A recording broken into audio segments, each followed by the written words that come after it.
Detective Hercule Poirot? Ah, Chief Commissioner. On the contrary, it is a most convenient time.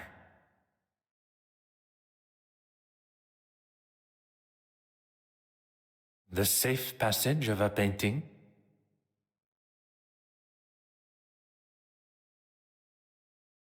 Tell me everything.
If man was meant to travel the oceans in such conditions, he would surely have been given his own fins.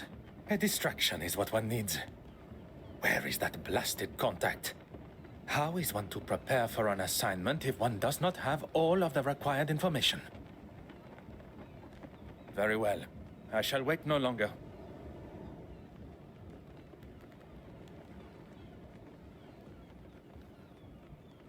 Beautiful, isn't she?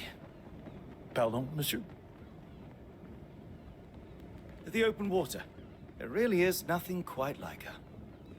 When one suffers from the mal de mer, the beauty, as you say, is rather more a burden. Forgive me, I just can't imagine being scared of the ocean in this day and age.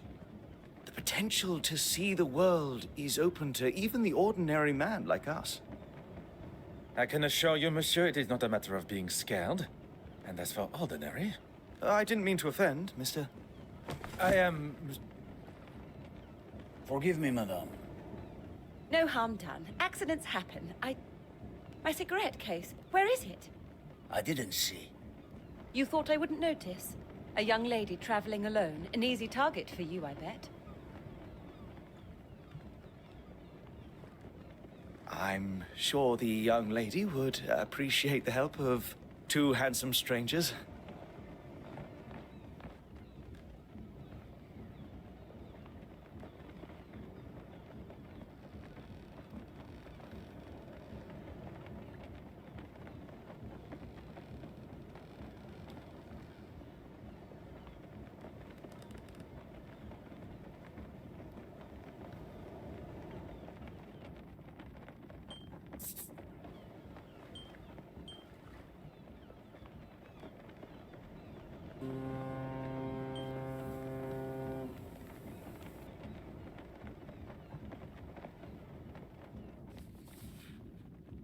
Ah.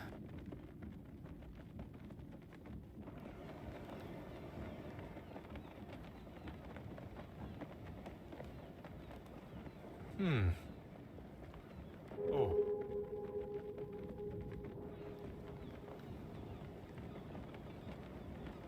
Huh.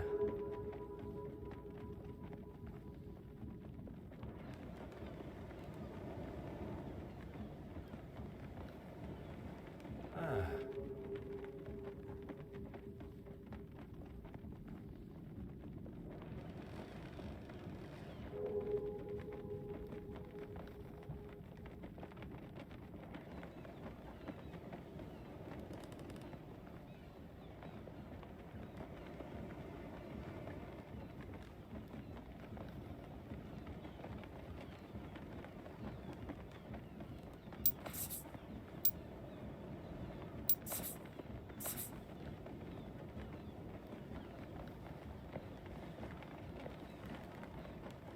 Ah.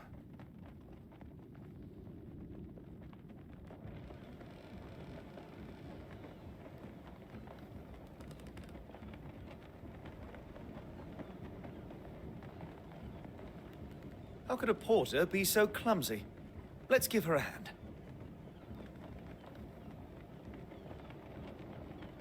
A young lady should not be left to gather her own things. You are returning home? I am. But how did you know that?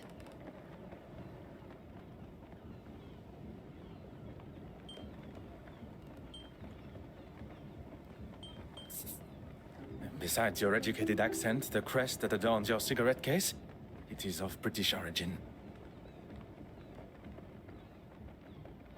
Very observant. It's the crest of my family, and the case belonged to my mother. I take it everywhere with me. Miss Florence Farquhar, a pleasure to make your acquaintance. The pleasure is ours. That looks like everything. Except for my powder case.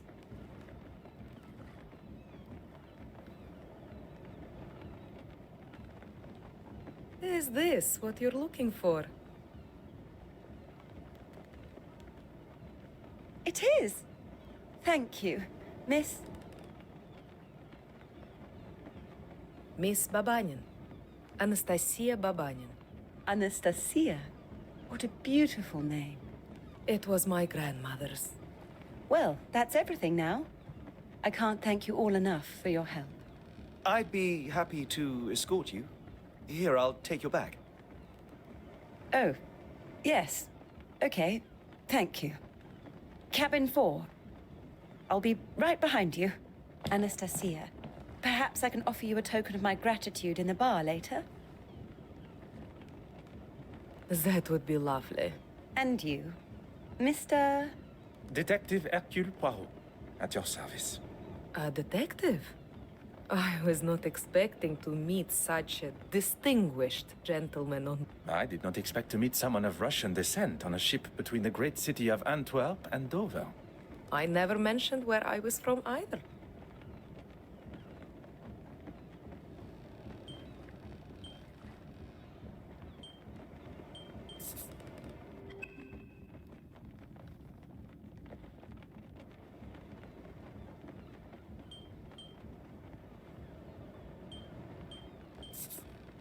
One did not have to.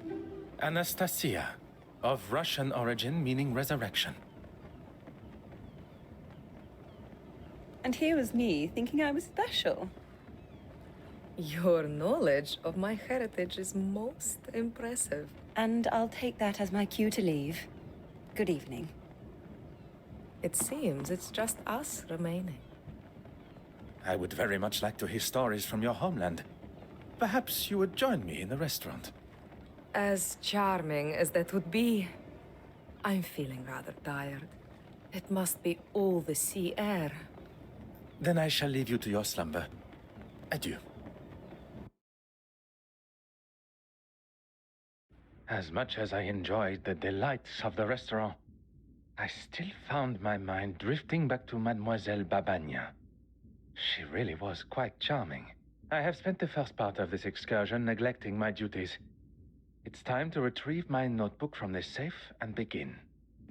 The combination was not a difficult one to remember. 1815, the Battle of Waterloo. Aha.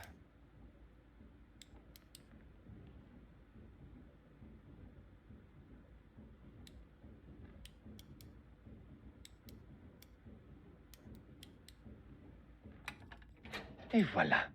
Time to... One cannot ignore such a blood-curdling scream. My mother's cigarette case! It's gone! How could somebody do this? Mademoiselle, I ask that you take a moment to calm. You're a detective, of course. What luck! As luck would have it, one of Belgium's finest. Now, I require as many details of the crime as you can offer. I came to my cabin and began unpacking. I couldn't get the safe working, but the gentleman that helped me with my luggage showed me how it works. Afterwards, I went for a brief walk, and when I returned, the safe was open, and my cigarette case was gone. We must consider the suspect list. Those who were aware of the cigarette case's existence. That can only be those who were up on the deck when my luggage spilled. Miss Babanyan, the porter, yourself. And your helpful stranger. Yes, of course. I ask that you gather them for me. And while you are absent, I shall begin my investigation in here. Whatever you need to do to find it.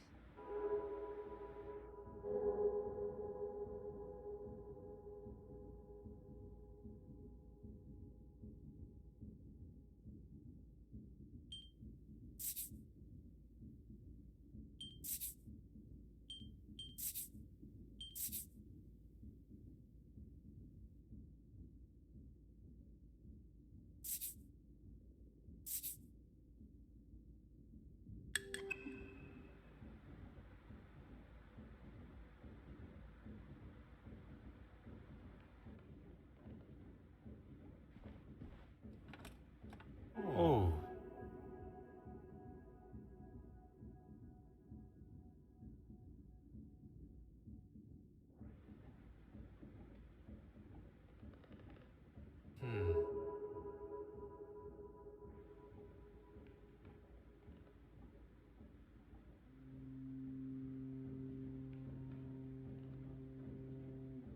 Aha.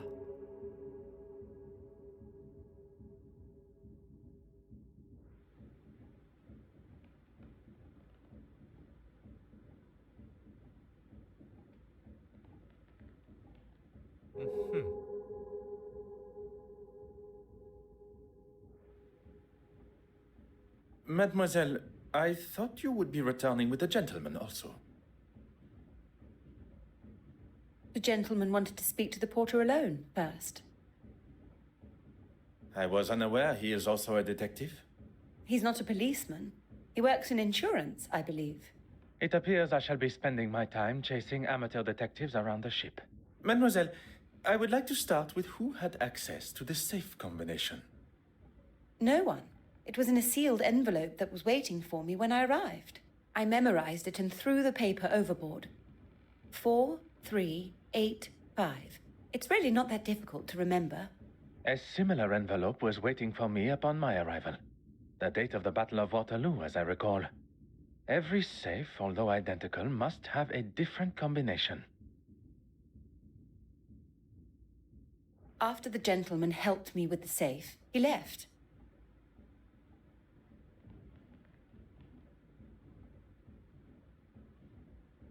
If the mysterious gentleman is behind the theft, he went to great lengths to hide his fingerprints, but did little to hide his movements in Mademoiselle Farquhar's cabin.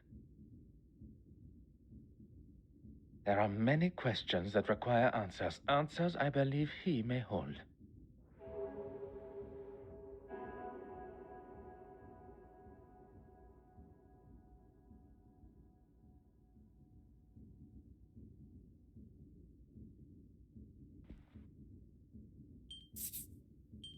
Another success. I never doubted myself.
Oh, aha.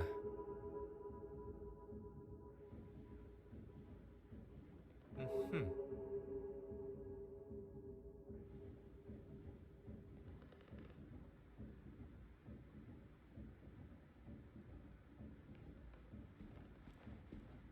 Mademoiselle Farquhar, I shall have your cigarette case returned to you before we reach the English coast.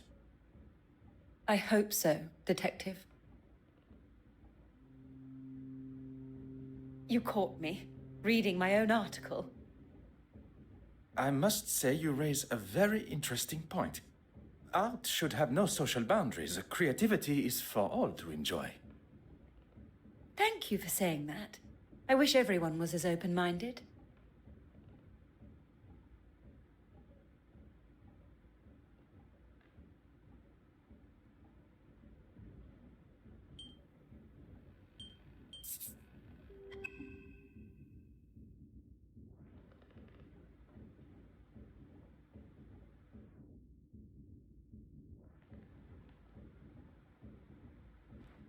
Mademoiselle Babagnan, I'm sorry we must continue our conversation under these circumstances. On the contrary, what fantastic luck that you are here. Now I get to see you at work. I'm afraid I've done very little, actually. After we parted ways, I went to my cabin. I had barely unpacked and I was fast asleep on the bed. Alone? That is a rather personal question, don't you think, Detective? I'm sorry, I'm a little nervous. A poor attempt at a joke. Yes, I was alone. There is no need to be nervous. And then? And then I was woken up by Florence's scream. I have never heard something so terrifying. You have been most helpful, mademoiselle. I shall not take up any more of your time.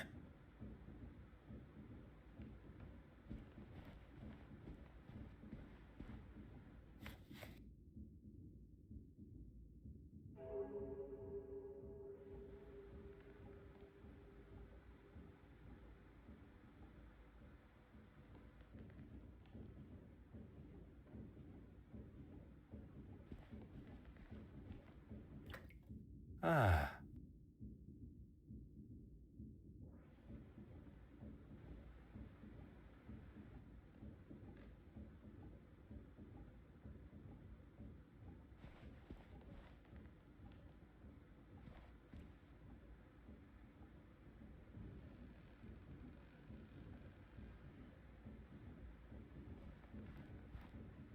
You could ask me anything. You have been most helpful. Of course. Well, yes, I'm really quite excited about it. You have been invited to a preview at the Royal Edward Gallery. A small world indeed. Will you be in attendance? It's actually one of the reasons that I have been in Belgium. I was lucky enough to have a sneak peek at some of the pieces on show. I'll also be writing a follow-up article on the success of it. Fingers crossed. Lucky indeed. I am sure it will be a great success.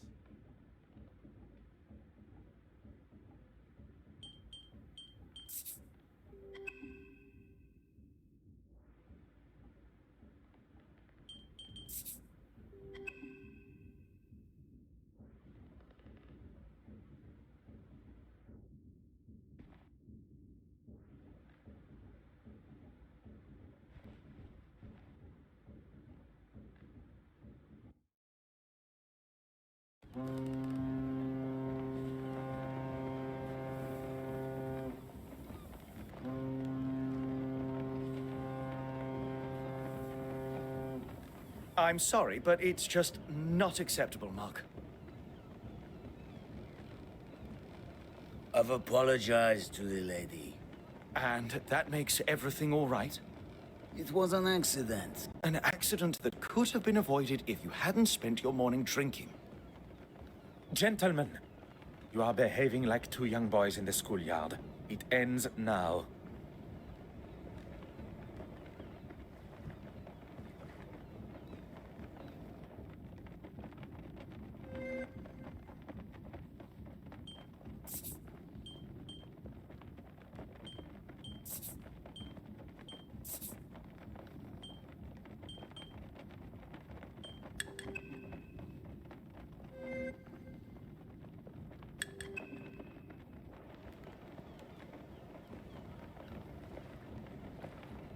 Is Mademoiselle Farquhar aware you are acting as her knight in shining armor?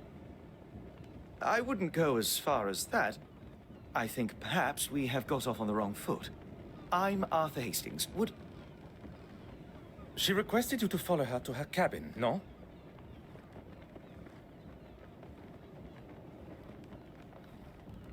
Oh, yes, she did, but I wanted to... Speak with the porter privately? This was part of your investigation? Well, I'm not a detective. I was just, Then perhaps you will answer some questions that are vital to my investigation as a detective. What can I do for you? It is. Is my employment relevant to Miss Farquhar's missing cigarette case? I hope you will entertain me for a moment. What would you say the chances of proving a theft in a case such as this one are? Well, a report from a detective like yourself will certainly help expedite her insurance claim. As I thought.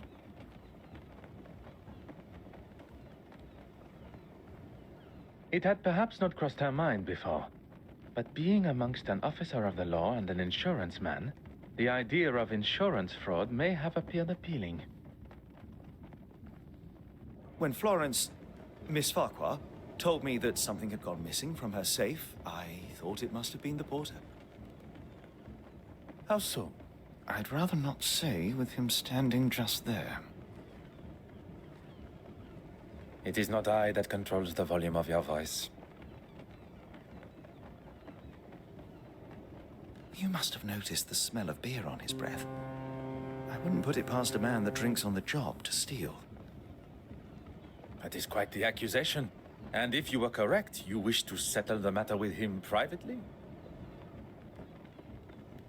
I wanted to give him what for, but I suppose I lost my nerve.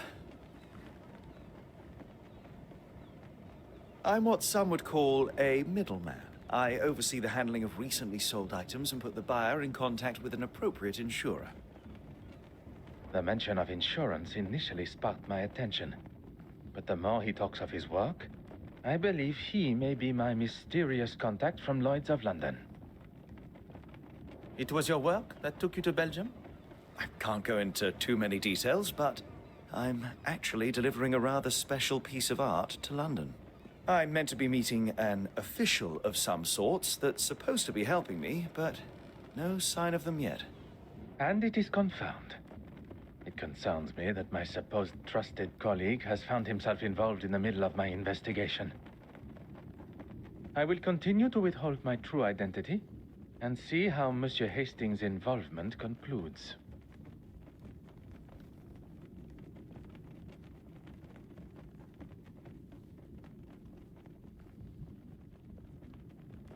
Merci. This really is an exciting case. Anything I can do to help Miss Farquhar, please don't hesitate to ask.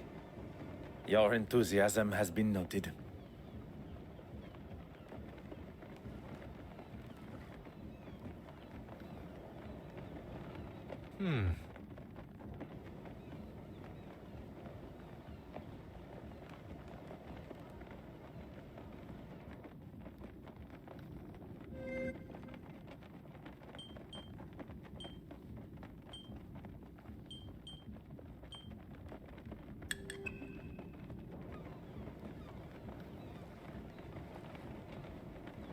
Oh.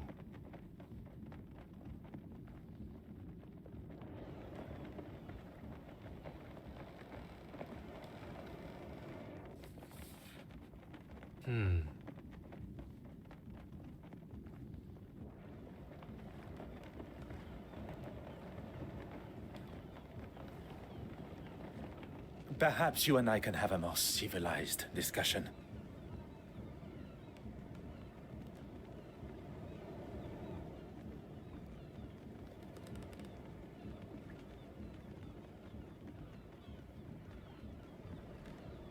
I'll tell you the same as I told your friend.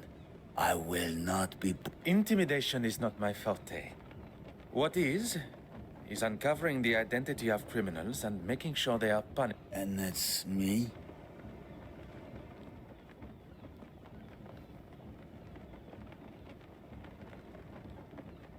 That is what I am yet to conclude.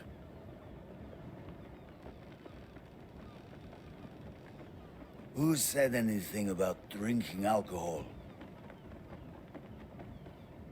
It does not take a detective to identify the distinct odor on one's breath. Maybe one to calm my nerves. My sea legs aren't here yet, that's all. I was in the cargo hold, cutting something with my knife, and it slipped. No harm done.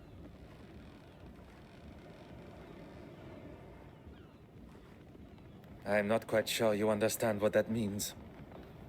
So now I am stupid and a drunk?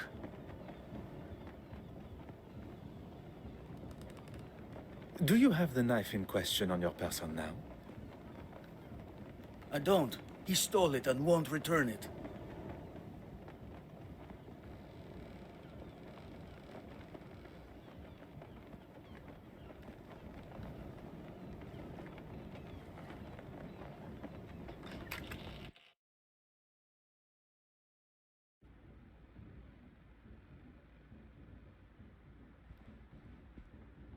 Of course. Whatever you need. Insured? Oh no, why would I have it insured?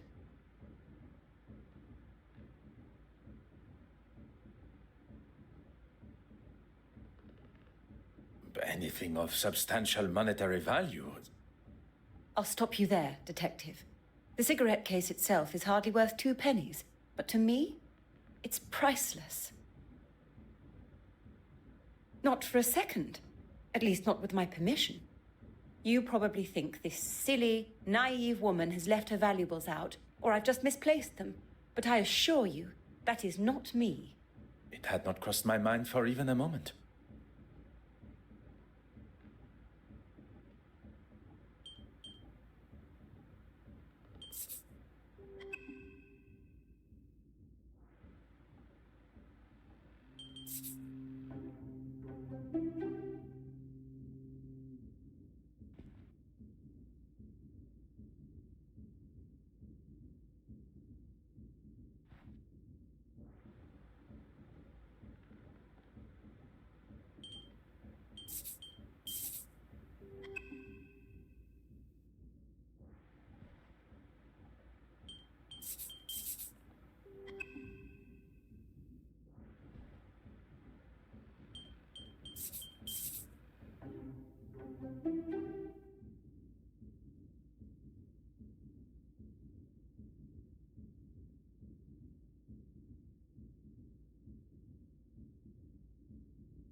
Of course. Merci, mademoiselle.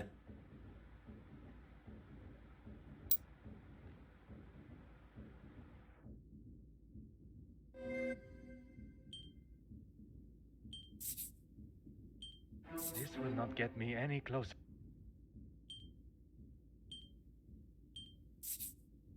One step closer to revealing the truth.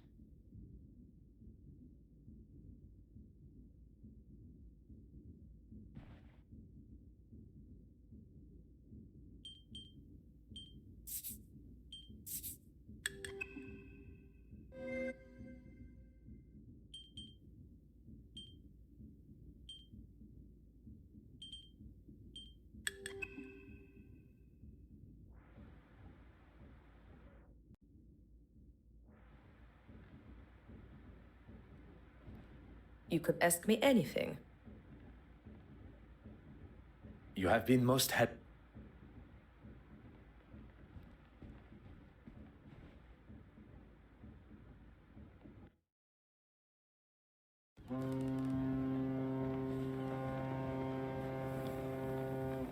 Oui, monsieur. I shall let you return.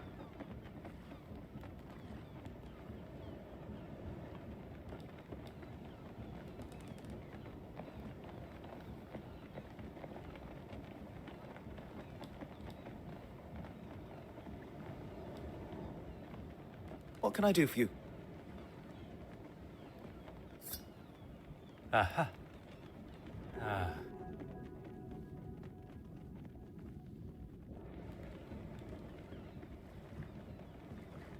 Huh.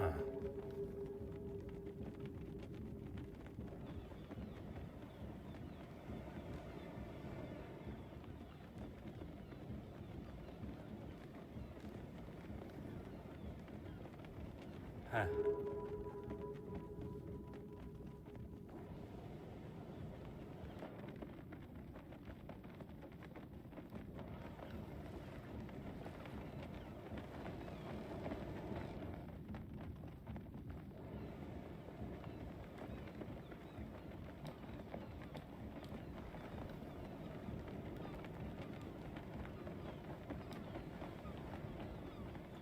Oh.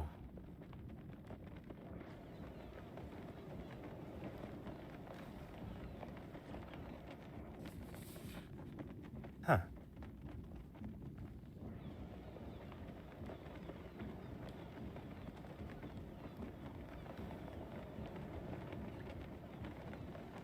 Oui. I shall let you return.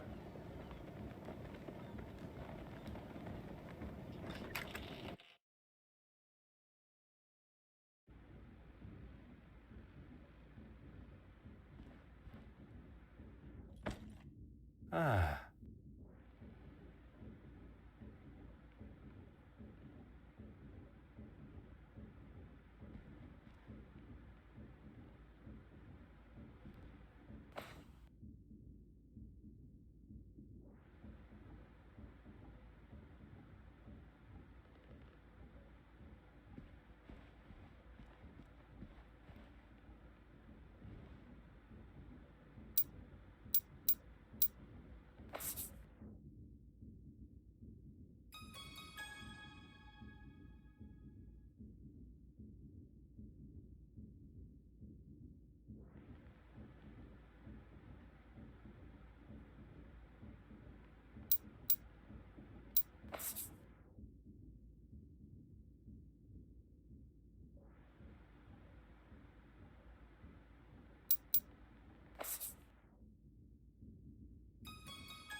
Magnifique. A fingerprint. You found one, detective? Ah, how Of course. Whatever you need. Merci, mademoiselle. You could ask me anything. Am I to be used as your guinea pig? I would not dare compare you to a guinea pig. The answer is yes, of course.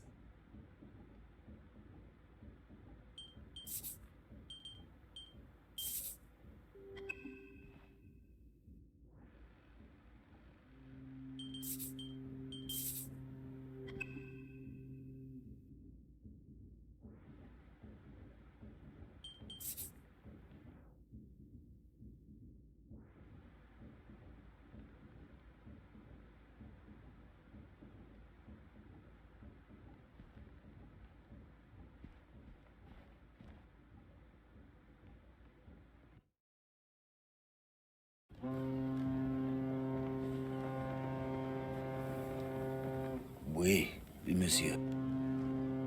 I shall let you return.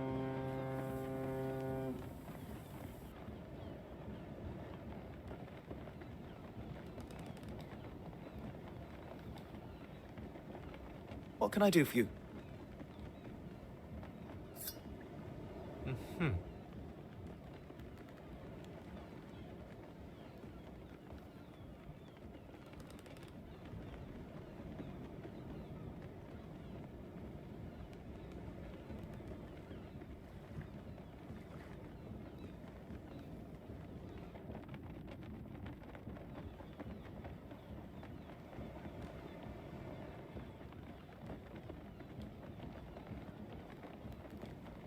Ah.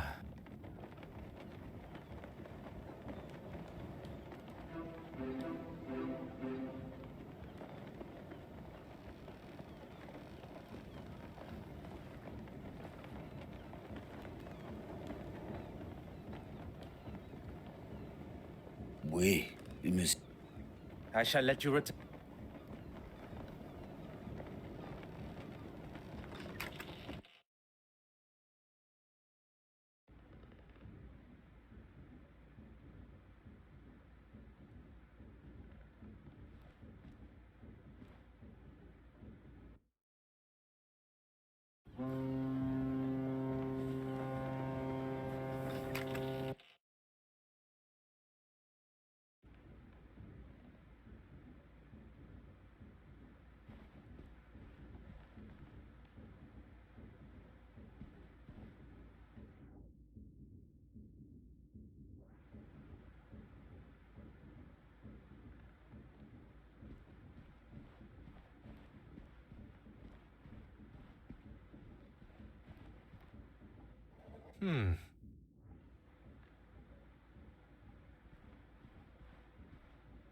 You could ask me anything.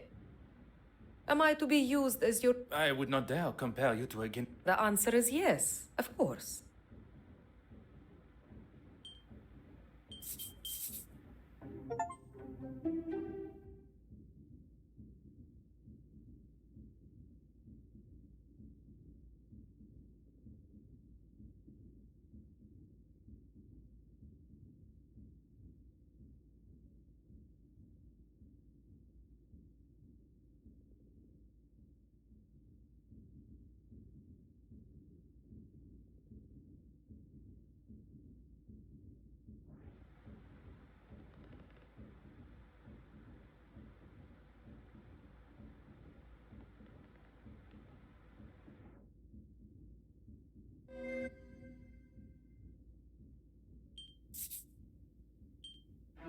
Come, my little grey cells.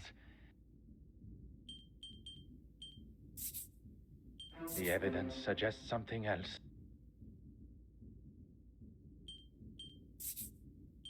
What a revelation!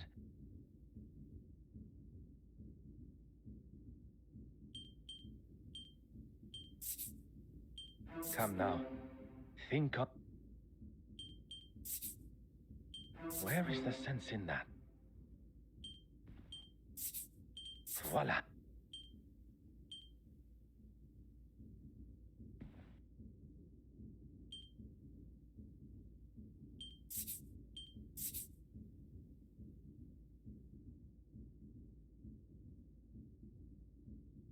The answer was staring me in the face.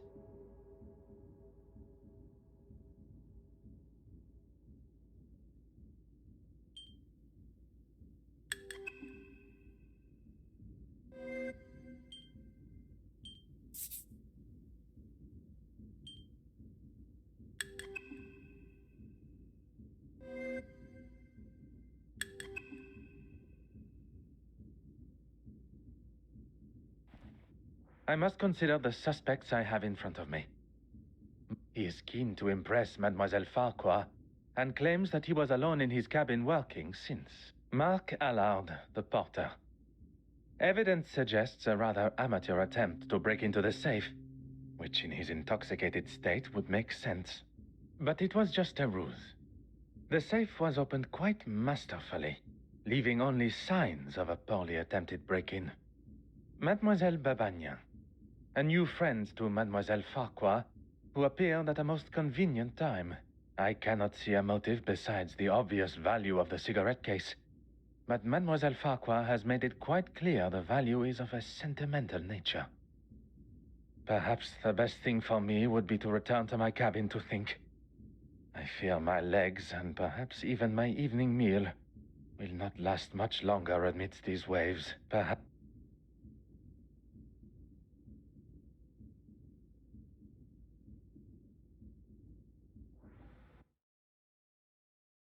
Ah, detective. How goes the investigation? A good detective, better yet, a great detective, will find motive, means, and opportunity. She found it! Miss Babagnan found it! Oh, thank heavens! I was on my way to speak with the captain when I saw something shining underneath one of those pipes. Strange that it was not spotted earlier by any one of us while on the ship's deck. Maybe the thief was scared and dumped it for fear of being caught red-handed. Miss Babanian, Anastasia, you've saved the day. I can't thank you enough. And you, of course, Detective. I find Mademoiselle Babanian's explanation of finding the cigarette case rather coincidental. But without any definitive proof, I cannot suggest anything otherwise.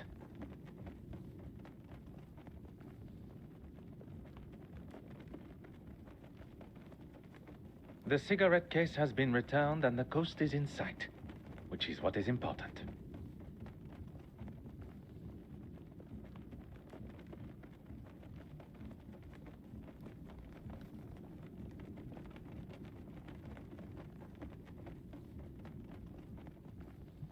Although, there still remains a part of me that craves the truth.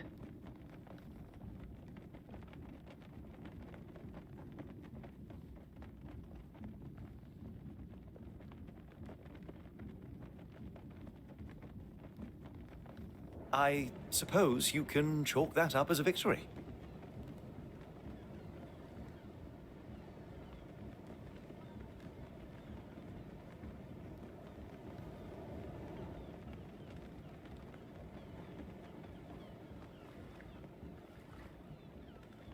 A victory for Mademoiselle Farquhar, but not in the eyes of the law.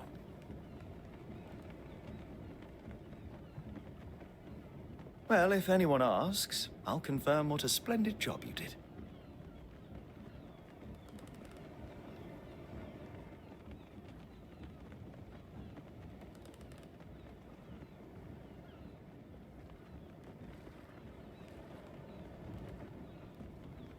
Very kind, monsieur.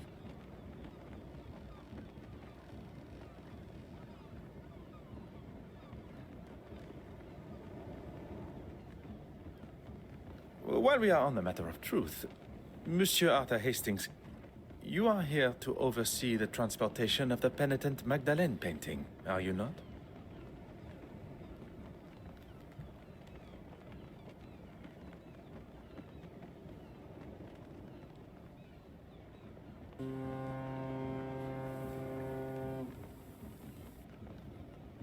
How on earth?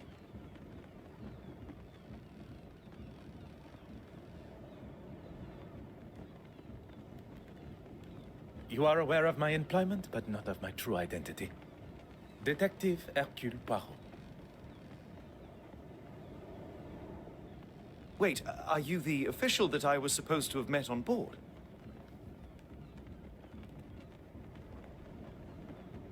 Oui, monsieur.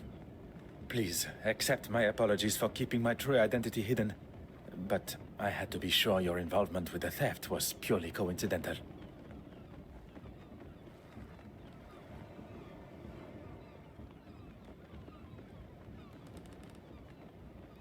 When it comes to the nature of our work, trust must be earned.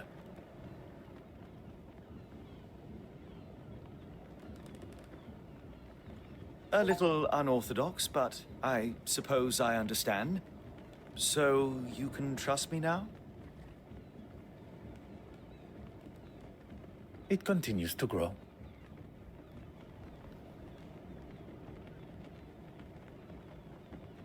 Well, we have a couple of weeks before the gala, so hopefully by then you'll trust me with your life. One can hope.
I don't think I'll ever stop being amazed seeing such incredible pieces up close. One would certainly hope not. Oh. Oh.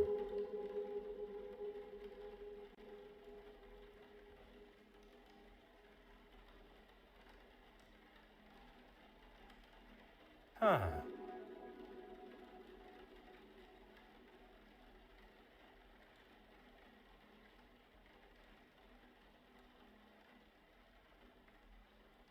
Oh.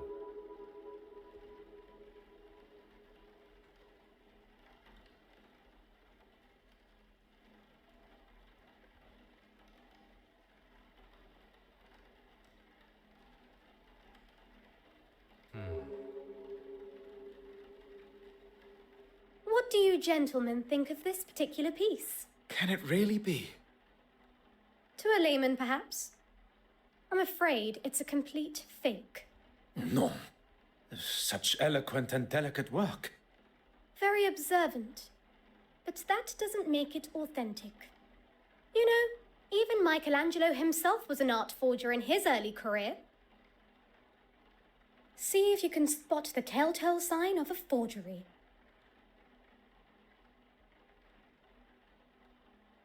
Aha.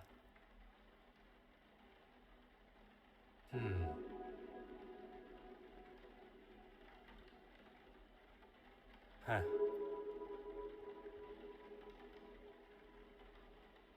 Aha.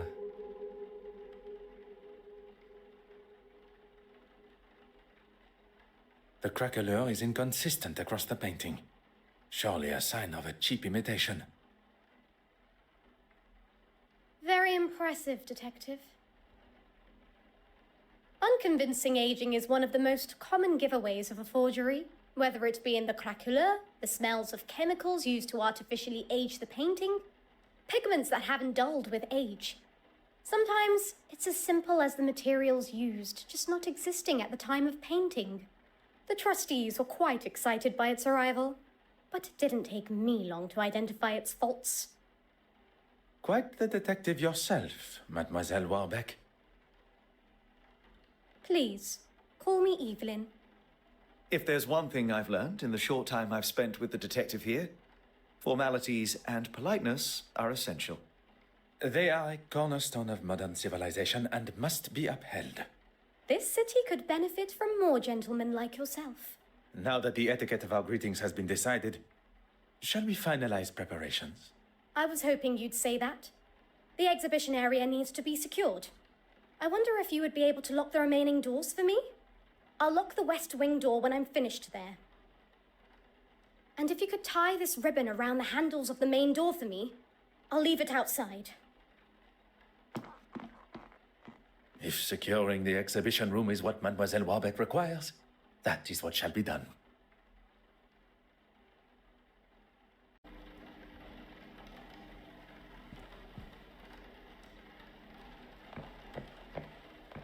Detective Poirot, have you ever seen something so beautiful? Monsieur Hastings, everything has beauty. It is only how the individual perceives it that defines just how beautiful. Yes, I suppose you're right. Oui, I am. Mademoiselle Warbeck requested I prepare a ribbon over the main exhibition room door before the grand reveal.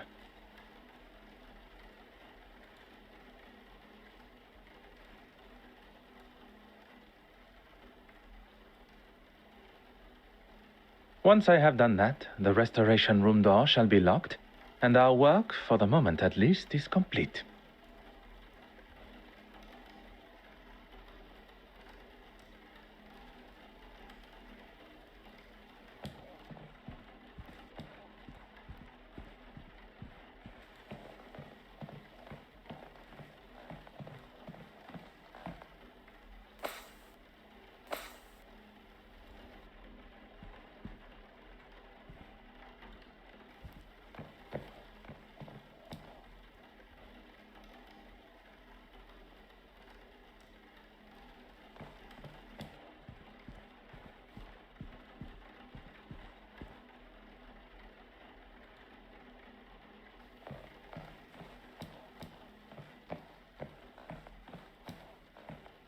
Oh.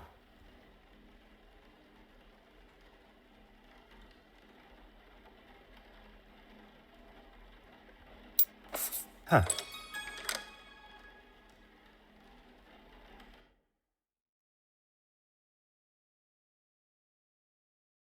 Miss Warbeck did ask you to make it look pretty.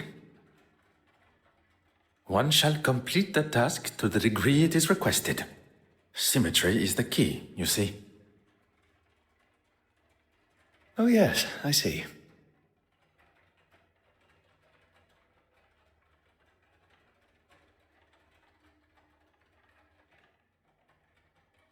Everything is now ready for the arrival of the guests.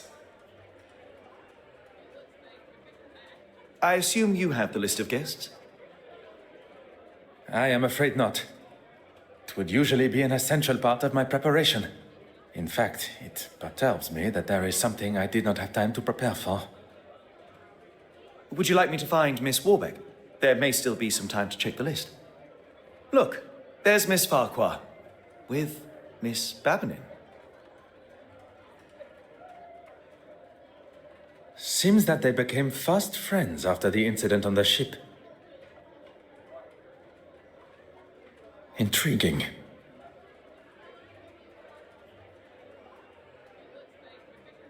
Intriguing how?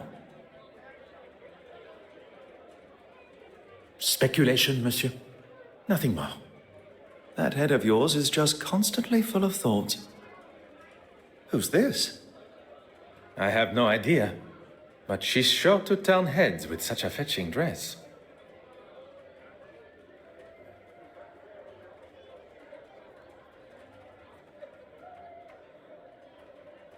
I quite agree. And who is this? Mon Dieu. Wait a minute. Is that... Well, I never!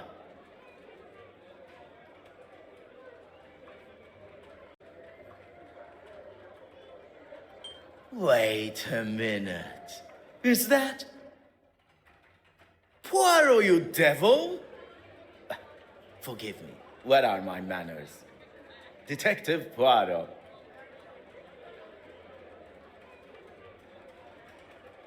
Goodness, Monsieur Demire. Poirot is more than adequate for an old friend. He saves my family from near ruin, uncovers a murderous plan, and still has the modesty to not correct a buffoon like me. Allow me to introduce myself. Heavens, my manners appear to have been replaced by surprise and excitement. Forgive me. Monsieur Demire, this is Monsieur Arthur Hastings. You've got yourself a partner now. Well, any friend of Poirot's is surely a friend of mine. Monsieur Hastings has been kind enough to show me the sights of London. A more than adequate guide. I would take that. It's as often as a blue moon you see Poirot handing out approvals like that. And what is it you do, Mr. Demire? A previous field medic, Monsieur Demire now finds himself working for... With?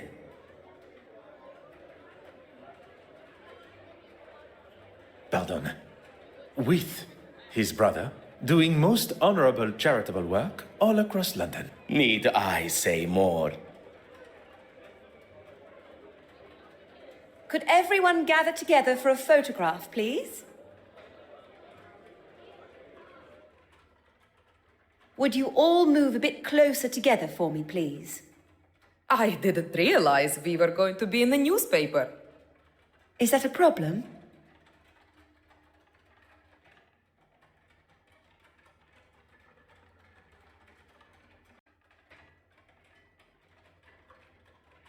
Is that a problem? No, not at all. I just want the camera to get my best side. Okay, if everyone is ready. So, Poirot, what on earth are you doing here anyway? My orders were to see to the safe travel of the centerpiece of the exhibition. The penitent Magdalene. Monsieur Hastings here travels with me, covering any administrations and insurance requirements. Art protection? That's a bit beneath the great Hercule Poirot, isn't it? Especially protecting it from this lot. Perhaps you would be so kind as to introduce us. Where's the fun in that? We have to make sure those... What's it you call them again? You are referring to my little grays. Little gray cells, yes? That's it. I've been playing a little game. I've been trying to find a painting to match each of the guests. At least the ones I'm acquainted with. I wondered, Poirot, do you think you can ascertain which paintings match which guests? I can give you a little info, but you'll need to make your own inquiries.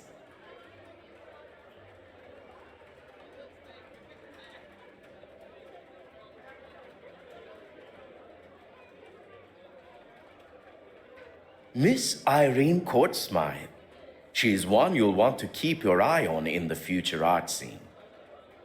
Born and raised on a rather affluent estate, she turned her back on her parents in her teens to start a new life in London as an artist. She's a very nice young lady. Oh, really? Interested, are we? I was only making a comment on her nature, nothing untoward, I can assure you.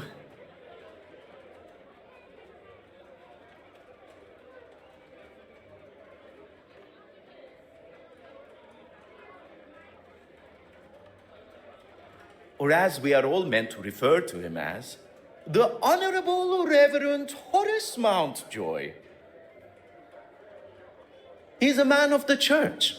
I'm not sure what else there is to say. If you're wanting to keep the lectures to a minimum, I'd avoid admitting to anything that could even be considered a sin.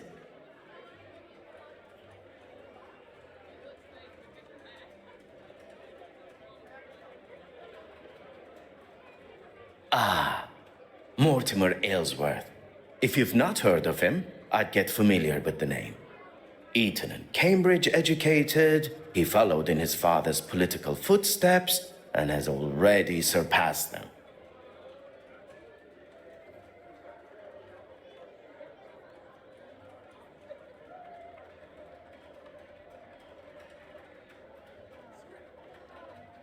Johann Christiansen and his glamorous wife, Betty Allen.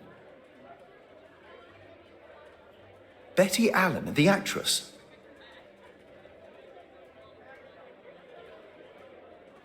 The very same.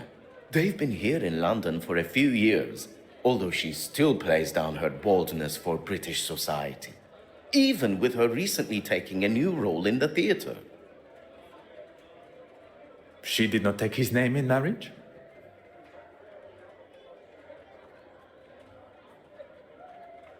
Allen is her maiden name. Works as her stage name, too. A lot snappier than Christiansen.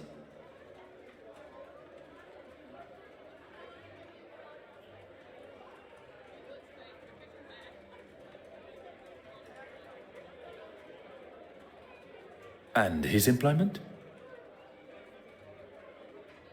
He's a partner for a private bank in London. He has told me what he actually does many times before, and many times I've forgotten.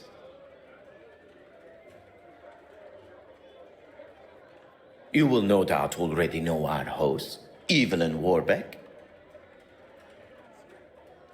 We have already made her acquaintance. Very pleasant, if not rather flustered by today's exhibition. That's everyone. Well, there's Mr. Hastings here. I'm sure we shall get to know each other better. And our mystery woman. Anastasia Babanin. We met briefly while traversing the channel. Look at you, Poirot. Got a love interest of your own, huh? Monsieur Demire, must I remind you of why I am here? No. No need at all. I know you're strictly business. Let's see what you can do then. And come back to me when you know enough about the guests to solve my little mystery.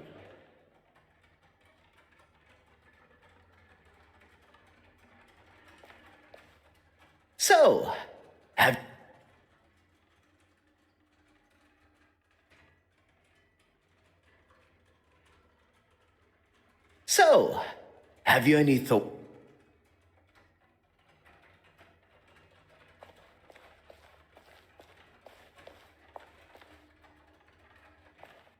Huh. Everything seems to be running smoothly. You've done a sterling job. Everything except for the bishop and the other trustees, stooges. It was never going to be easy going up against them. But they didn't get their way this time. Mademoiselle Court Smythe, I get the feeling she enjoys the accolades. Detective Poirot, you're looking much happier being on solid land. There was a moment when I thought that wretched sea would get the better. Well, I'm certainly glad it didn't. As am I. Please.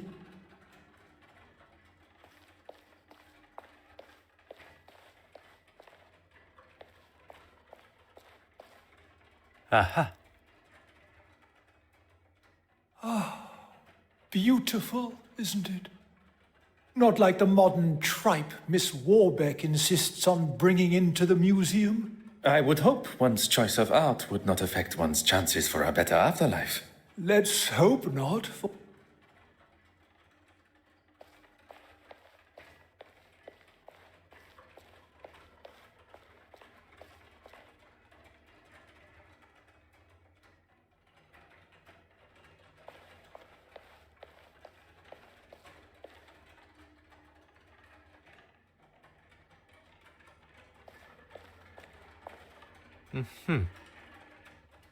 Incredible, isn't it?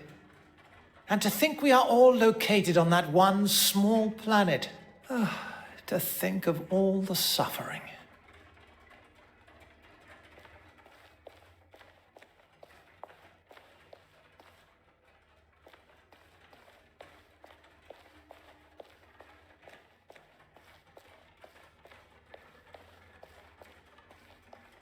I'm well aware of where we are. I just want to make sure I'm looking my best for the photographs. And people call me the drama queen.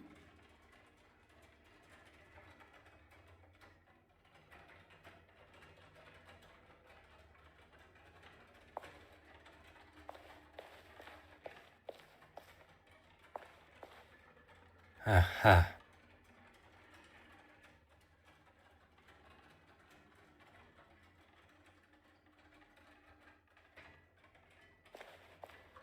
Huh.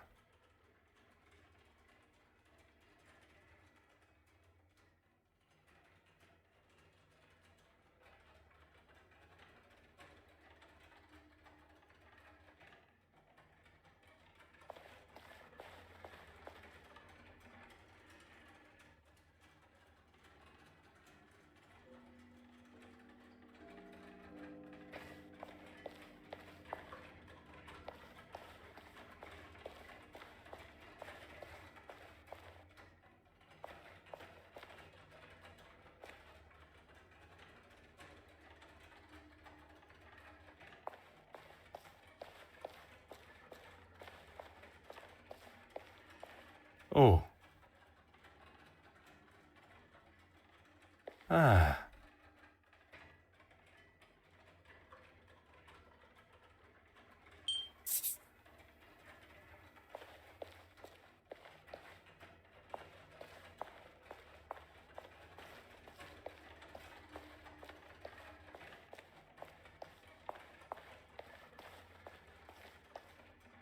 Oh.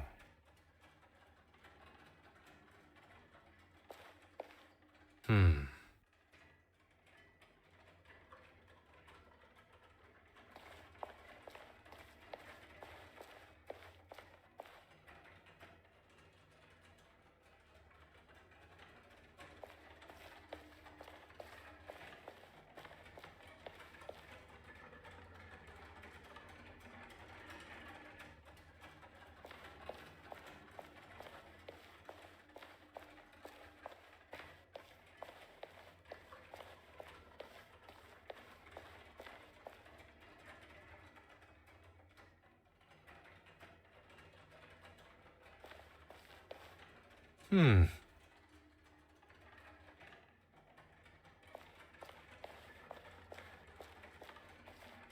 Ah.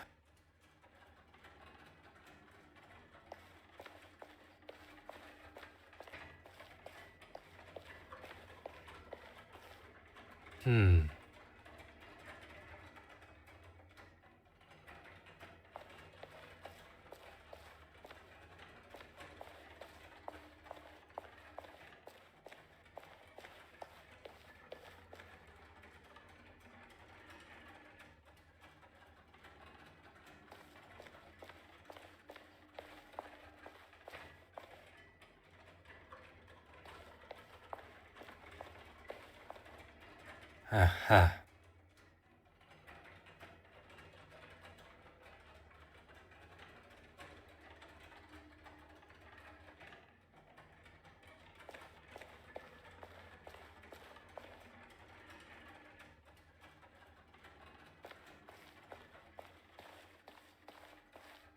Ah.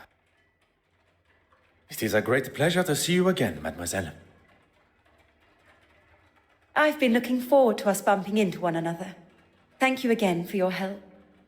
I must admit, I feel almost tormented that I was not able to uncover the identity of the thief. All that matters is that it was found. If you'll excuse me, I really should get on.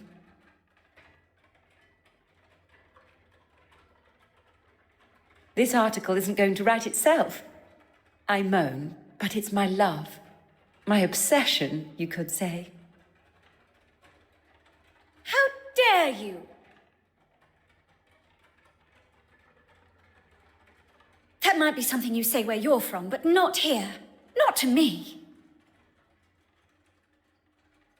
What a waste of champagne.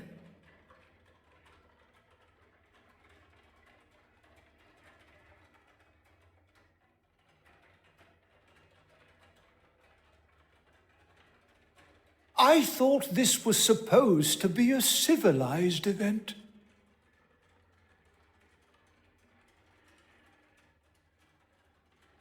Are you all right, mademoiselle? I hope you did not spill any champagne on your gown.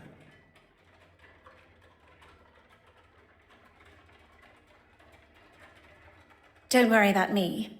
It's only that wretched man that has got some cleaning up to do.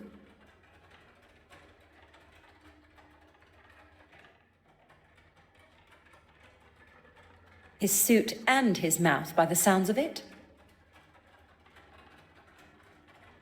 Do not allow this to ruin your day. I have no intention of allowing such a thing. In fact, we have business to discuss. It would be good to at least schedule a time that suits us both. Monsieur Christiansen and Madame Hélène have returned. You are to be the focus of Mademoiselle Farquhar's article. Miss Court Smythe here is the next big name, and she has been kind enough to offer me an exclusive interview.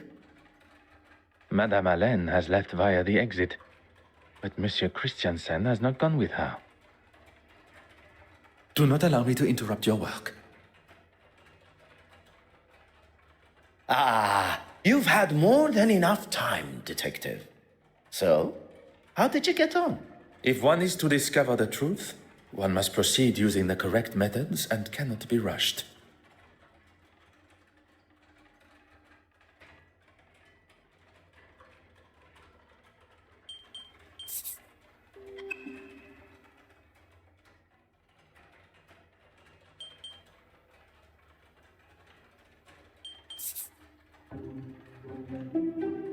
Why might they be like this particular piece?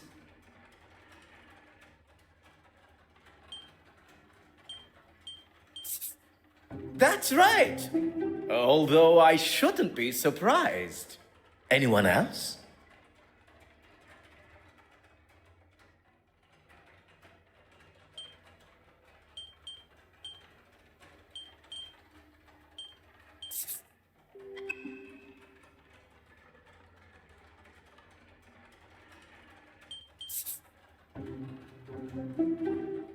Why might they be like this particular piece? That's right. Although I shouldn't be surprised. Anyone else?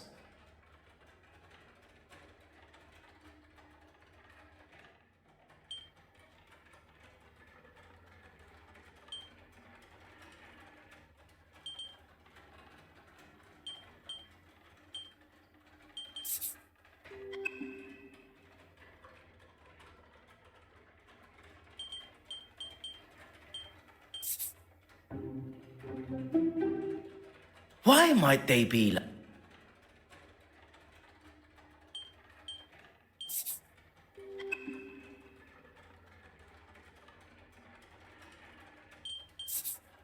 That's right.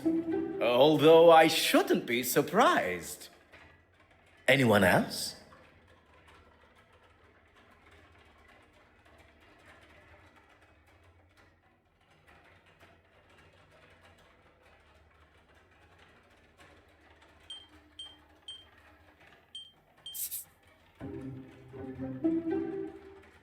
Why might they be like this particular piece?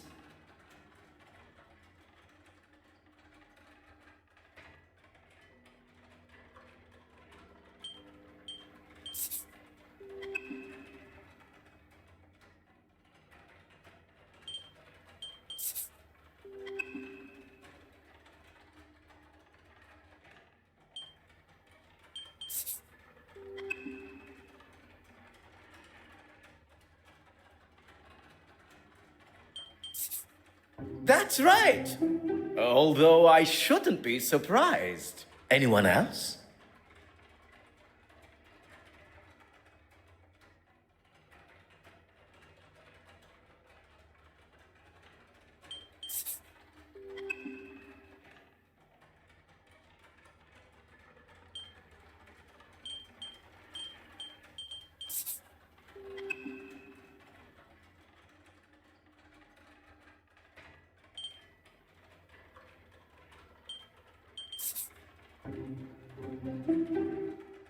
Why might they be like this? That's right. Although I... Anyone else?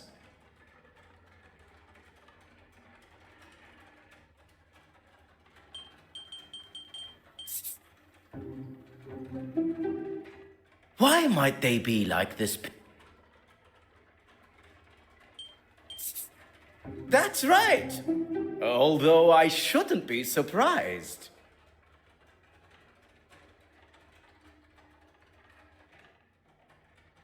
Anyone else?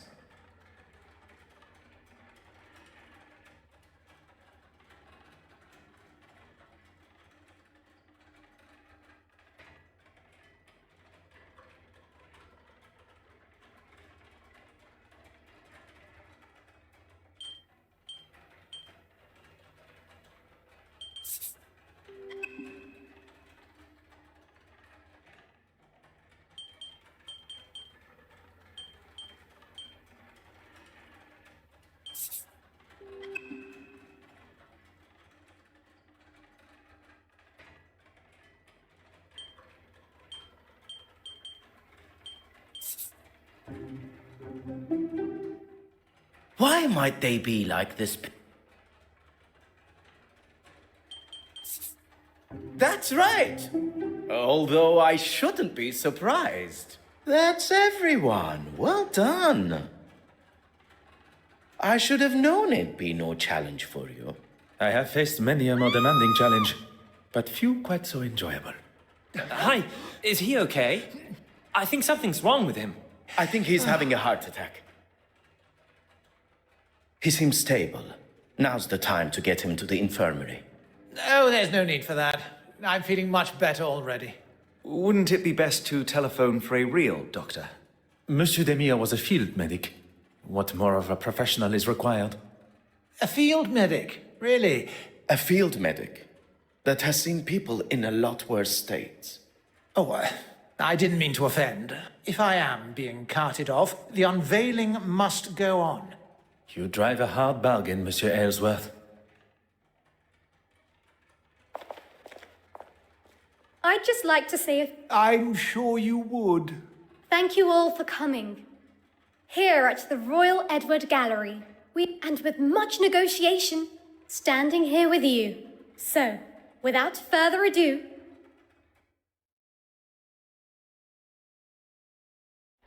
Oh my. Am I missing something here? Things just got interesting. It was... It should be. Is this some kind of joke? Evelyn, what's going on here? Oh, trust you to have no idea. You've really done it this time, girl. She's done nothing. It's not her fault. By the grace of God, it's somebody's fault. I am quite sure Mademoiselle Warbeck is as surprised as us all. S'il vous plaît, everyone. Remain where you are. Please do not touch a thing.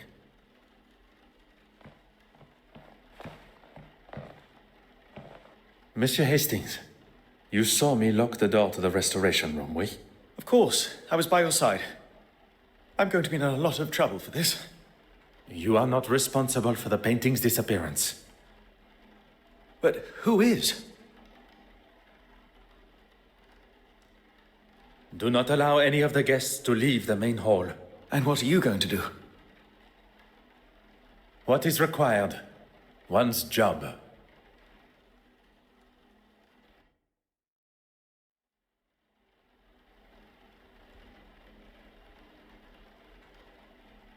So, I don't really know what to say. Monsieur Hastings, this theft may be a new and foreign concept to you. But to Detective Poirot, it is just another case waiting to be solved.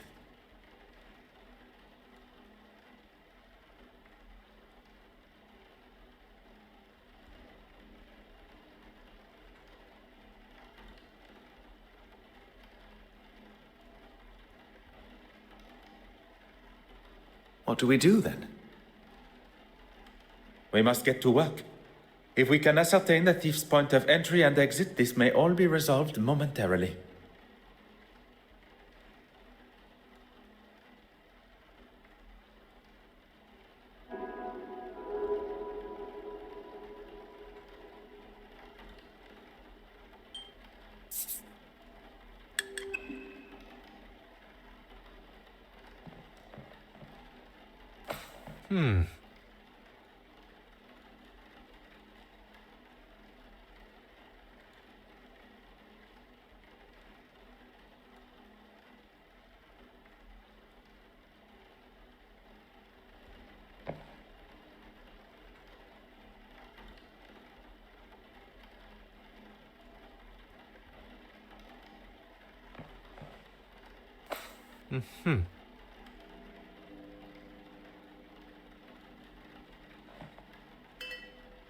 Oh.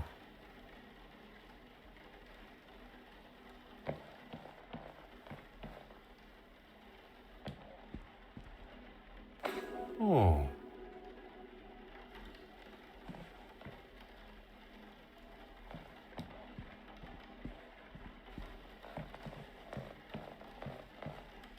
Huh.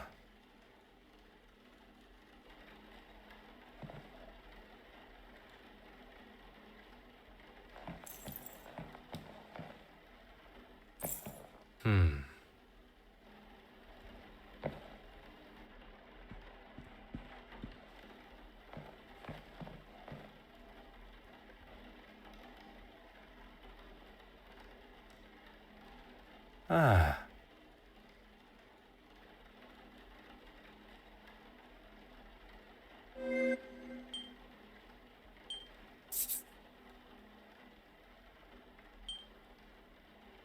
This will not get me any closer. I must act on thought.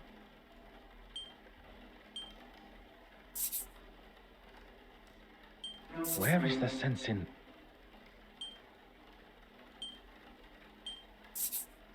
What a revelation!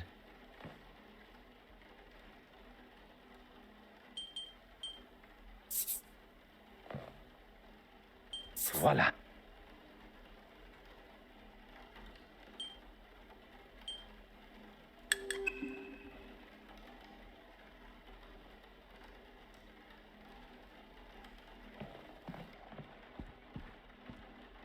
Aha.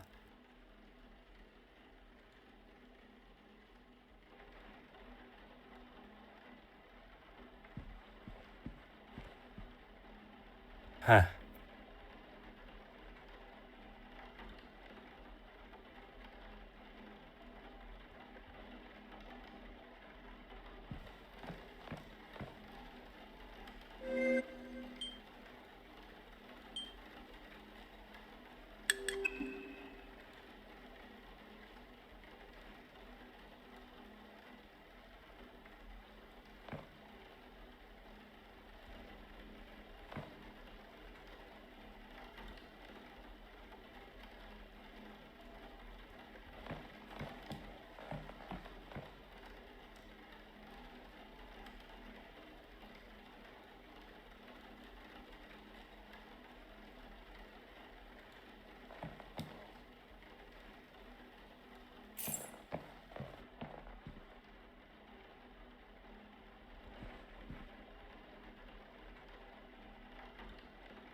Oh.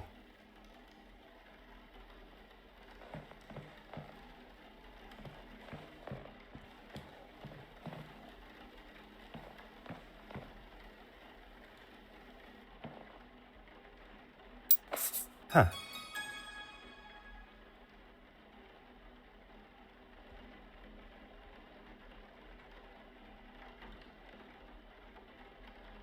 Gentlemen, I have called the police and they should arrive shortly. What can I do in the meantime? Do you still hold the master key? Of course. You are the only other person who has had access to it. Très bien. Please keep it close. I believe the thief may be one of the guests here today.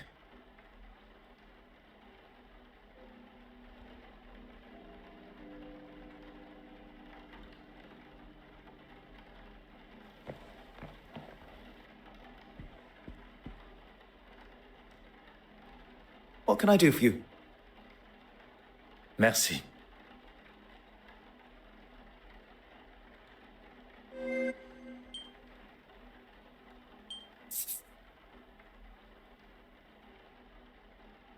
I should consider this. The evidence suggests something.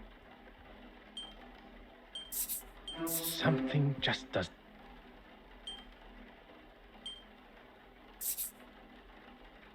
I cannot see the logic in this.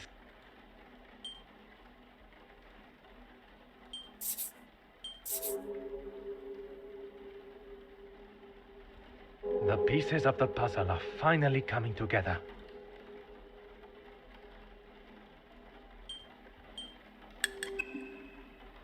Monsieur Hastings, I pose this question to you. Is she not a suspect herself? Très bien.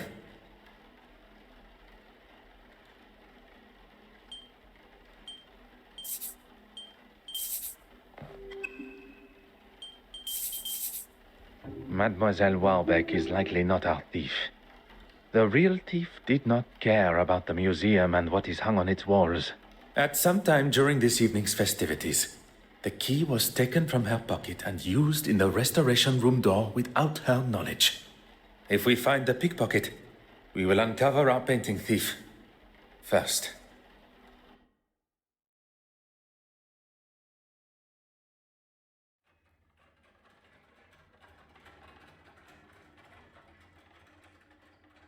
Mesdames et messieurs, your attention, please. I am Detective Hercule Poirot of the Belgian police force. I was charged with the safety of the penitent Magdalene painting on its voyage to London from Belgium. The missing painting has indeed cut the celebrations of the gala short. And so I consider my duty to be, as yet, incomplete. With your cooperation, I ask that you all remain within the building, and I intend to speak with you all individually. If I was the thief, I would certainly be worried after a speech like that. Monsieur Hastings, the painting's safe return also falls upon your shoulders. I know, but I can make myself useful elsewhere, see what clues I can find.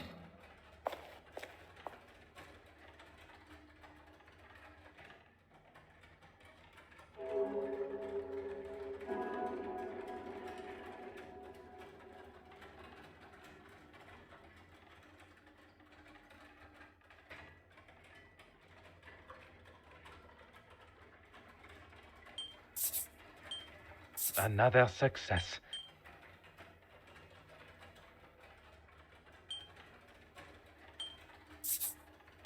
Some would say a lucky guess.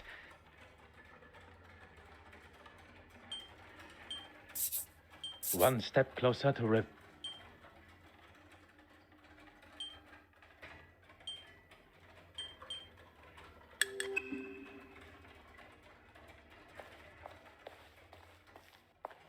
Bonsoir, Monsieur CHRISTIE. Detective, what a mess you have on your hands. That is certainly one way to describe it. Perhaps you can begin to help me to clear up this mess. I was with Betty most of the evening. She wasn't feeling herself. I'm glad I didn't leave. Don't tell me you don't get a little thrill when a new case appears. I do not think about such thrills, Monsieur Christensen. Only all business, no pleasure, I see. I remember seeing the priest.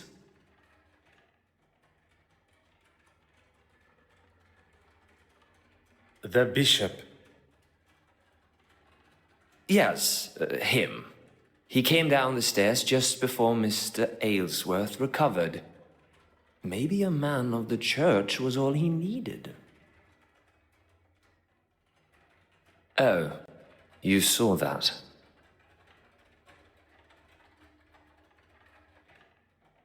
I believe every soul in the museum did, or at least heard the commotion. So I look like the bad guy, hmm? That's what you get for standing up to a bully, I suppose.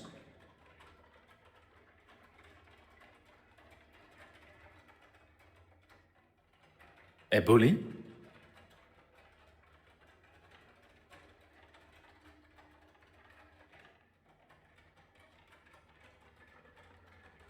She made some pretty awful comments about Betty and her career. And I wasn't just going to stand by and let her say whatever she wanted. You should lock her up for what she did to me. She's unhinged.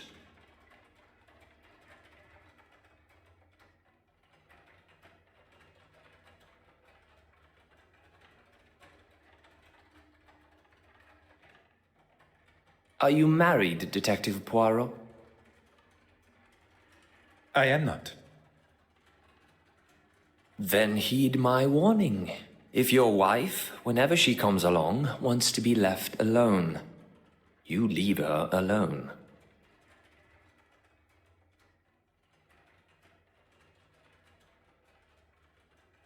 Merci, monsieur.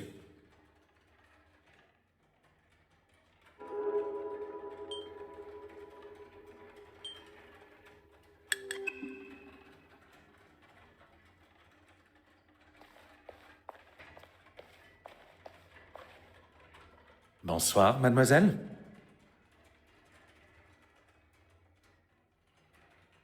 It seems trouble follows you, Detective.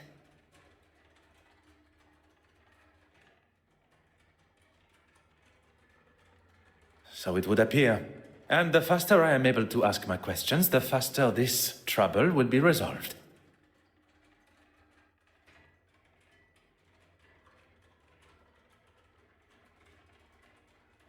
I saw Betty leave the main hall and head for the West Wing after the whole champagne debacle. What do you think that was all about?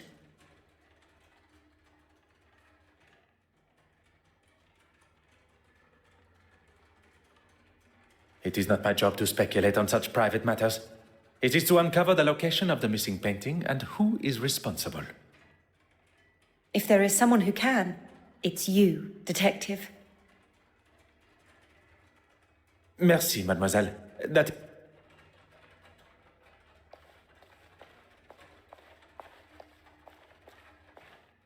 Mademoiselle, Look around you, Detective. regarding the guests of the gala, I met that delightful Farquhar girl. your talk on the balcony went well, I presume. Well, before I wasted a perfectly good glass of champagne. That is certainly one way to tell the story. I'd hardly call him trying to push himself upon me as a story. With his wife in the same room? You think a... Merci, mademoiselle.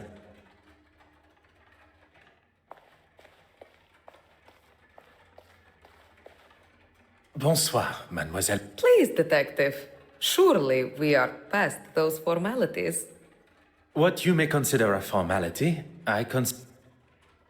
Well, I had the pleasure of meeting the other guests. I feel so fortunate just to be invited Modesty is the color of virtue. Now, mademoiselle, you were saying... Oh, yes. We all gathered for that delightful photograph. Then I spent some time looking at all the wonderful art.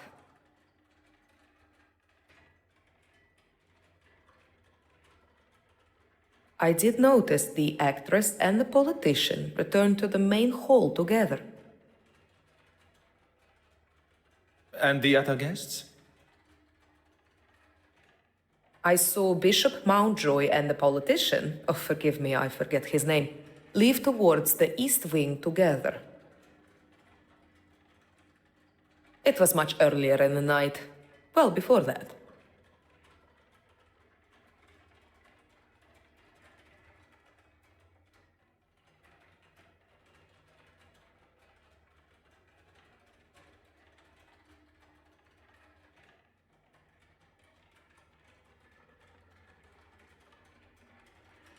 You have been as enchanting as always.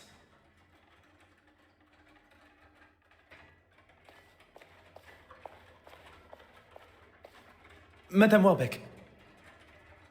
I was rather busy, as you saw, especially with Irene and her disappearing act. Disappearing act. An artist and a magician. She is a woman of many talents. She was nowhere to be found. Is that better? She was supposed to help me organize everything. Then I saw her throwing her glass of champagne at Mrs. Allen's husband. I was hoping to speak with her after, but I didn't see her again until she was calling down from the balcony following Mr. Aylesworth's collapse.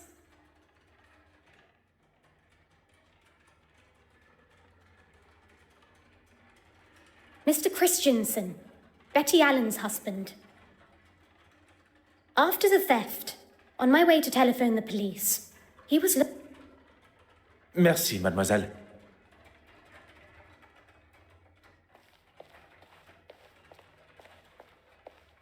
Bonsoir, I should be addressed as Your Grace. Pardon.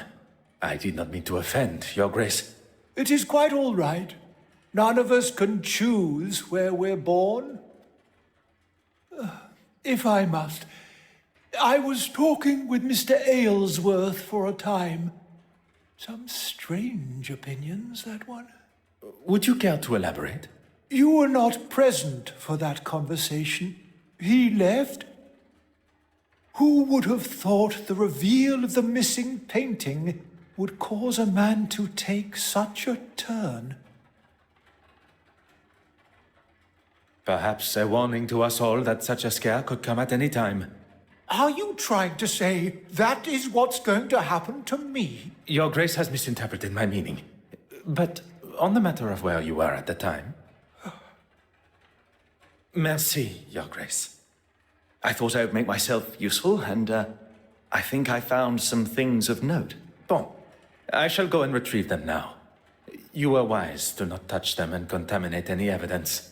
Oh, I didn't think about that. I did only move them to the West Wing. Fantastique.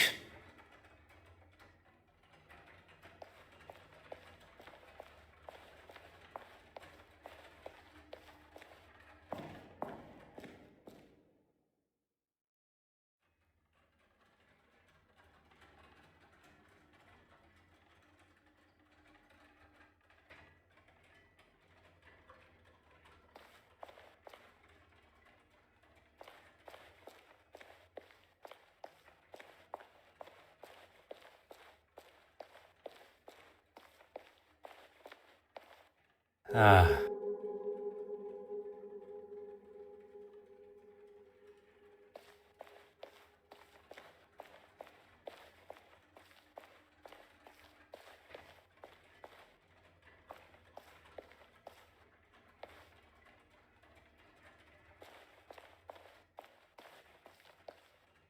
Huh.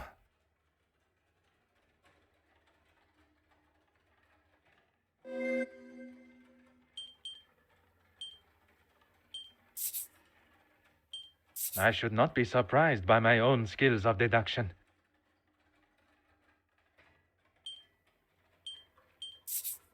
Logical thinking shall always prevail.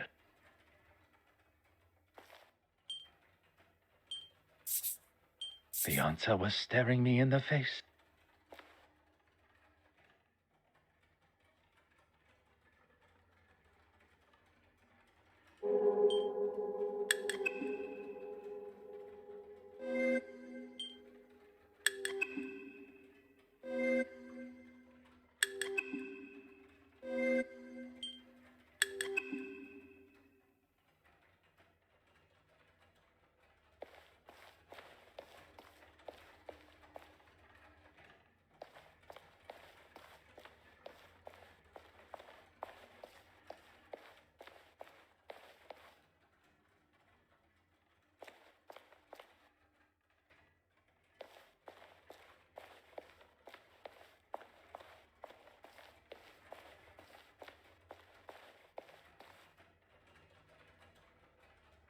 Aha. Oh.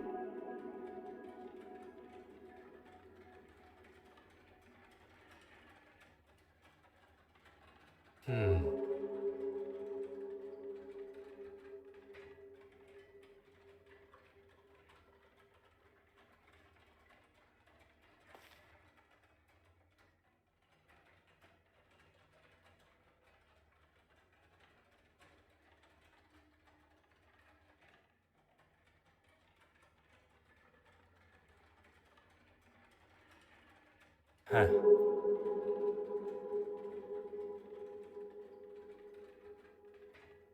Mm-hmm. Ah.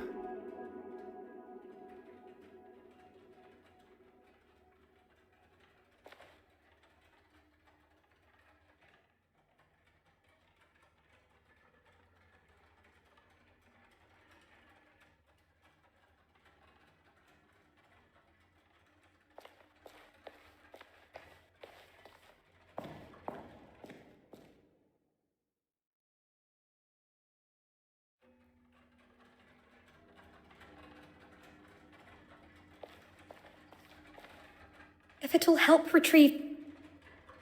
Of course. I have the key. Mademoiselle, the key? I'm sorry. You said it yourself. I was not expecting Mademoiselle Warbeck's hesitation. Mademoiselle Warbeck, I really must insist on access to the restoration room. I find your reluctance to oblige a little troubling, Mademoiselle. Now listen. I am the curator of this museum, and Miss Warbeck, will you let the man in? Please, Evelyn. Let's not drag this on all night. Evelyn Warbeck? That's me. Detective Inspector Hardwick. I was told a painting's been half-inched. Yes. Stolen. Detective Hercule Poirot of the Belgian police, seconded by the Musée Royal des Beaux-Arts de Belgique and Lloyd's of London, to escort the penitent Magdalene here. How do you do, Detective Inspector Hardwick? Well, thank you for that introduction, Mr. Poirot, but we won't be needing your help this evening. But you see, not only do I have a considerable personal stake in this matter, I also possess undoubtedly the finest investigatory mind in all of Belgium. I'm sure Belgium thinks you're the bee's knees, but we'll be just fine and dandy. I must insist, Inspector. Bloody hell! I don't have time for this. Will someone try and get through to this man before he does my head in? Dear Mr. Poirot, I know you meant well, but perhaps now is not the time to push the inspector's buttons. Très bien.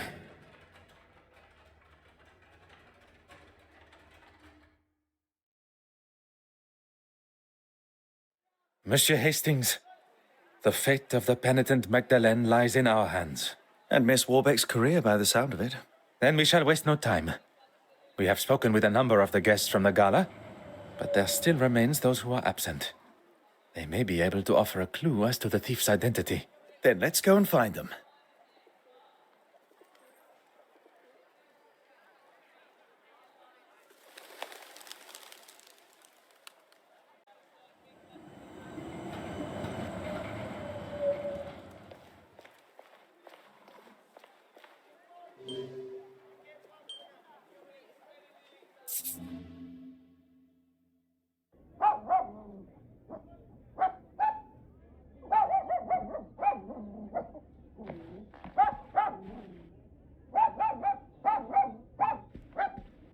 Hello? Bonjour, madame. You're not English. Where are you from? Madame, I am Detective Hercule Poirot of the Kingdom of Belgium's police force. So what? I was hoping to speak with a neighbor of yours. Mademoiselle, She's not in. Are you waiting for her? do you know how long she... You can give her this. Tell her I did what I could with it. I will be sure to do that.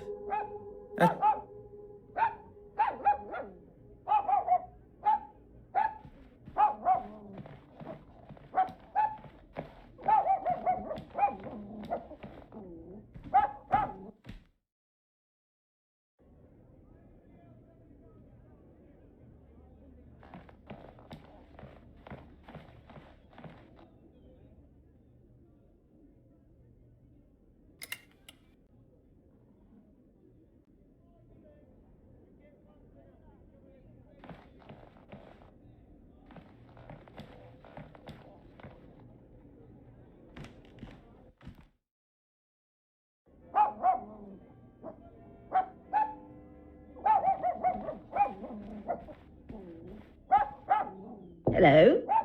Bonjour, You're not. madame. So, I will... she's not. Do... You can. I will be sure...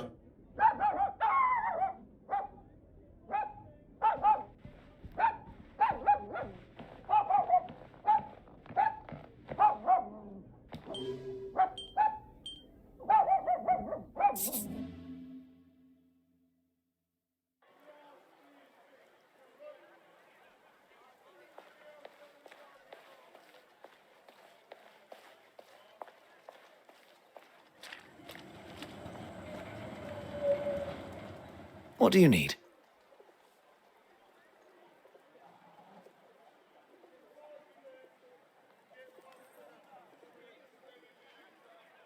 What can I do for you?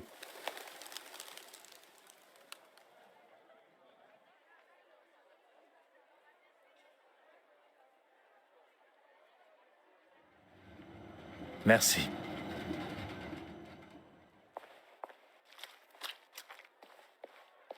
Poirot, over here.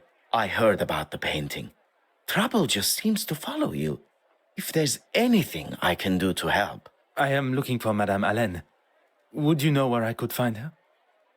If she's not on stage already or rehearsing, she'll be in her dressing room. That alleyway will take you to the back door.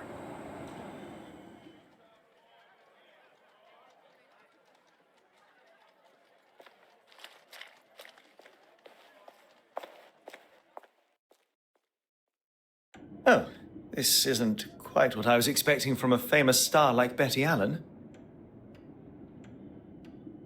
A famous star that is not on stage, nor in her dressing room. You don't think something could have happened to her? Combining the state of the room and her being absent, I fear something sinister may indeed be afoot.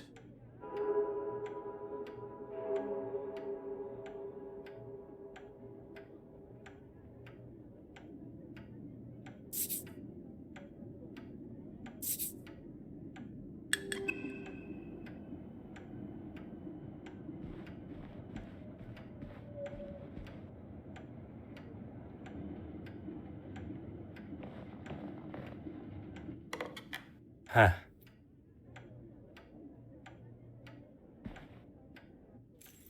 Aha.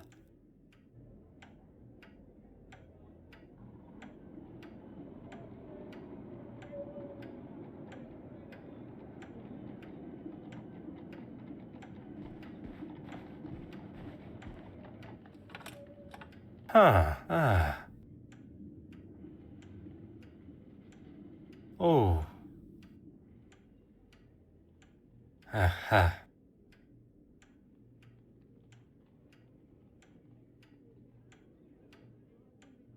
Ah. Hmm.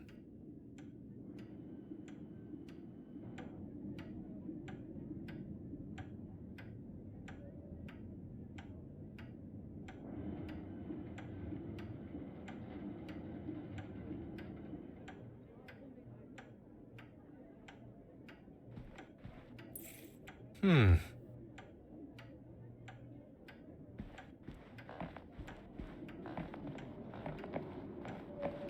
What do you need? What can I do for you?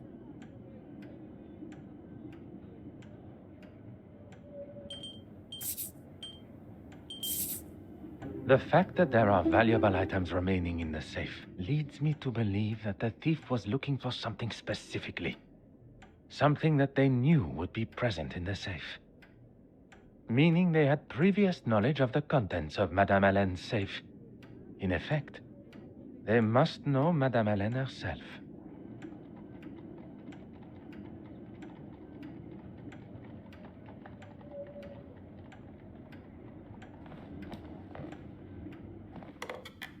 Oh.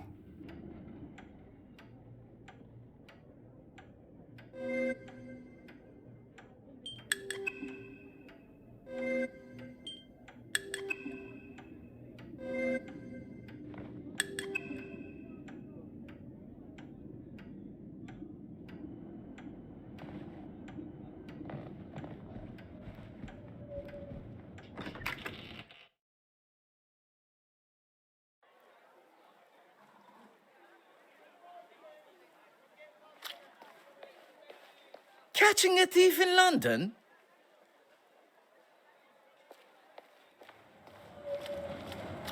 Oh.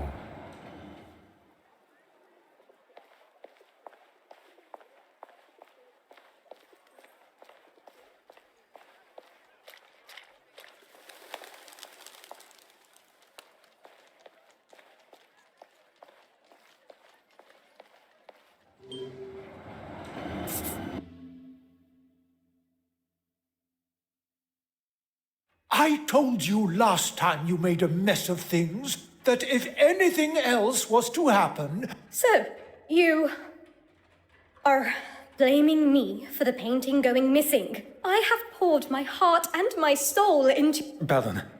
Perhaps this is a conversation that should be had behind closed doors. This conversation will happen where and when I want it to. What Detective Poirot means is maybe somewhere a little less public would be a better place to have it. I am well aware of what your foreign friend was implying, and I shall give you exactly the same answer. Let us not say anything that one would later regret. A moment to breathe for everyone, perhaps.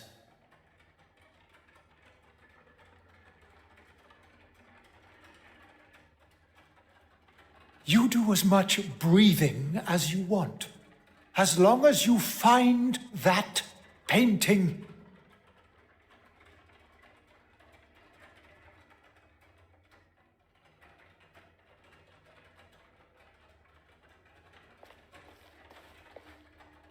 Mademoiselle, may I request a minute of your time? What can I do for... Can you not see that we're busy?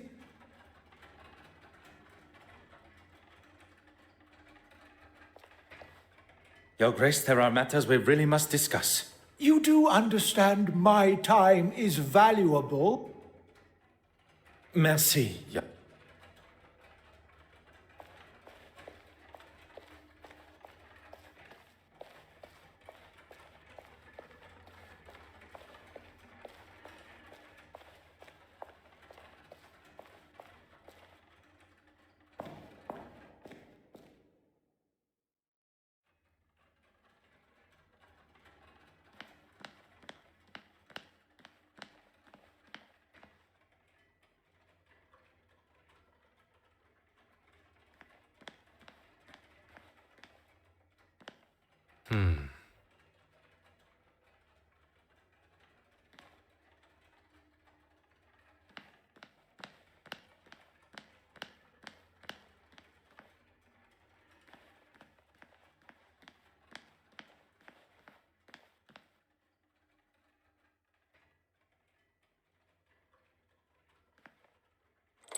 What do you need?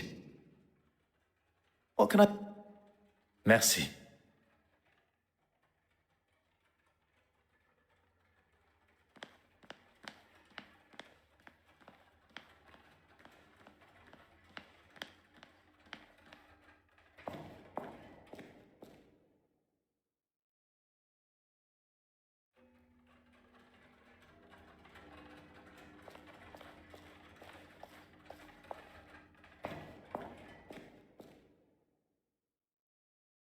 I don't think you quite understand the severity of the situation, Detective Inspector. I'm well aware, and I'll conduct my investigation how I see fit. That just isn't good enough. How would you feel if... who am I kidding? You could never afford something like that. I can assure you Detective Inspector Hardwick and his men will be doing all they can to find your missing painting. Now you have some officer from another country entirely fighting your battles for you? I speak on behalf of no one but myself, monsieur. And I didn't ask you. Hardwick, get it found. Right you are.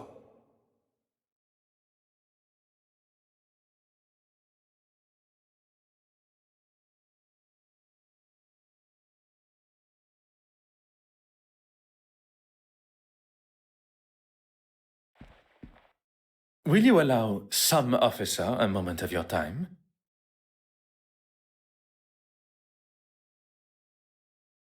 I'm a very busy man.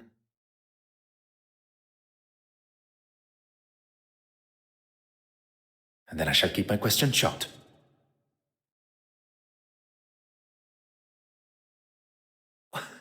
I'd say the heart attack was the most memorable part of the day. Quite understandable. But before that? I was talking to the bishop, or rather being talked at. He doesn't see it, but he gets quite heated. That's the last thing I remember.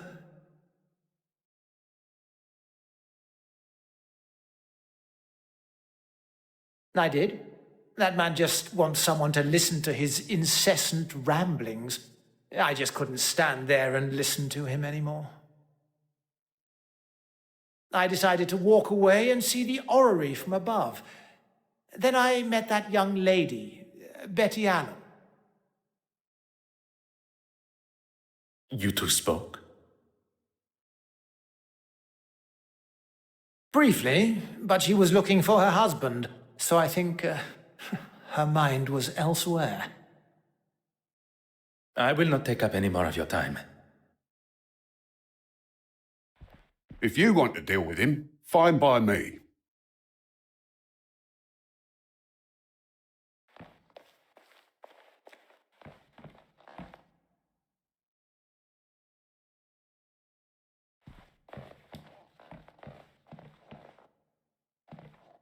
Detective Inspector Hardwick has made it quite clear that my valuable insight is not wanted.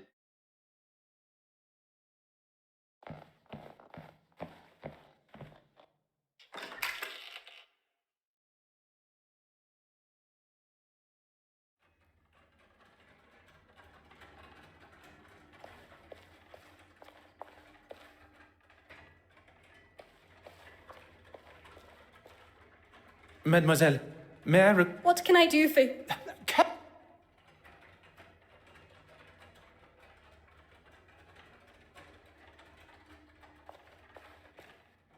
What do you need? What? Merci.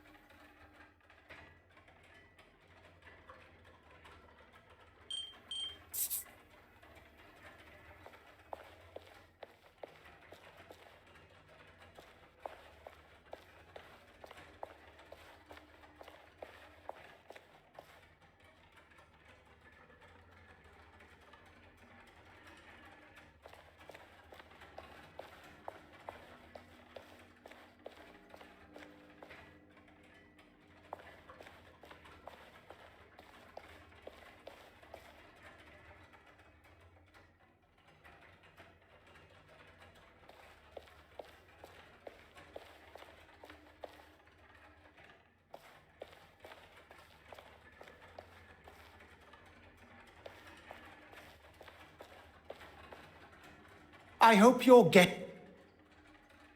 heated? They are the words of Monsieur Ellsworth. Oh, the man is in politics. He should know what heated looks like. There was no one else around. How was I to know he was having a heart attack when he clutched his chest? And when I saw he was in trouble, I went to get help. I suppose I got lost finding my way back. I do not believe Bishop Mountjoy was the instigator of Monsieur Aylesworth's heart attack, but it appears he does. He is quite rigorously trying to convince himself he is not to blame.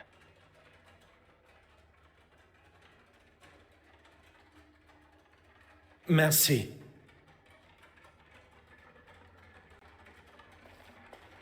What can I do? He knows just how to push. He knows what this museum means to me. That is clear to us all. He thinks he can say and do what he wants because of his position. But if he thinks he can get rid of me that easily, this museum is my life. And if anyone, including him, tries to do anything to jeopardize that, I would... I'm sorry. The detective inspector was quite adamant I wasn't to allow anyone in. Detective Hercule Poirot is not just any man, mademoiselle. And modest to boot. There you go. The key. It is in a far better condition than yesterday. It was looking grubby and covered in rust, so I cleaned it. If you find anything else that may be of importance to the investigation, I ask that you leave it as you found it.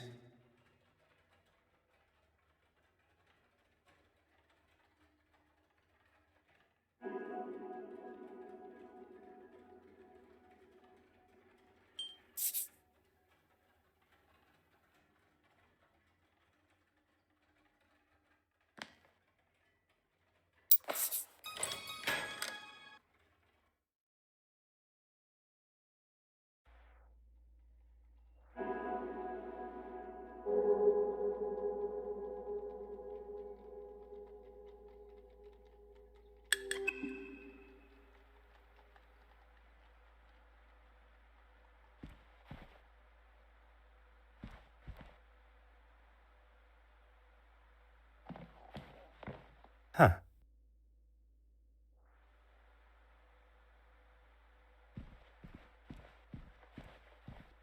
Huh. Mm-hmm. Aha.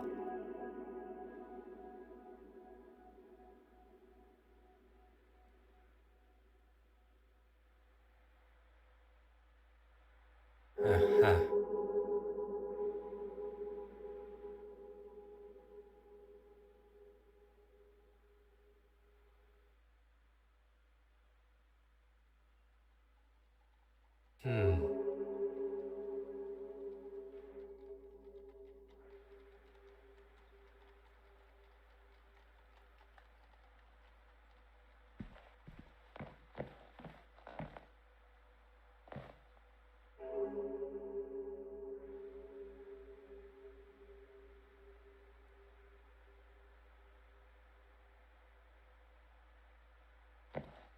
Huh.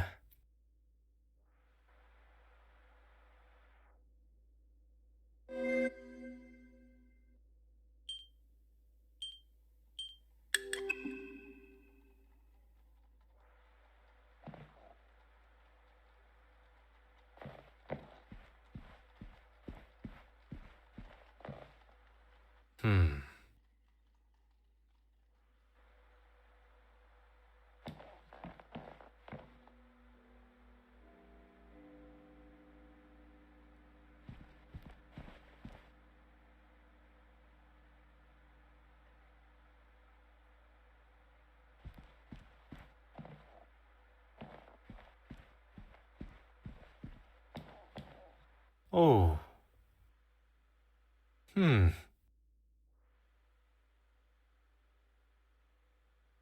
Ah.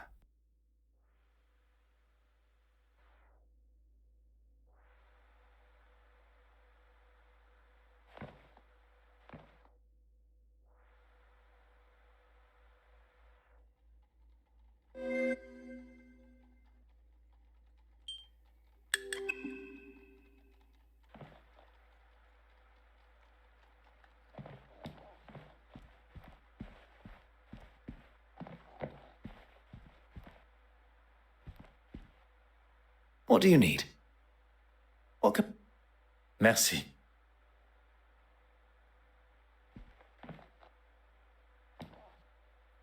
Oh.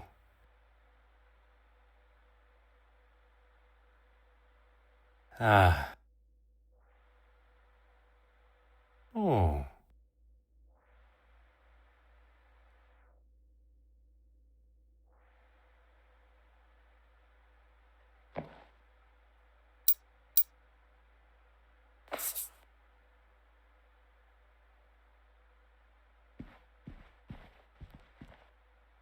Ah.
Hmm.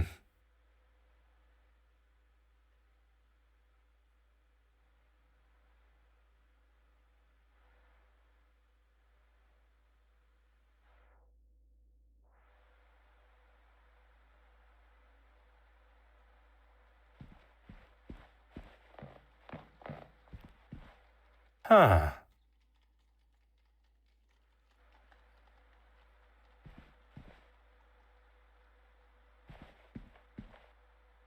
What do you need? What can... Merci.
What do you need? What can... Merci.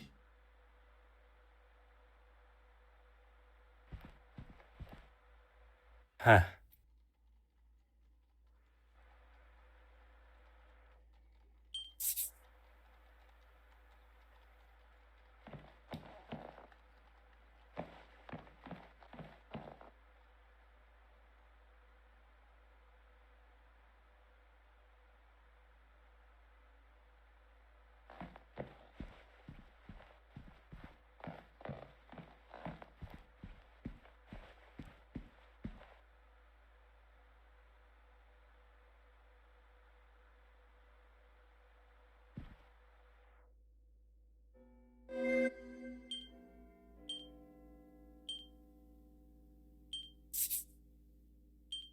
Order and method. That is the way to solve the problem.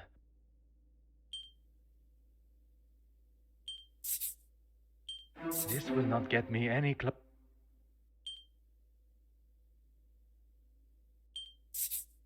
I must take a different approach.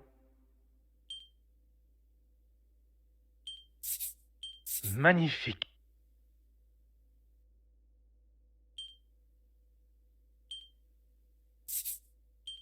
Where is the sense in...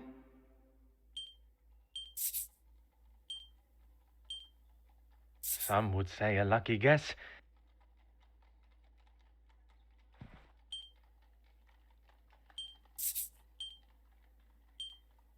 The evidence suggests something else.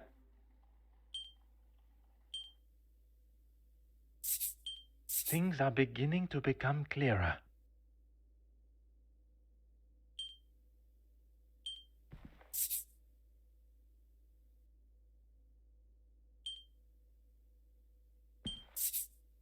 I should consider this further.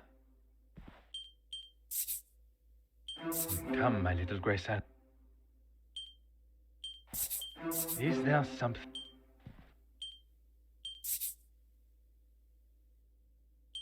Come now. Think...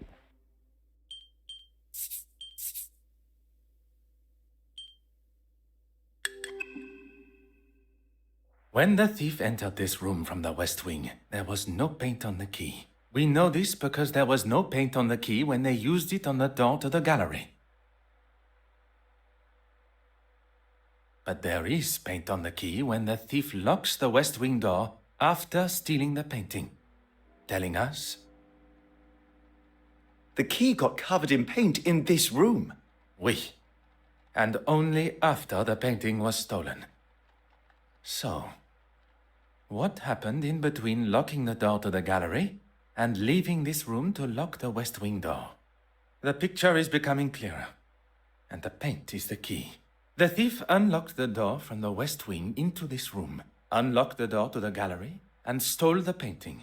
They then returned, whereupon they laid the painting on the desk. The thief locked the door and returned to the painting. But then, an accident. They dropped the key into the palette of paint. How can you be so sure? We know because the paint palette was the only source of blue paint in the room that the key could have dropped in. But why put the painting on this table, where items may be knocked or where they may be heard? Perhaps the answer is before me on the desk.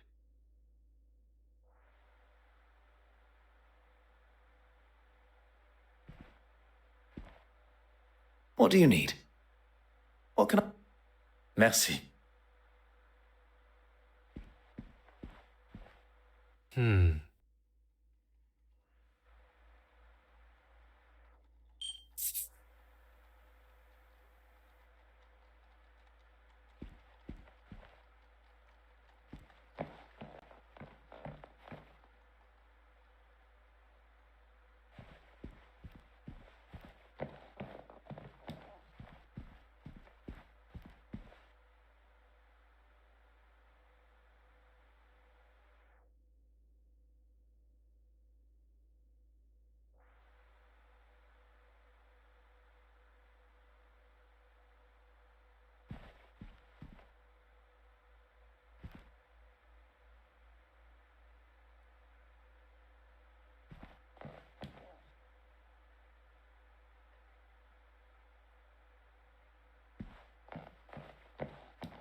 Oh.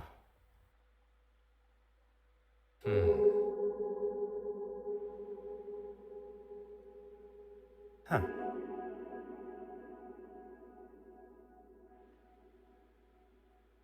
Aha. Ah.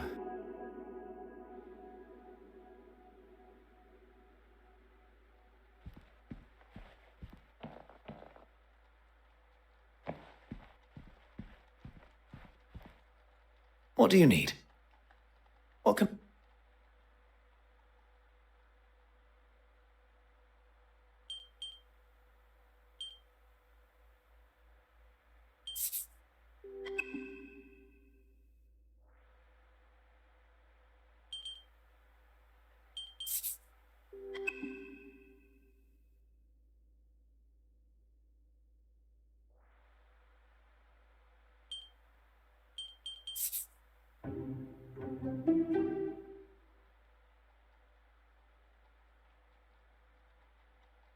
What can I do for you?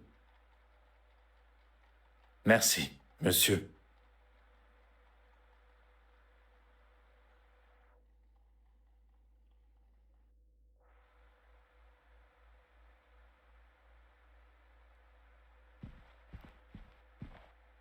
Oh.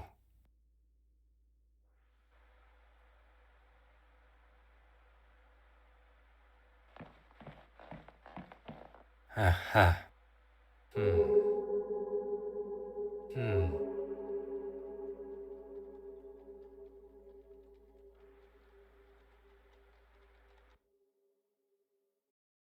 Gentlemen, have you seen Miss Babanian?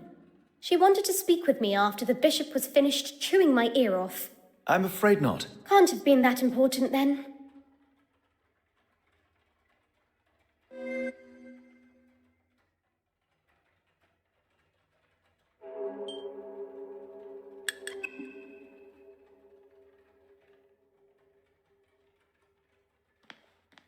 What can I do for you?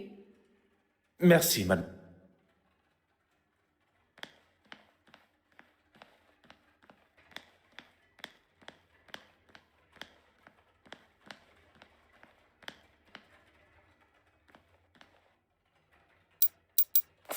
Ha.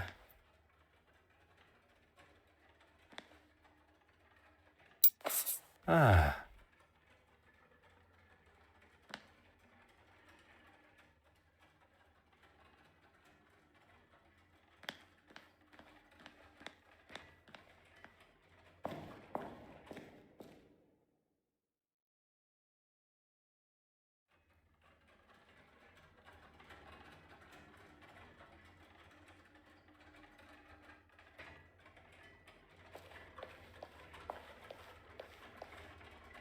What can I do? Merci, madame.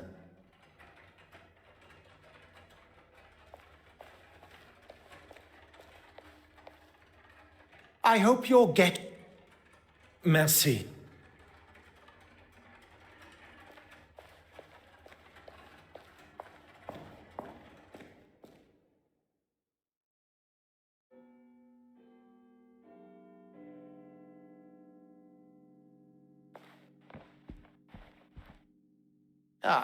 I suppose...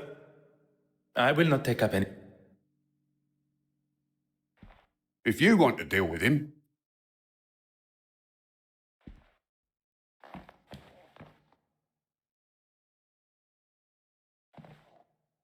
I will not take...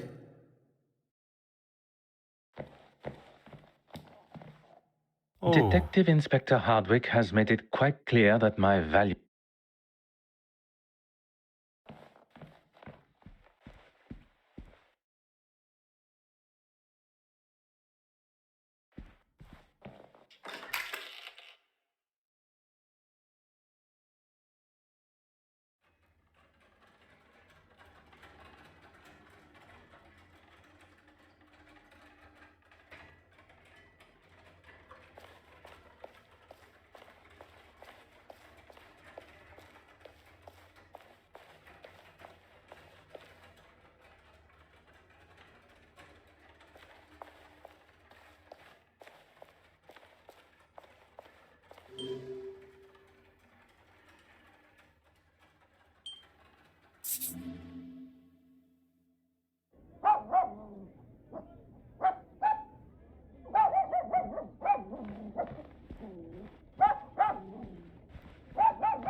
Ah.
If you want to deal with him, fine.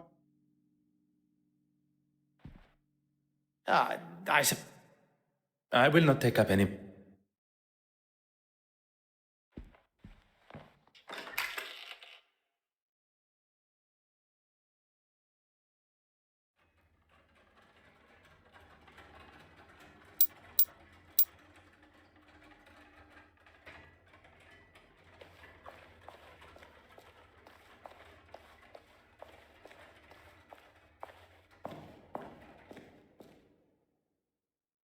Gentlemen, have you seen Miss Babanian?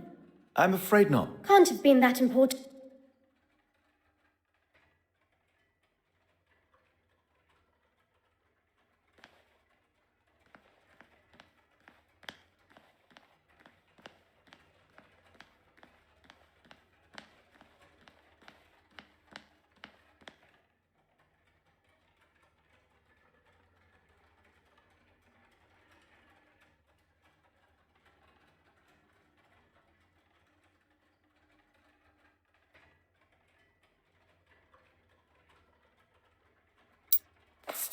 Oh.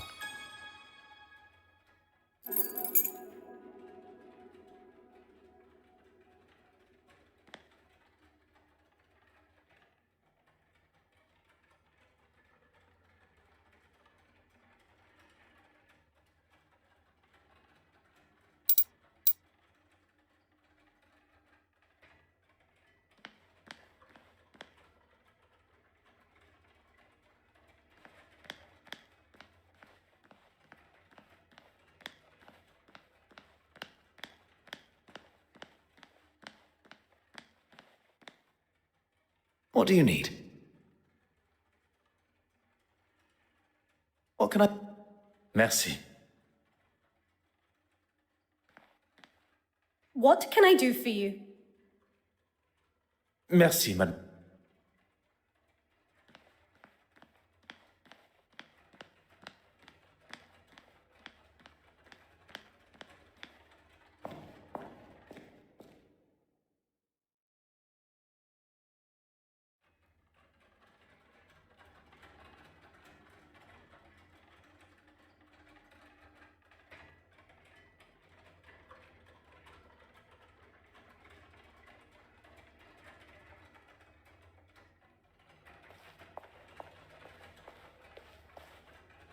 What can I do for you?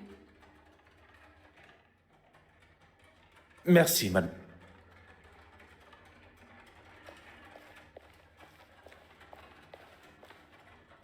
I hope you're getting something out of wasting my time. Merci.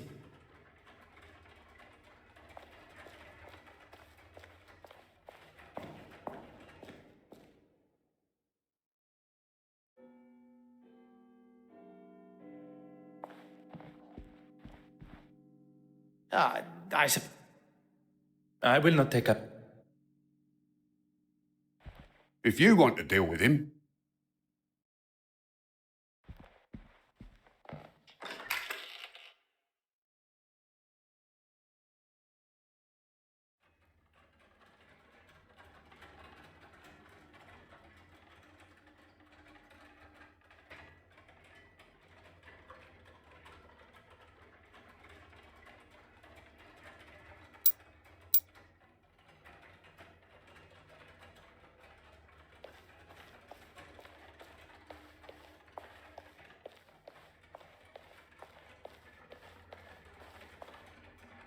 What can I do? Merci, madame. What do you need? What can I... Merci.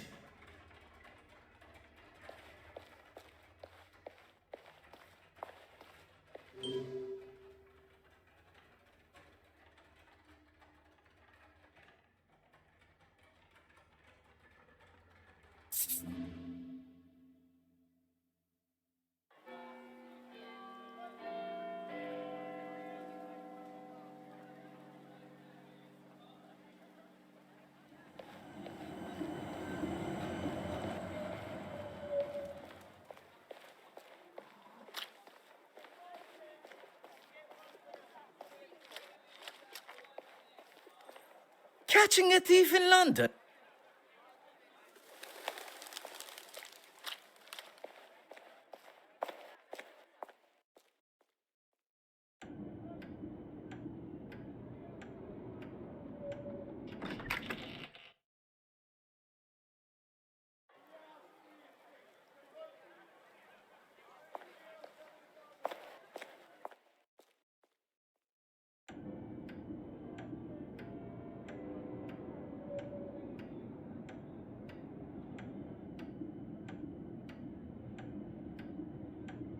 Aha.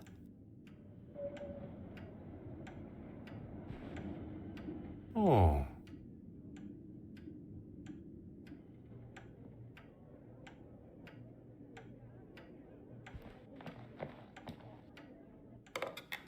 Ah.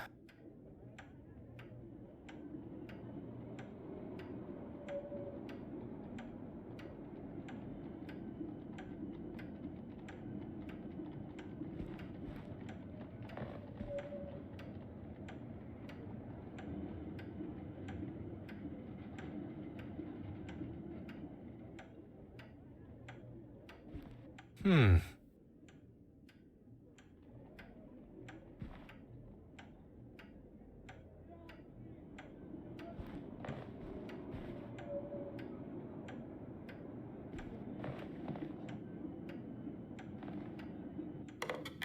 Huh.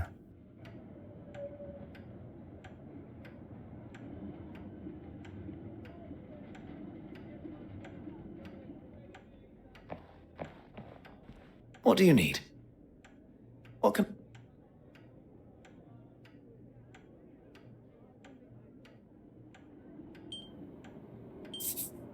Why, Mrs. Allen?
What can I do for you?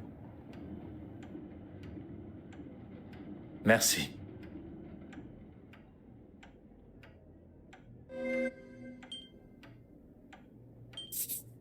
Voila.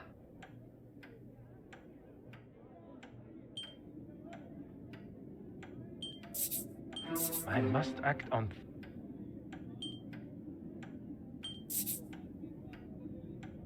I cannot see the logic. Something just... The answer was staring me in the face.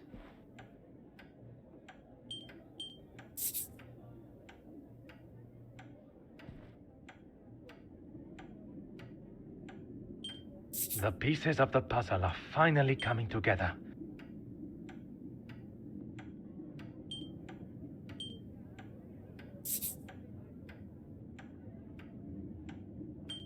Something just a...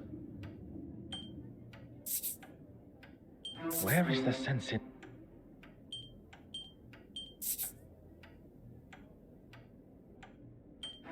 Come, my little grey cells.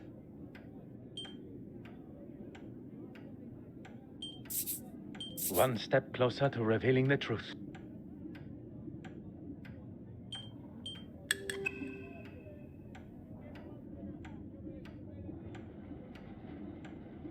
What do you need? What can I...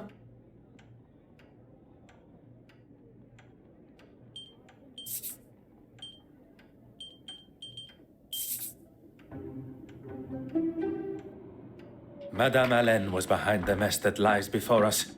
Filled with rage, she... What do you think you're doing in here? Security! Pardon, Madame Hélène. I do not wish to cause any alarm. I am Detective Poirot. You will recall from the gala. Yeah, I remember you. Doesn't give you the right to be snooping in here. Snooping, no. Waiting patiently, oui. You can wait outside. I'll talk to you there. Well, go on then, shoot.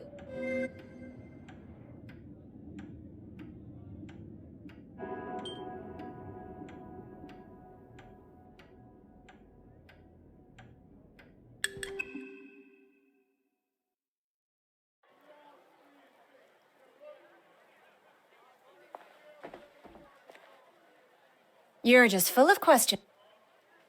Well, thanks to Johann walking off, I got stuck talking, a term I use loosely, with Mr. Aylesworth and the all-important bishop, as he likes to consider himself. Where did your husband go?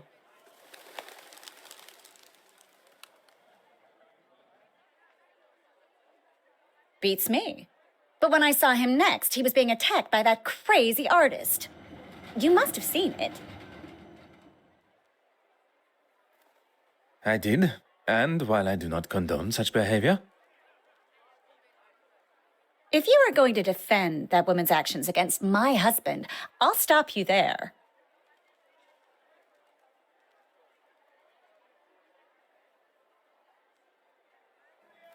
Not really any of your business, is it?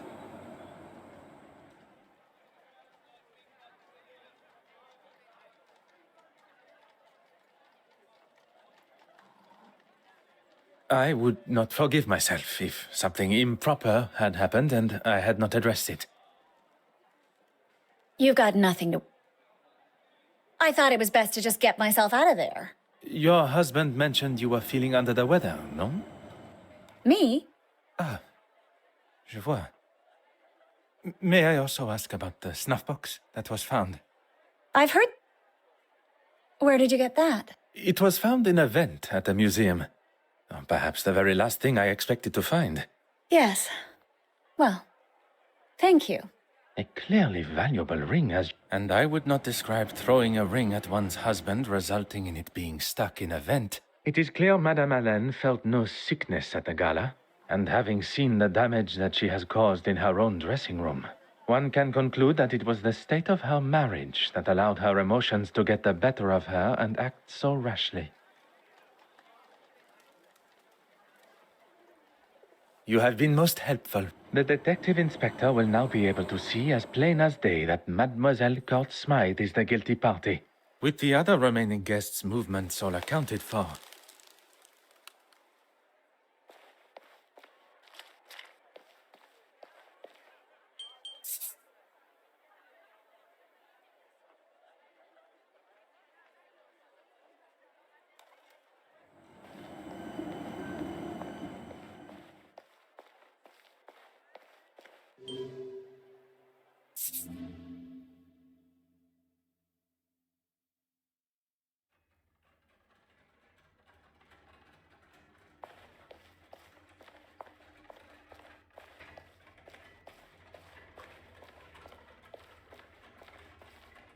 Ah, Detective, you're here. Look and you shall find. How may I be of assistance? Oh, well, I've had the photographs from the gala developed. That's good thinking, Miss Farquhar. Oui, very kind, mademoiselle.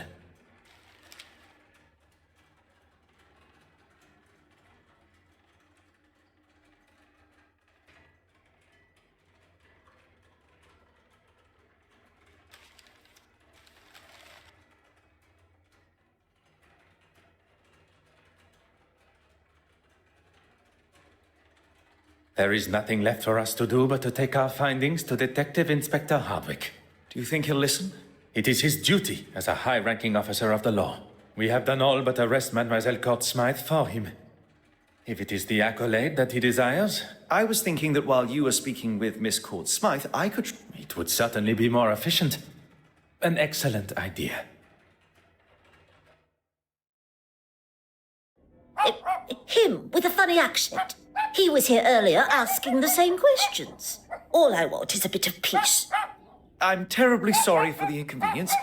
Monsieur Hastings, your assistance is required immediately.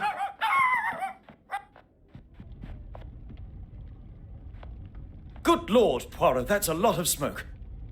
And now you are up to speed with the situation. I have evaluated the position we find. If you're going to use the fire extinguisher, now would be the time. Très bien.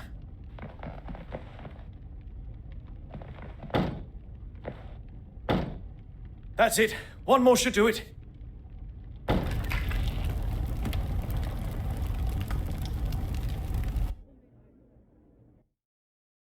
Detective Inspector, it is imperative we search the crime scene as soon as possible.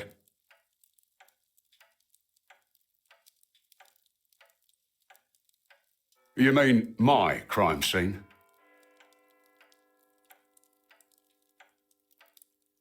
If I may, I can count on one hand how many crime scenes I have seen in my life, and although they are somewhere I don't wish to spend too much time, as the representative of Lloyd's of London Bank, it is my responsibility to handle all matters regarding the now stolen painting. A weak attempt, but I've got more on my plate than dealing with some paper pusher getting his knickers in a twist. You've got until I return to do whatever it is you need to do. And if I find one thing out of place...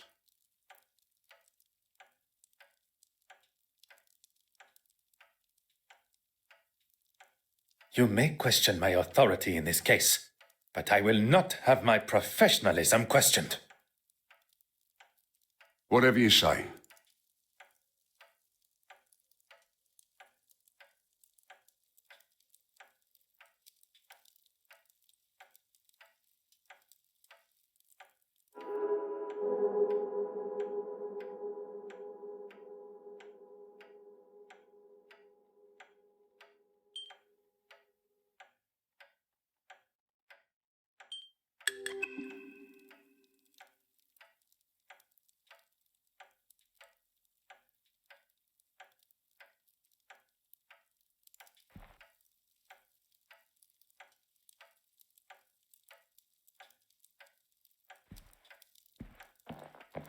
Oh. Ah.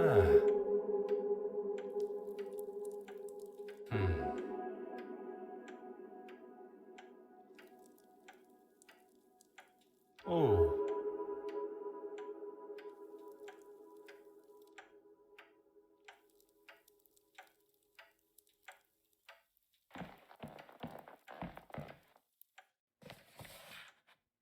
Aha.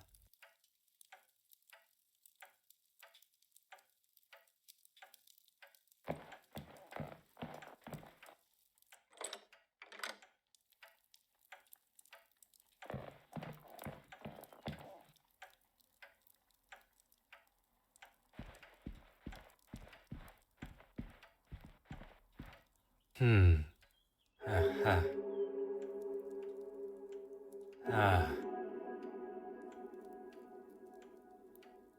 Huh.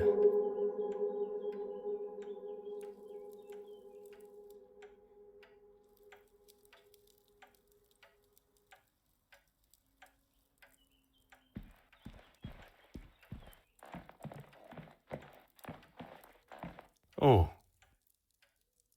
Huh. Mm-hmm.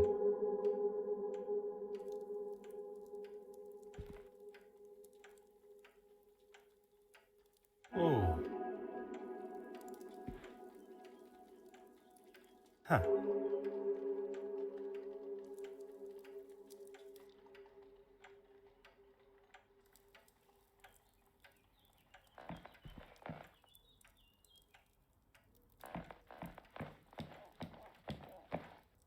Oh. Aha.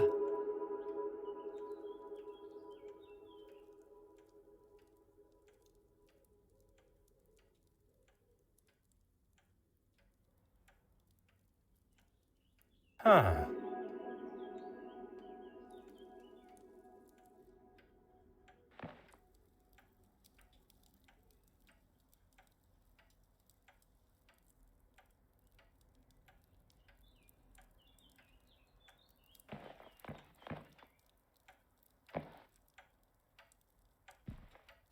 Ah.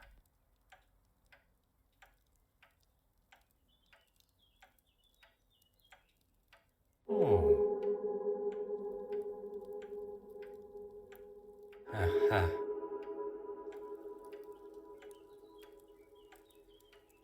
Hmm.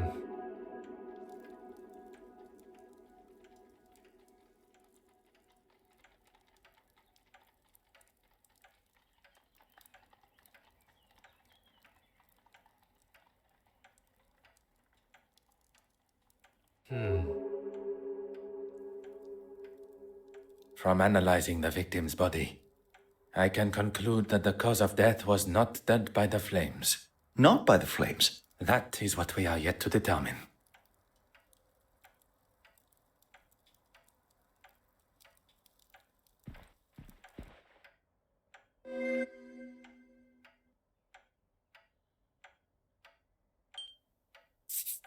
Order and method. That is the way to solve the problem. The evidence suggests some... I must act on thought. I should not be surprised by my own skills of deduction.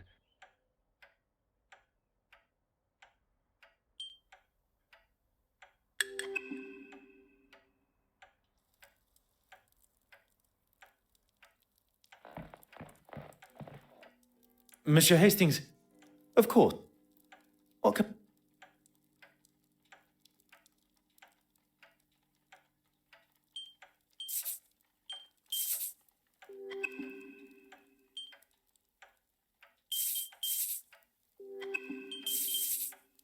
From analyzing the victim's body, I can conclude that the cause of death was not dead by the flames. Not by the flames?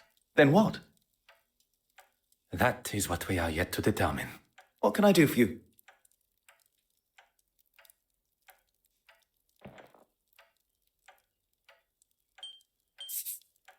Mr. Poirot, you are a genius. What can I do for you?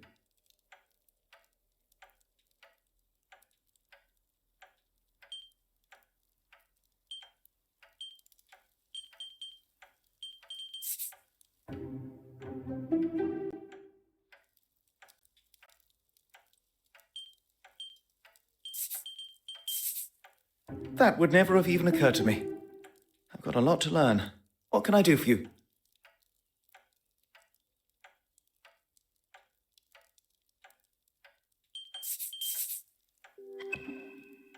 What can I do for you? Let us get back to...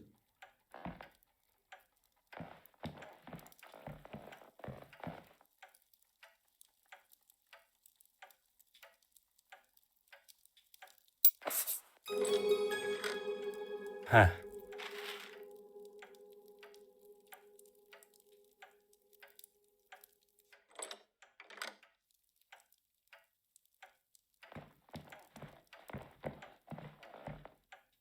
What do you need? What can I...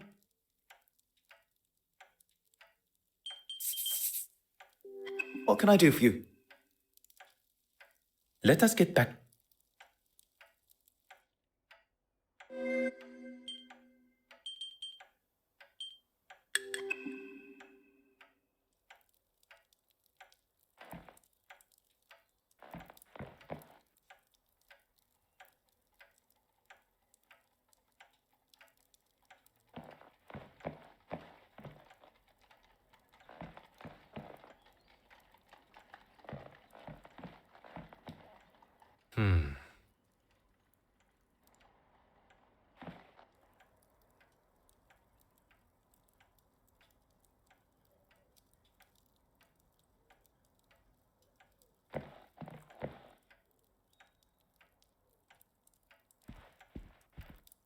Ah.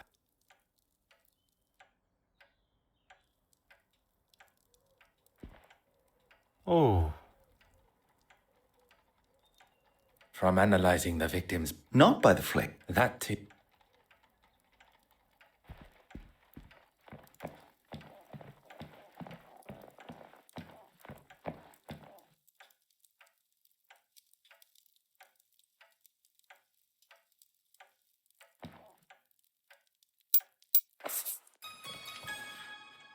Ah.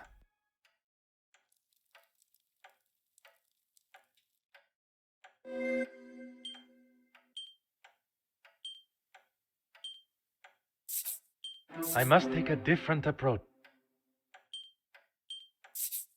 I cannot see the logic in it. This will not get me any... Logical thinking shall...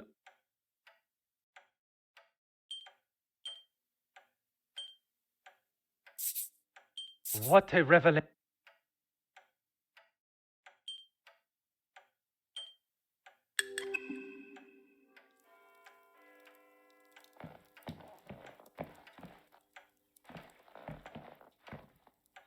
What do you need? Of course. What can I...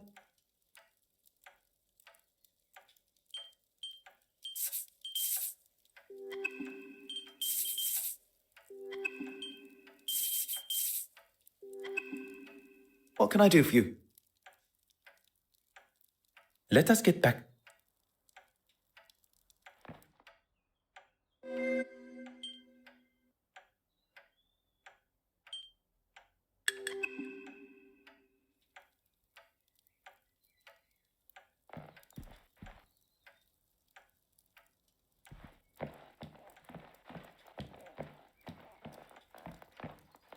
Oh.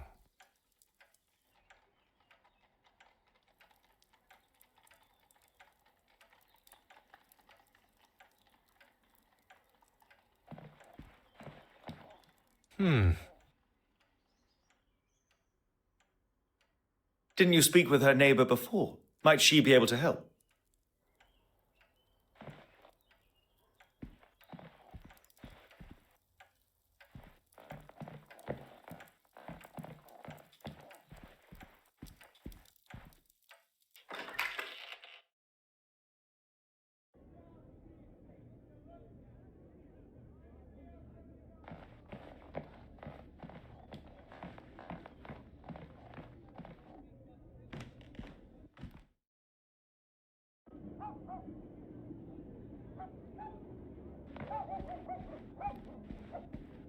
Is it that copper again? I was hoping to ask you some questions regarding the fire. You aren't coming in. Merci. She hardly had any visitors, but yesterday it was like she had a sign up offering out free ale. If you would be so kind as to talk us through the events as you remember them. Well, I saw her leaving with a couple of paintings under her arm. You've seen her work? Then there was that posh-looking chap. I heard him before I saw him. Like an elephant on those stairs. Next came the professional-looking fella. He's got some money in those pockets, that's for sure. I saw him leaving with a painting, too. Oh, and the argument with another man? I couldn't hear what it was all about, but he had a set of lungs on him. You are doing a wonderful job, Madame Colcham. You can keep the patronizing tone to yours. She must have turned her radio up to disguise what they were saying, but it wasn't long before he was storming down the stairs. I don't think he'd heard the expression light-footed before. Would you be able to remember any other details of the gentleman? Through this people, you can barely tell who's man and woman. I didn't hear her leave, but when I heard that door downstairs slam, I knew it was her. I opened my door and gave her what for. And you know what she did? Only after did she turn the radio down. I was getting right into the exciting bit of my book. Perkins' first one, you know. And then you lot showed up. Merci, Madame. You have been most accommodating. Oh, and I found this in the garden. The cork from a champagne bottle is smell. Merci.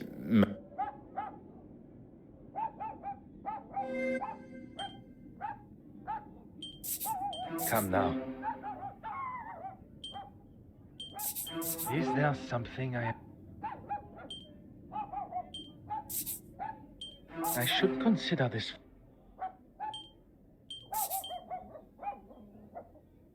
Hot on the culprit.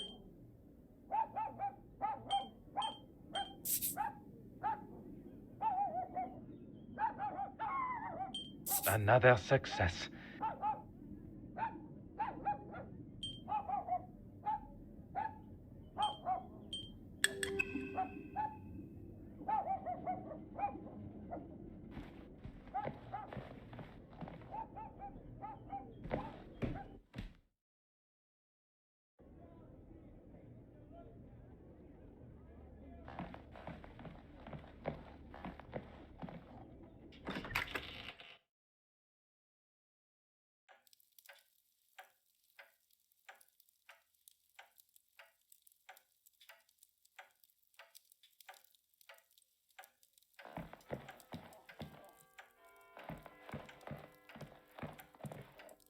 What do you need? Almonds? I've never had champagne that tasted of almonds. One would hope not.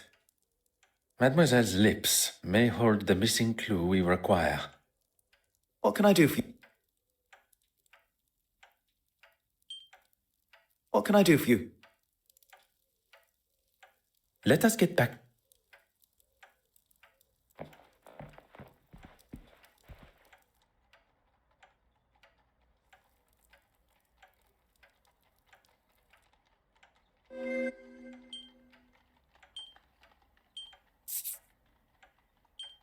I must take a different approach. The evidence suggests I should not be surprised by my own skills of deduction.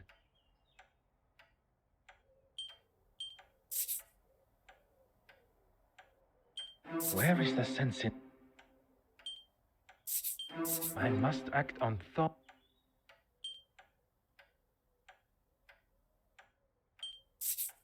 Order and method.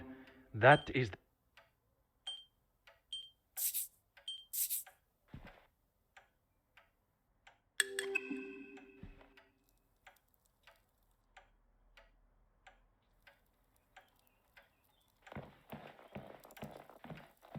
What do you need? It wasn't an accident. It was set on purpose, using turpentine to douse any evidence of them being there. An almost perfect execution, had we not arrived in time before the evidence had burned away. But why try and get rid of the necklace? Spoken like a true detective. The killer used a syringe to inject a liquid form of the poison through the cork and into the bottle. Potassium cyanide. Traces of the compound can be found in nature, but dangerous levels, such as those present, can be detected by its notable almond smell. And she fell victim shortly after in her chair. I don't know if I'm cut out for this. Take your time. Consider what we have seen and learnt of Mademoiselle Courtsmith's time here yesterday. Okay, firstly, we know that she had a number of visitors and an argument with one of them. Among these visitors, one left with a painting, perhaps another forgery. Très bien. Irene wasn't drinking alone, and whoever she was drinking with likely poisoned her.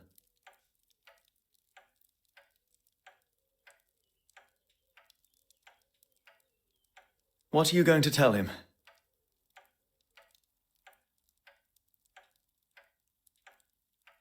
The truth. He may hope for a simple and somewhat convenient version of events, but he cannot ignore the facts that we shall present. My crime scene's still intact.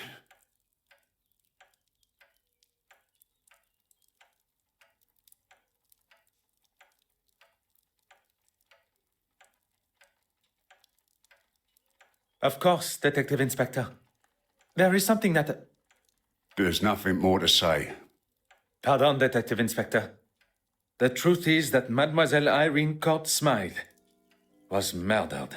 Right you are. I'll be sure to make a note. But you won't.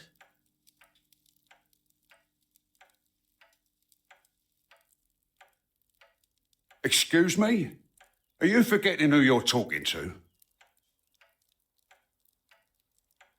He is well aware of your authority and your capability of coming to the same conclusion.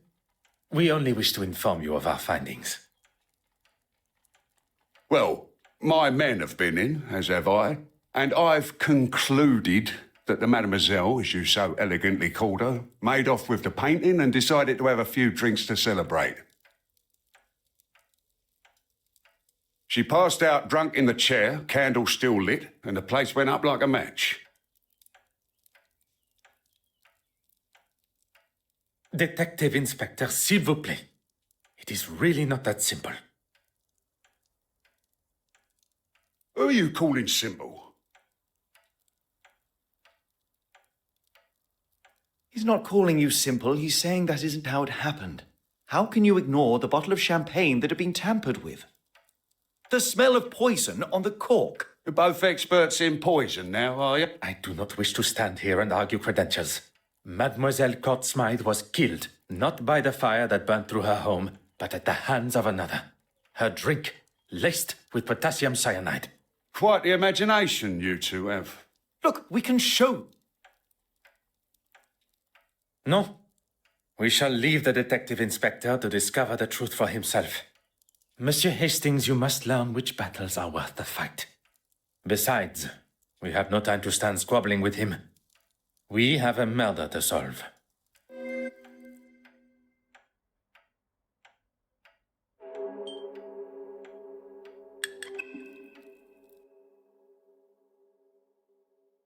That was quite a night.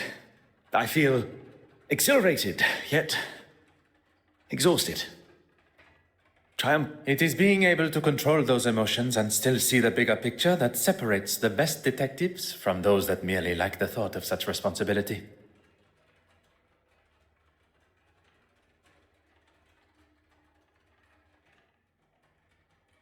So do you think it must have been one of the guests at the gala?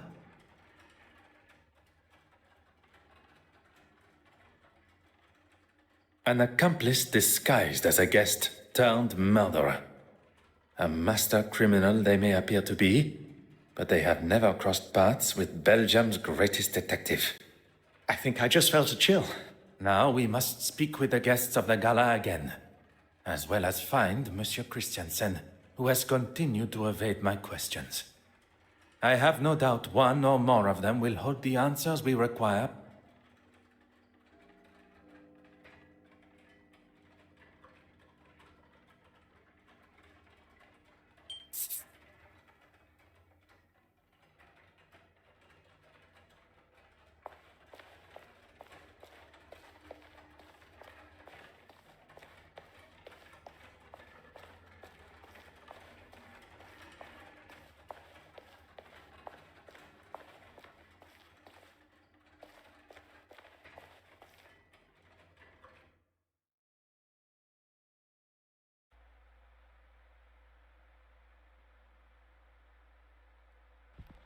Mademoiselle, do you have a moment to spare? Of course, Detective.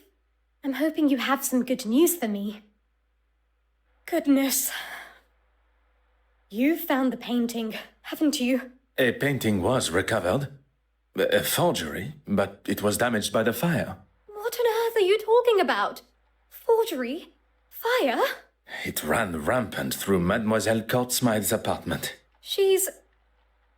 dead. She would never be so... But with all of those flammable paints and... No! Mademoiselle Warbeck appears quite distraught at the news. Perhaps I should have considered the nature in which it was delivered.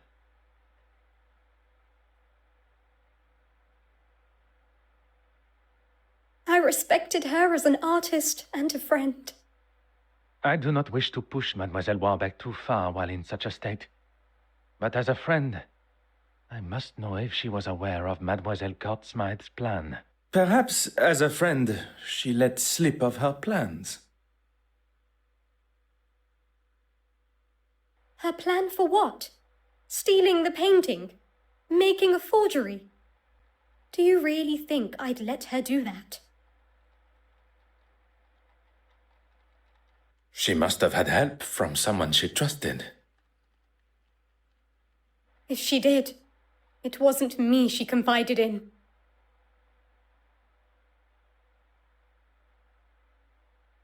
I've been here trying to calm down the trustees.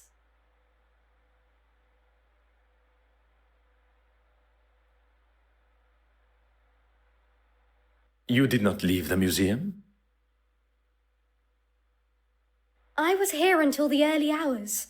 After the meeting, I wrote a letter to my father. I wanted his advice on what to do. It's just all so... Excuse me, gentlemen. I must go and make a phone call to an artist. I shan't be long.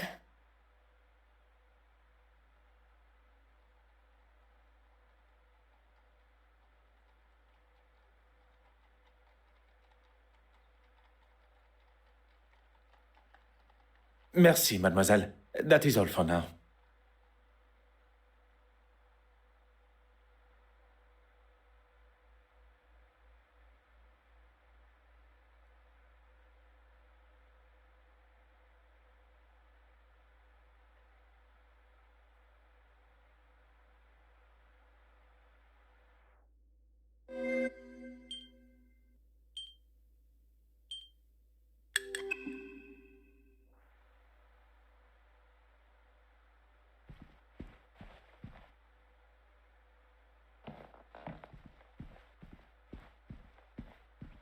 Huh.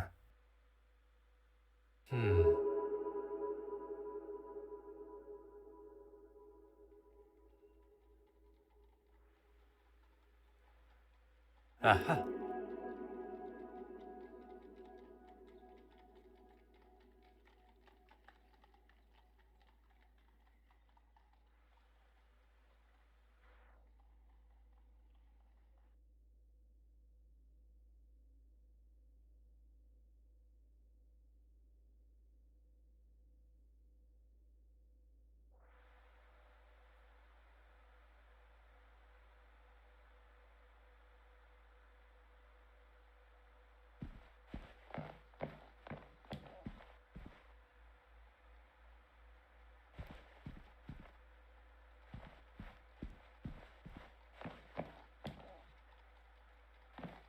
Monsieur Hastings, you're... Of course.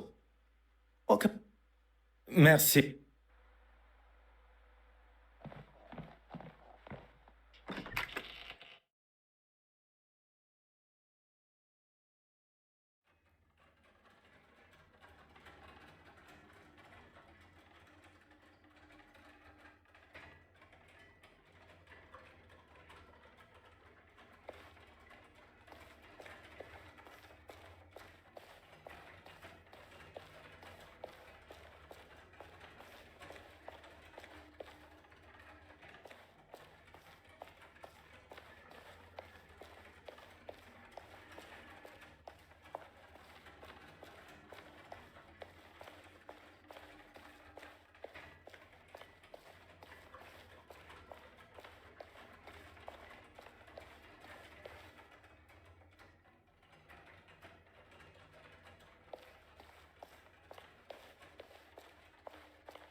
Gentlemen, what can I do for you?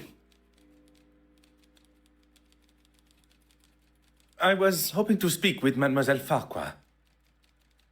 I'm afraid she already has her hands full with the story. Unless you've come with a bigger one than what she's working on. Perhaps another time, gentlemen. We really are very busy. Perhaps another...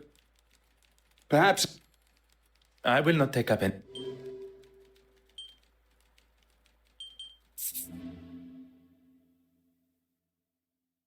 Monsieur Aylesworth. Ah, A detective that actually seems to be doing something to find my painting.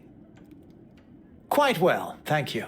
The infirmary discharged you already? With a clean bill of health. I didn't want to wait around using up valuable resources. An honorable gesture.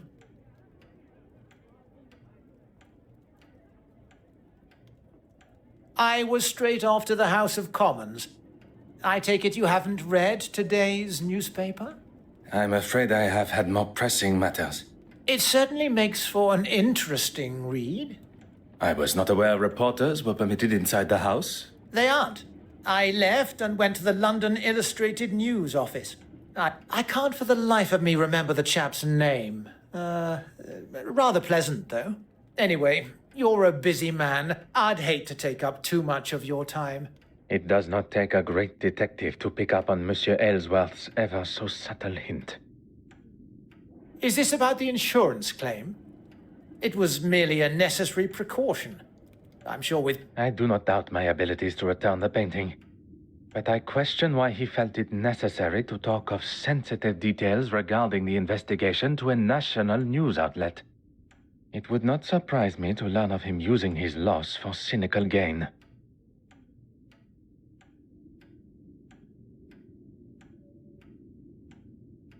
I assume you saw the article in the paper?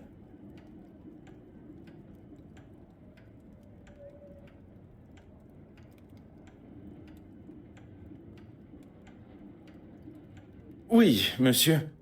A fantastic opportunity for you to express your political opinions. Oh, the people must know what I stand for. I will not take up any more of your time.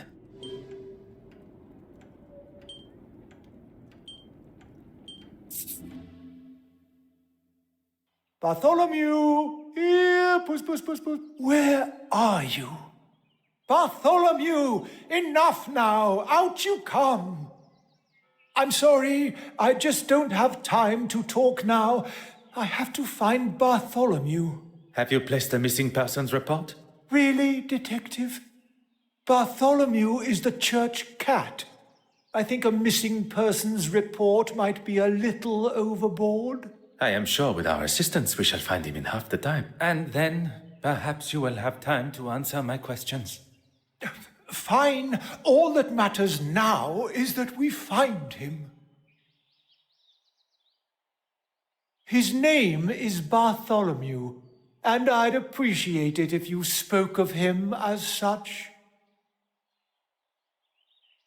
Pardon. When did you last see Bartholomew? Better. Well, you see, the poor creature took an interest in my easel. He leapt up, knocking over some of my supplies, and gave himself a fright.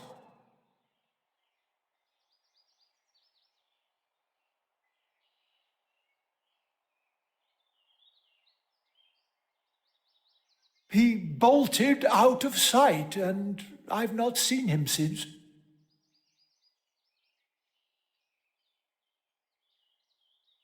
Merci.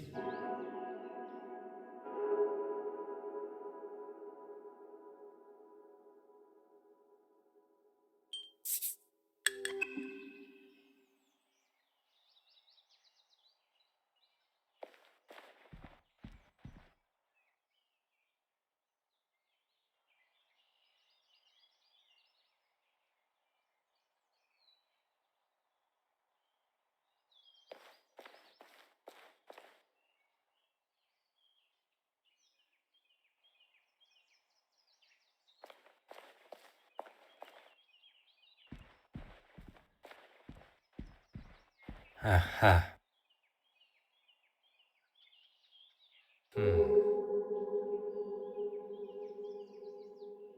Oh. Mm-hmm.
Merci.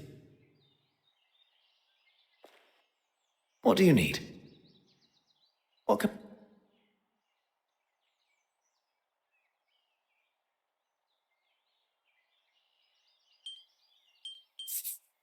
That would never have even occurred to me. I've got a lot to learn.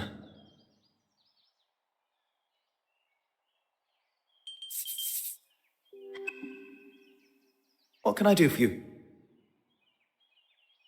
Merci.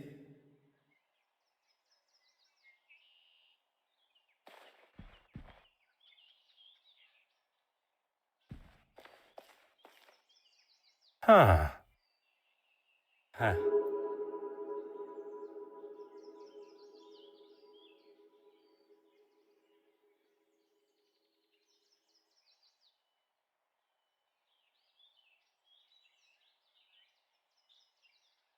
Uh-huh.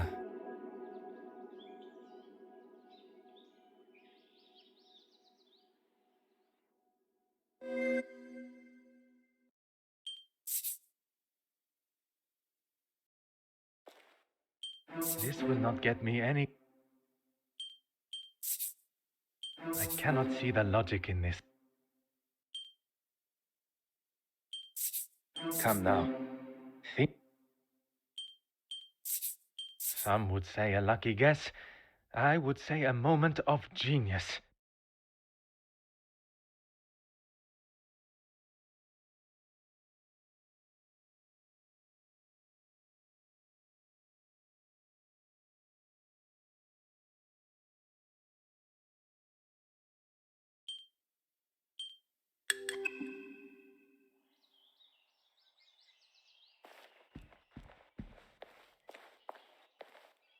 What do you need?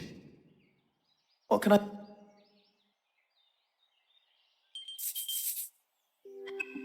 What can I do for you? Merci. Oh, I didn't think I could make it any clearer.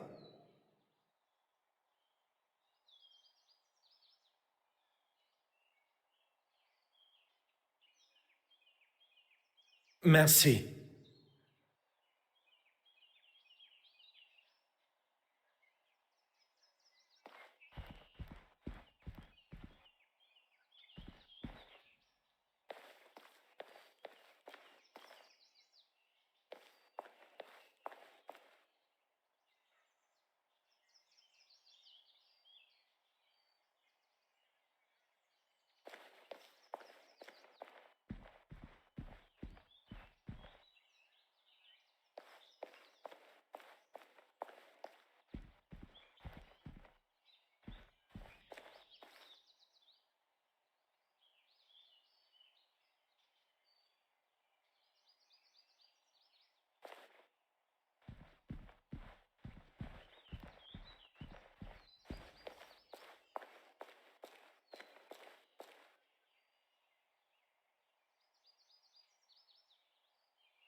What do you need?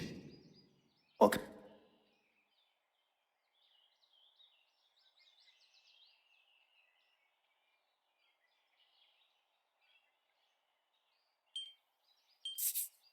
What can I do for you?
What can I do for you? Well, detective, A surprise, monsieur?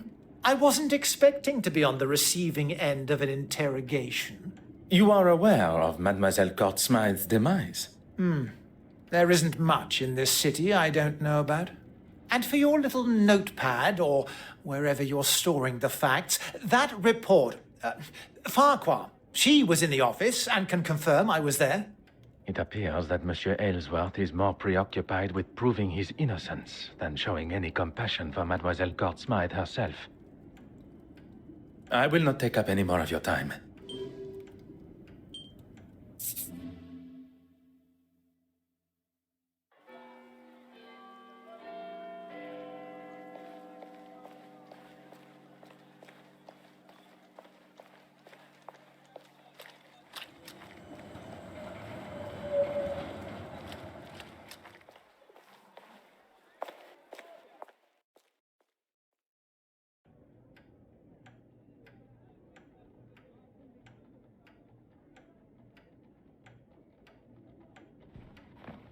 Bonjour, madame. Do you... You bet something's happened! I'm sure he didn't mean. That's it! I give up. I'm done with this acting. Take a deep breath. Take one man's opinion, and a wrong one at that. You're right. Let him think what he wants. Very impressive, Monsieur Hastings. Is there something You do know what I do, don't you? I was on stage, performing in front of a packed house. I did not mean... Zach. He was there. You two seemed pretty friendly. He'll tell you. So will that Russian lady from the gala. She was with him. Monsieur... Oh, he's already seen it. I told him he didn't have to come. A supportive husband indeed. Yeah, real supportive. Your guess is as good as mine. It is most important that I speak with him. Then you've got a missing painting and a missing husband on your hands because I haven't seen him. Look, I don't think I can take much more today. Mademoiselle Court Smythe was found murdered last night. Okay.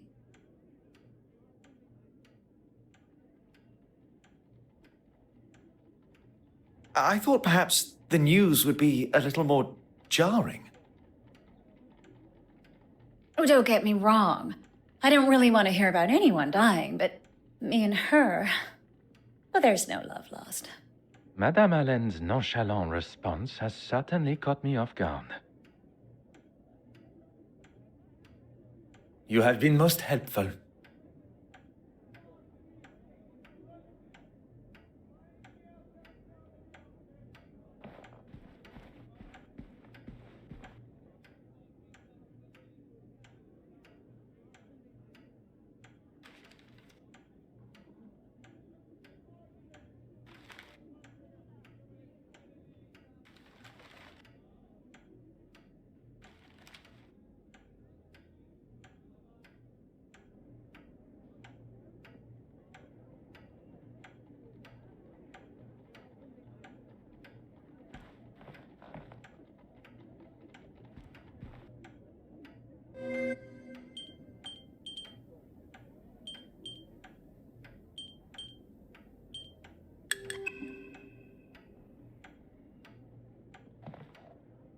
You're just full of questions, aren't you? You have...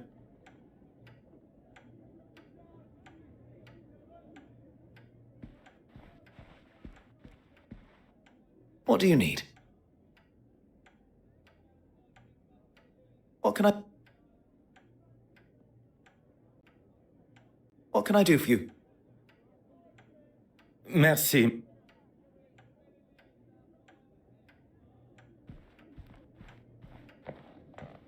You're just full of questions. You have...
What do you need? That sounds rather ominous. I would not ask you to do something I would not consider doing myself. Only on this occasion, it is I that must execute the other part of the plan. What do you need me to do? Madame Hélène, you must hold her attention while I take the opportunity to look around.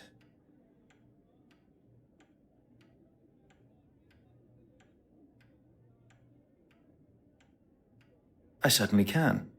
I'll appeal to her love of attention. Mrs. Allen, that photograph there, is that really you on a live film set?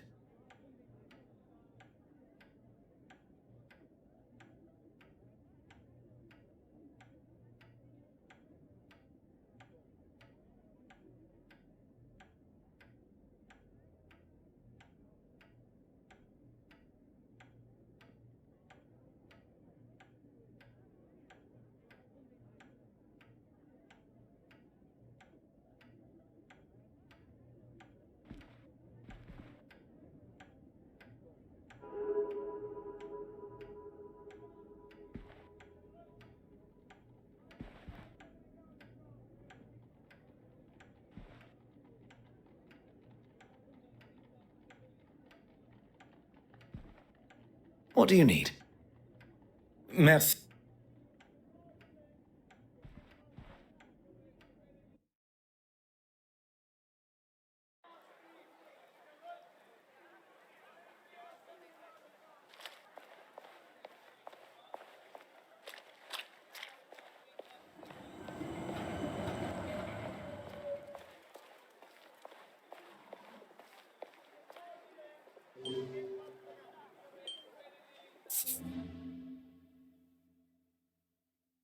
What can I do for you, Detective?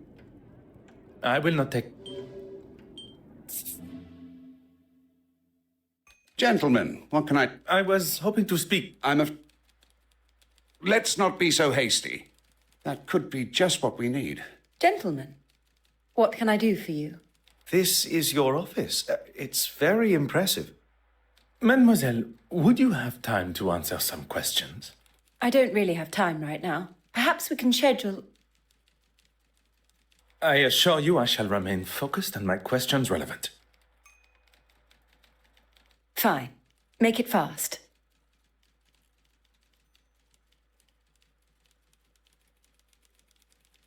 Is she all right? I'm afraid not. Heavens. How awful. I do not believe so. And her parents have both passed also. She was the last remaining Court Smythe. A question I did not expect.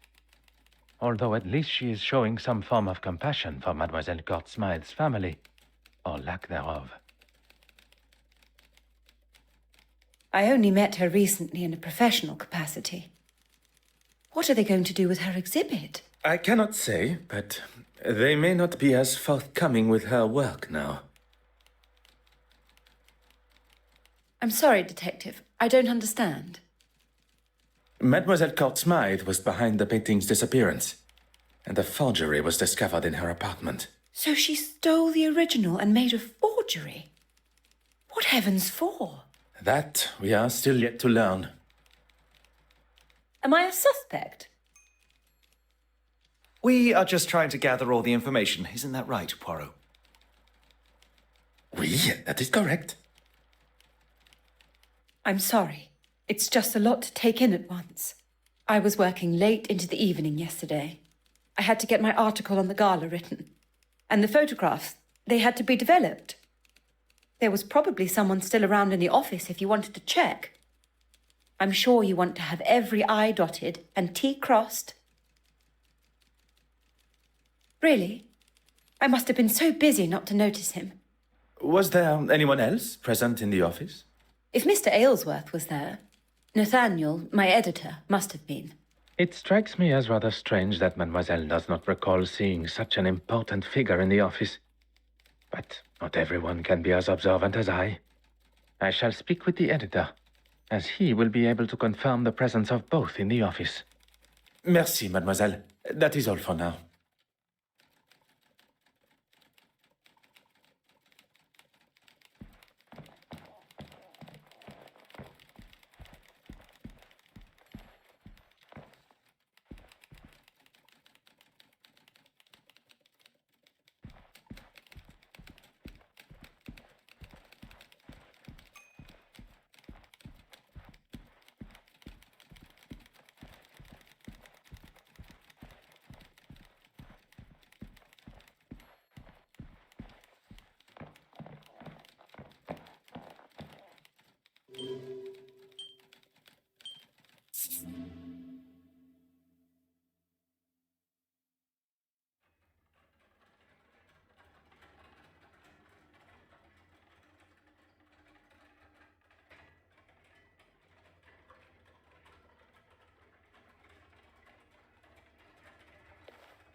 What do you need?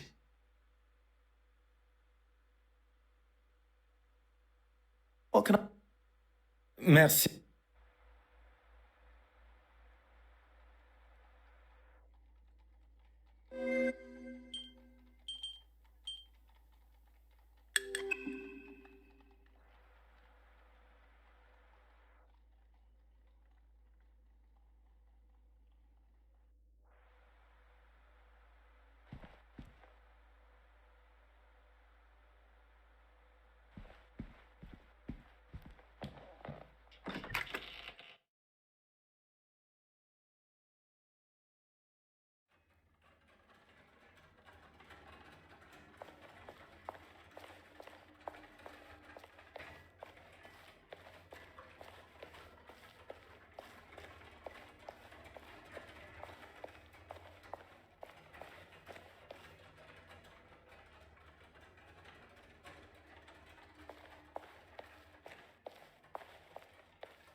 Yes, Thomas, one of my parishioners, would usually have sorted that for me. But he decided this weekend, of all weekends, was the best time to holiday to Margate. Where did you say the glass was broken? The easel. I was painting, and Bartholomew was obviously in a boisterous mood and knocked over the water jar. Merci, Your Grace. What do you need? Merci.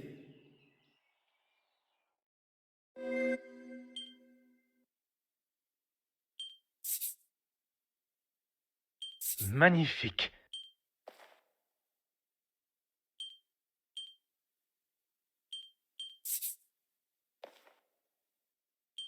Something just...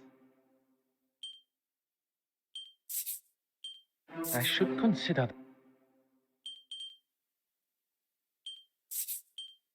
Is there something...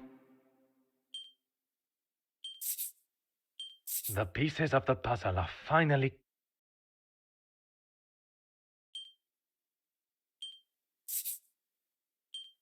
Things are beginning to become clearer.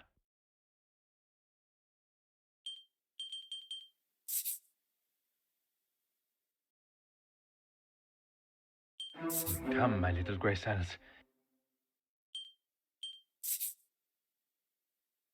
What a revelation!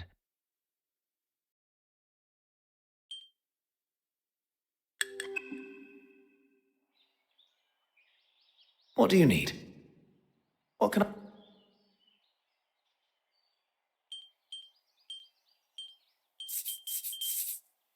I question whether the bishop's version of events is accurate. Perhaps he threw the glass jar at Bartholomew because he was on the altar. I know that's how it looks, but I can't imagine someone being so cruel. What tells us where the cat ran to next?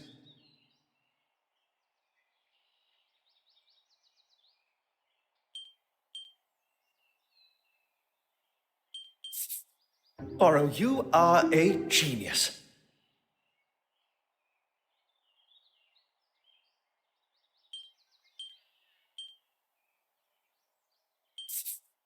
How can we know where the cat ran to next?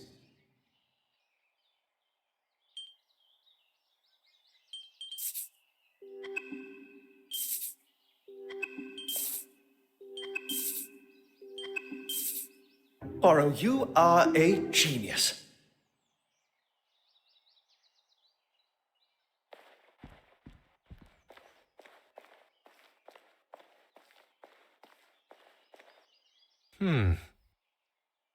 Huh.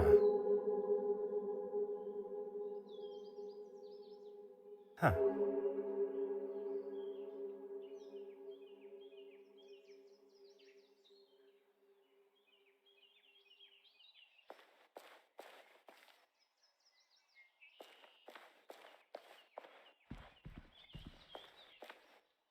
Oh, Merci. What do you need? What can... Merci.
If you would be so kind.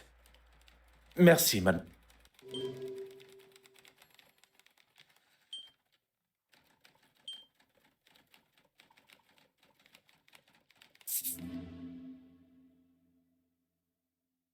What can I do for you, Detective? I will not take up.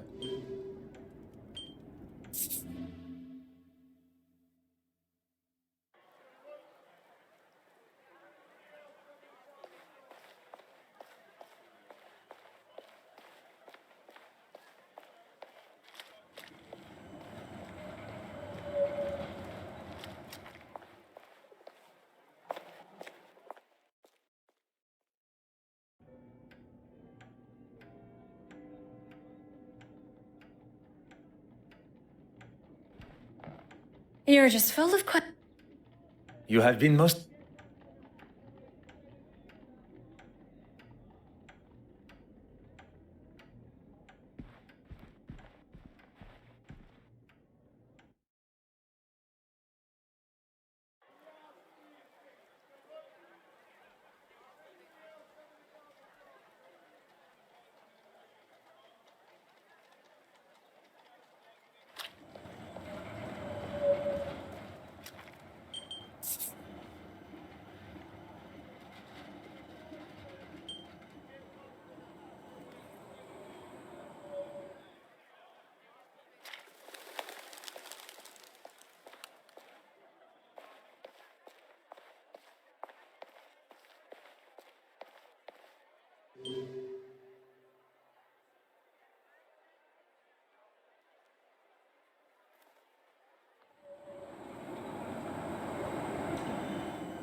Voila.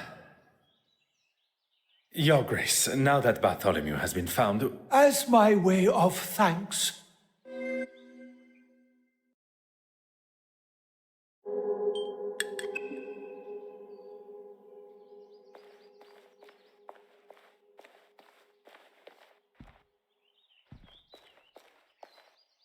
very well, get on with it. I hope that comes from an inquisitive nature rather than a place of accusation. You mean Mademoiselle Warbeck? Who else? She's running that museum into the ground. And following the meeting? I returned to the church to prepare for Compline prayers, although... You don't think? I got the feeling that someone had followed me from the museum. I never saw them, but I know what I felt.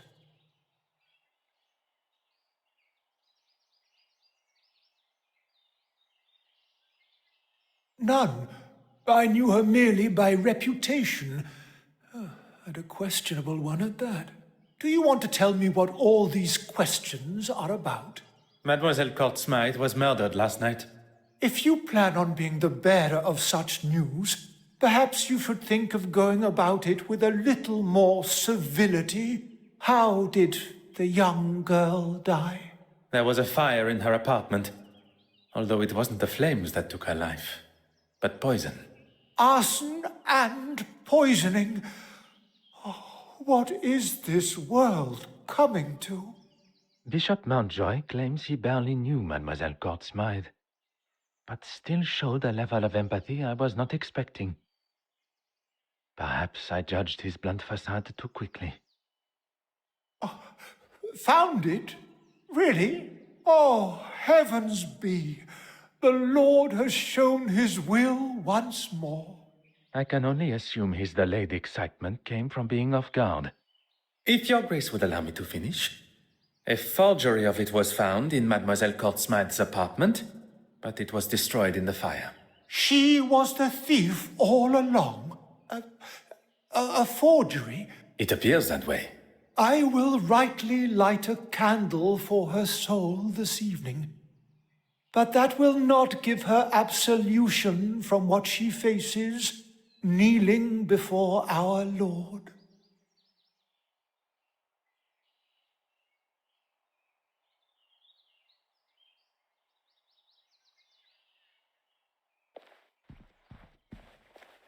Oh. Oh.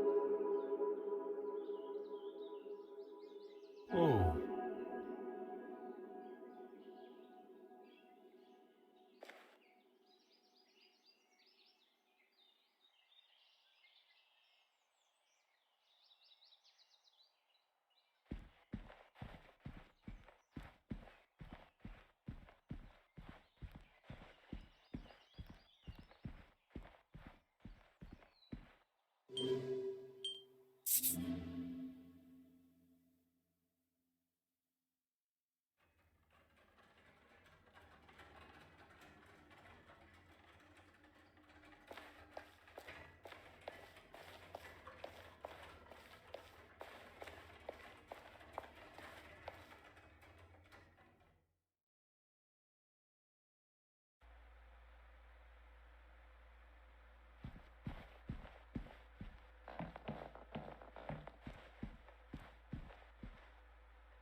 It looks like she was telling the truth after all. About composing the letter, oui. What's all this other stuff? It seems we have stumbled across the names and addresses for the guests of the gala, although they are not all legible. We have gathered all the information we can from the guests at the gala, all except... Betty's husband, Mr. Christensen.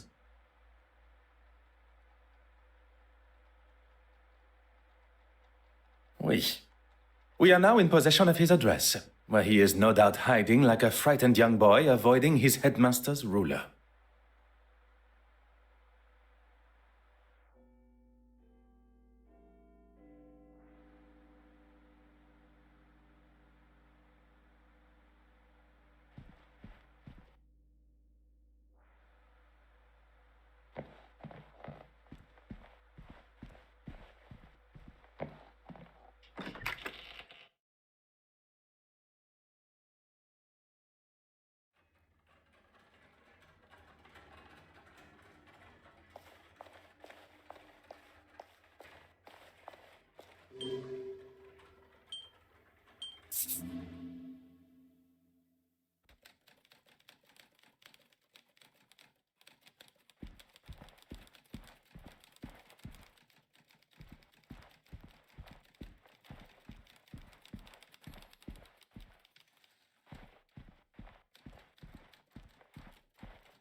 If you would be so kind. Merci, madame.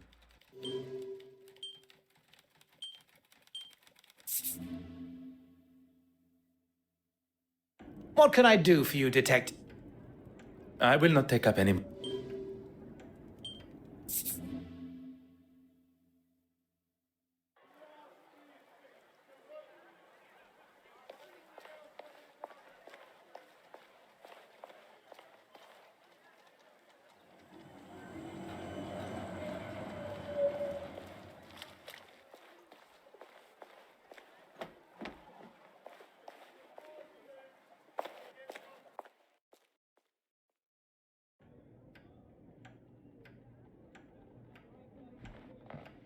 You're just full of questions, aren't you?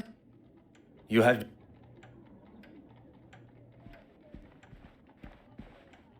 What do you need? What can I...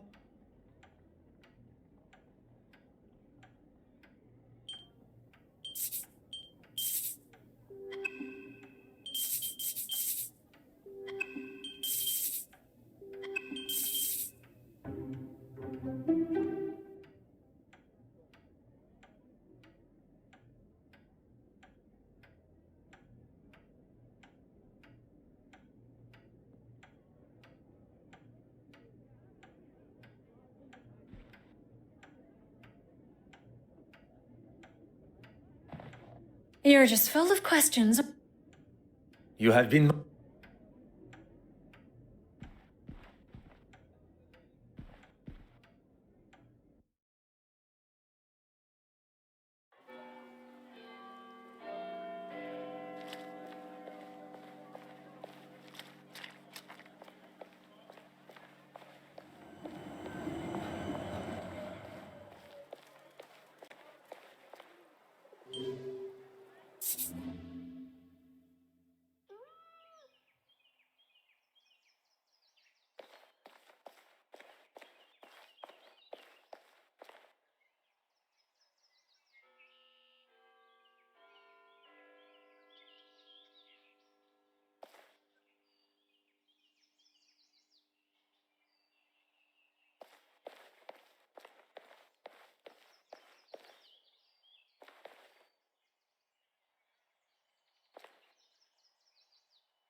What do you need?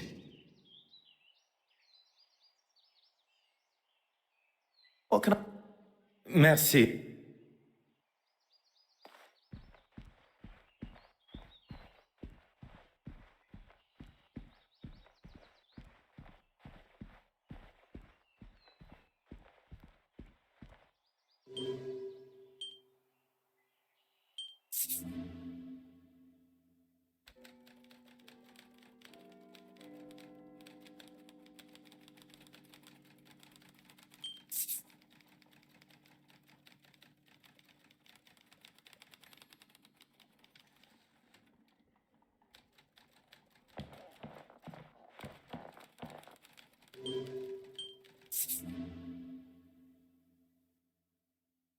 What can I do for you? I will not take...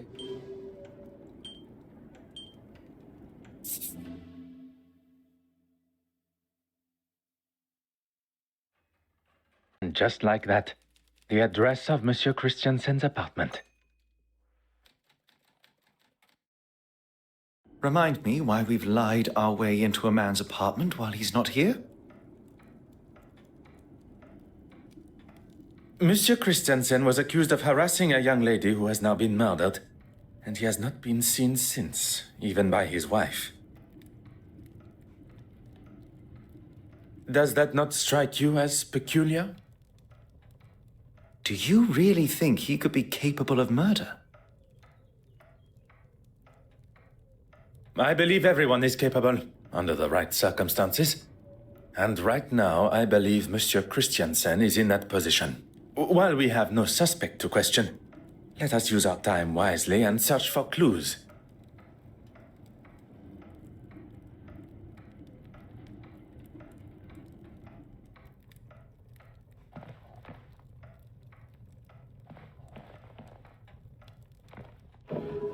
Ah.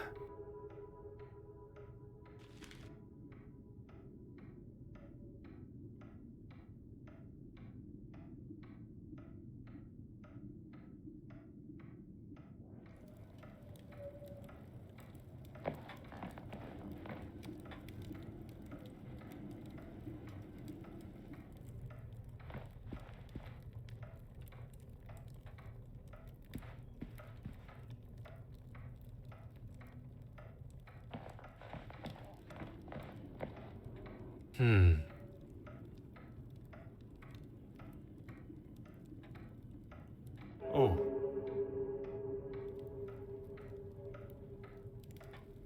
Aha.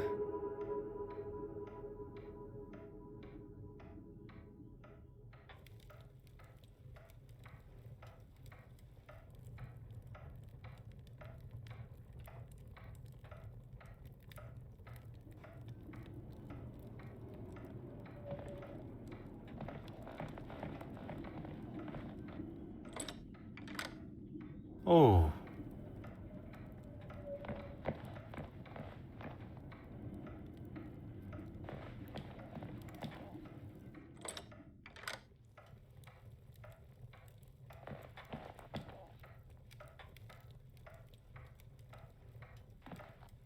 Monsieur Hastings, your assistance is required. Of course. What do you need?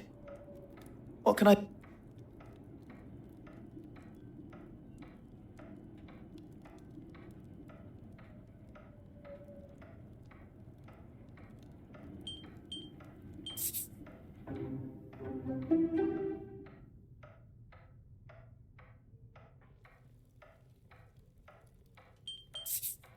Monsieur Christiansen was at the scene of the crime smoking with Mademoiselle Court Smythe before her death. Could he be the holder of the original Penitent Magdalene painting? He may very well have hidden it here.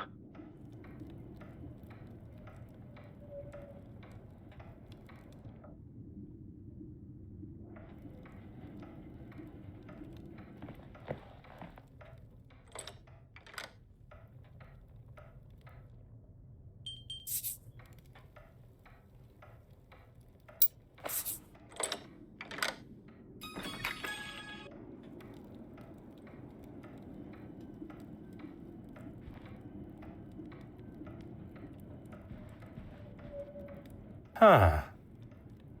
Huh.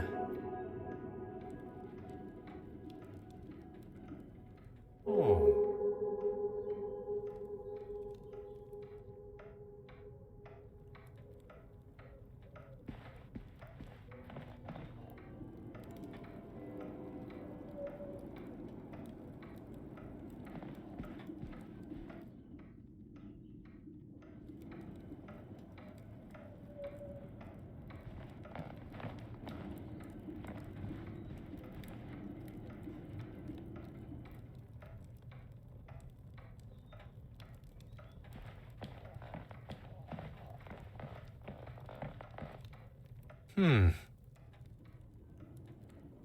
Aha. Huh. Huh.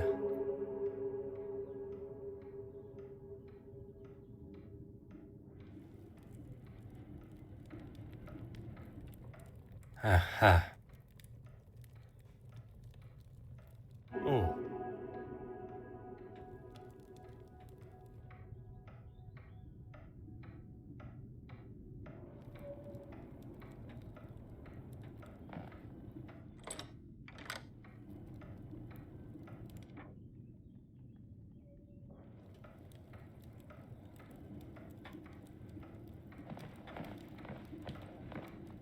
What do you need?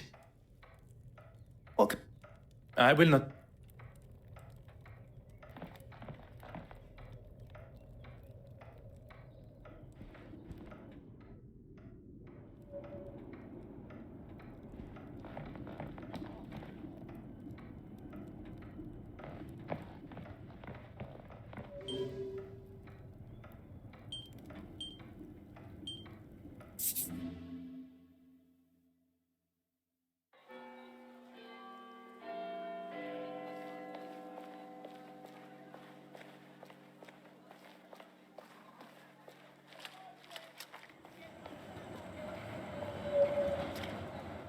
Poirot! The feeling is mutual, Monsieur Demire. Nah, you and your formalities. Is everything all right? Miss Farquhar is interviewing Betty. I thought we should talk privately over here. I heard about Irene. Tragic news. And what's this I hear about poison? Who told you that? It doesn't take long for news like that to spread in this city. I would appreciate some discretion between friends. But Mademoiselle was poisoned. Anything I can help with?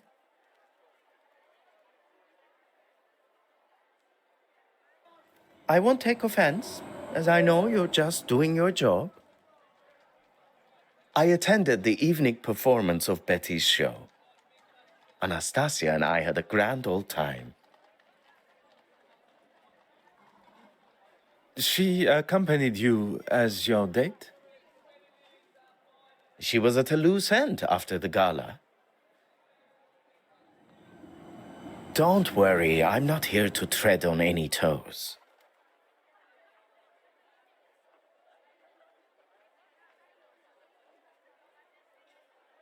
I mean, he can hold a conversation of sorts.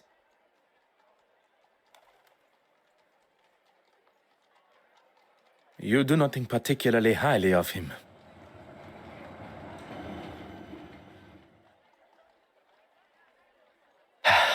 I've never had a problem with him before. Look, I ran into him last night in a bar after the show, and by the looks of him, it wasn't his first drink of the night.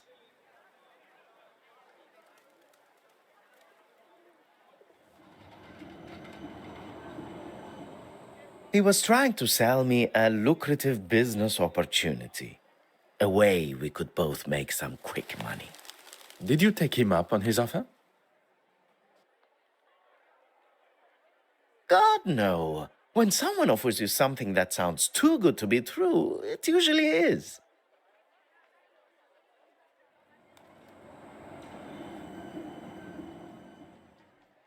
That was some weekend. You should get him to tell you about it sometime. Bragging is a sign of overconfidence and grandiose behavior. You know, at first I found those kind of replies annoying. I shall accept that as both a compliment and a sign of your maturity.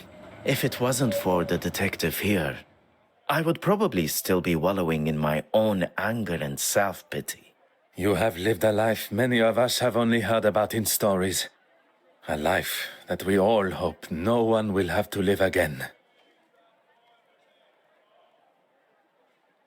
I second that.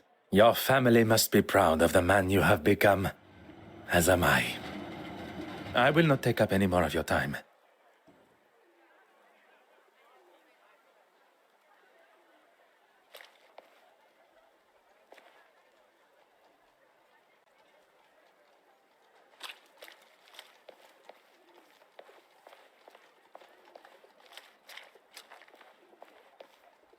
What do you need? What? I will not...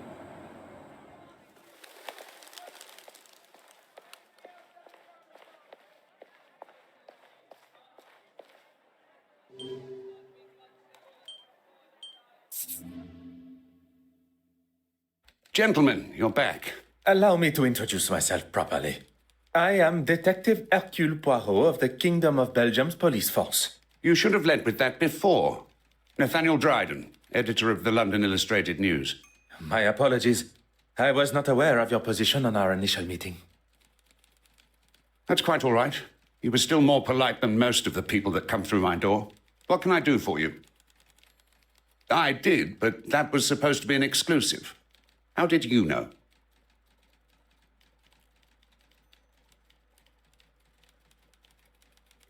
It is a detective's job to know such things. Doesn't really explain how, but okay.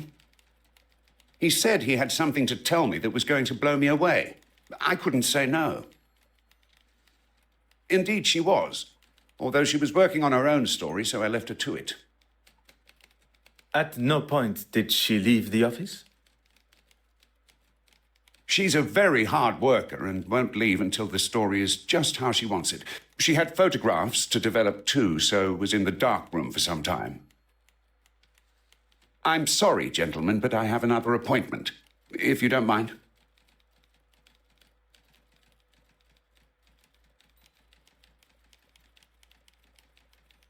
This place is usually full of all sorts that think they have a story for us, or want to know more about something we've published.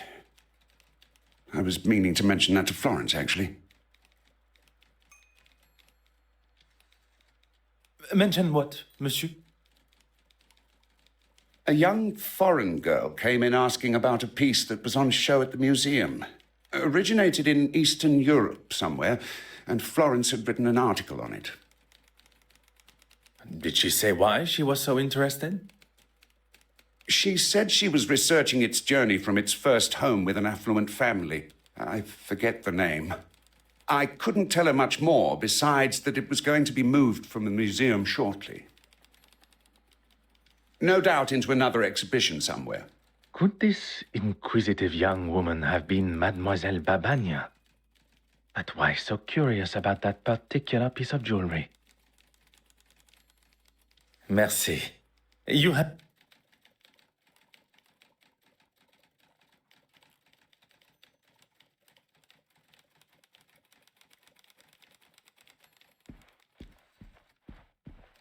Ah.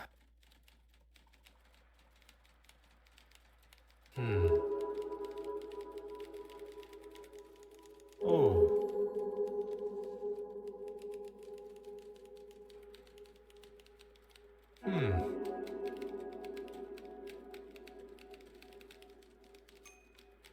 Aha.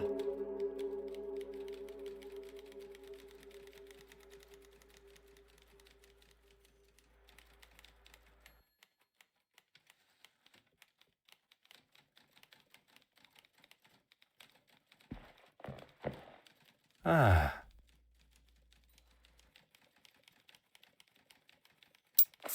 Oh. Mm-hmm. Ah. Sacré. What is...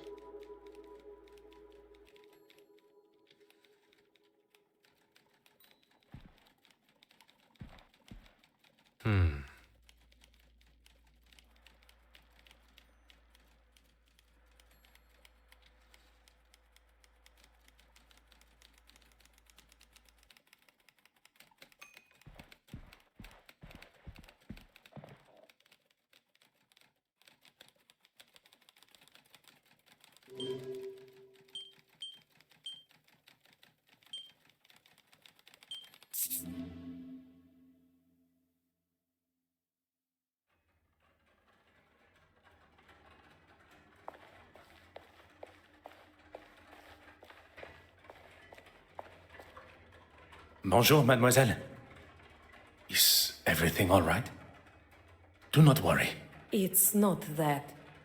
I just cannot understand how such historically relevant pieces like this remain in British hands. It doesn't belong here. I'm sorry, mademoiselle. I do not have the answer. I'm sure they are well maintained, if that is any consolation. No, I'm sorry. I'm sure this is the last thing you wish to be talking about. Is there something I can help you with?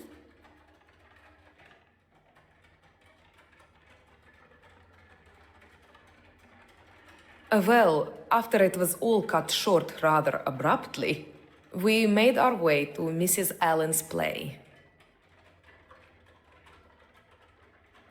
Oui, mademoiselle? Mr. Demir and myself, we were all at a loose end and he was kind enough to invite me.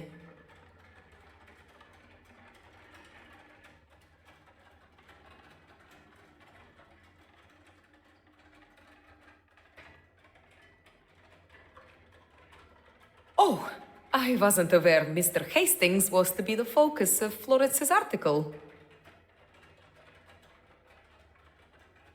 On the contrary, it is only one of many she took at the gala. What interests me is the brooch. Would you believe I found it? Amazing how careless some people can be. And you are intending on returning it? Of course. It just slipped my mind with all the commotion of the painting.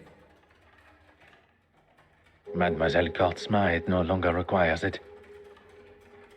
Yes, and it was something that I wanted to speak with you about, actually. But it was one that I'd read had been stolen. He couldn't have seen it when he said, unless... Well, it didn't sit well with me. So when Evelyn escorted you both to the restoration room, I stayed well back, and the bishop is hardly the most threatening. I followed him into his church, but he was gone. I looked everywhere, but he was nowhere to be seen. It was like he just evaporated. He is a man of God, not a magician. I don't know what to say. He wasn't there.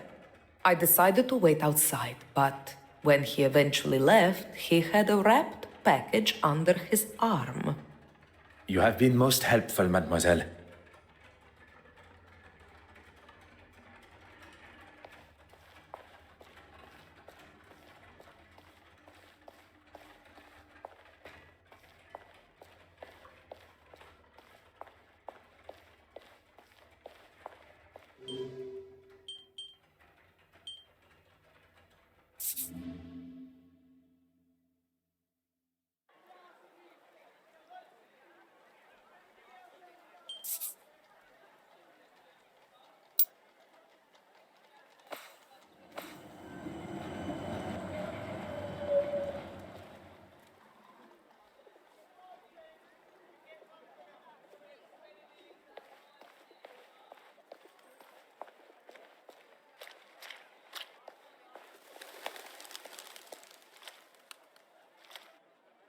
I do not mean to interrupt. Then perhaps you should wait until we have finished the interview. I do not mean to interrupt. Then... Mademoiselle Farquhar, could I speak with you for a moment? I'm in the middle of an interview. I really must insist. That was incredibly unprofessional, Detective. If we are to discuss professionalism, perhaps we should talk about your work with Mademoiselle Smythe. I think you've got me confused with... Enough, mademoiselle. It is time for the truth. You don't think I was involved? Please do not feign ignorance, mademoiselle. Where did mademoiselle receive her inspiration to make her forgeries? I remind you that I stand before you as a detective. It would be wise not to continue this charade any longer. Poirot, maybe we should... Monsieur Hastings, if Mademoiselle Farquhar requires someone to speak in her defense, she can contact a lawyer. That won't be necessary. I have no idea. I thought she was just trying to help my career, and I needed it. Your career does not appear to need the help of a criminal. She had such confidence. She knew all the right things to say. And she got exactly what she wanted from you. I was financially dependent on her. She paid for the lifestyle that I had found myself in. Couldn't you have just said no to her? And risk her exposing me for what I had done? She was the one holding all the cards. I had no way of proving it was all her plan. I had no other choice but to do what she said.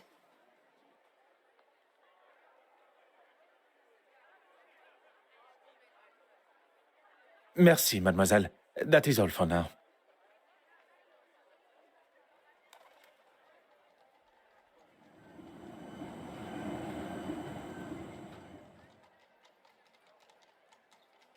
I am sorry to have interrupted your interview earlier.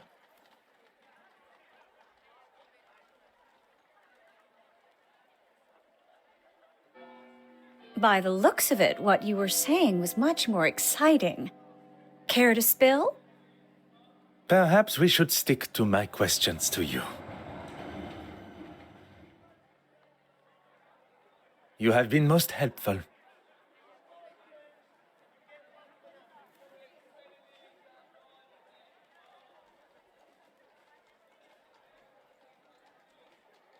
You're just full of questions. You have been most helpful.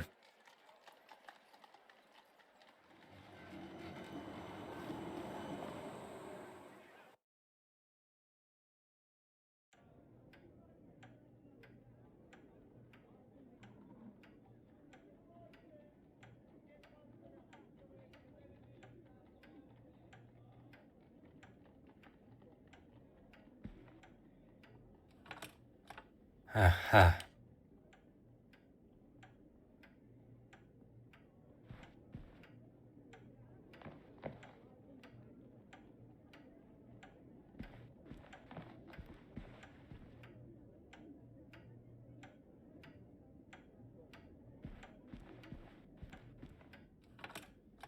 Huh.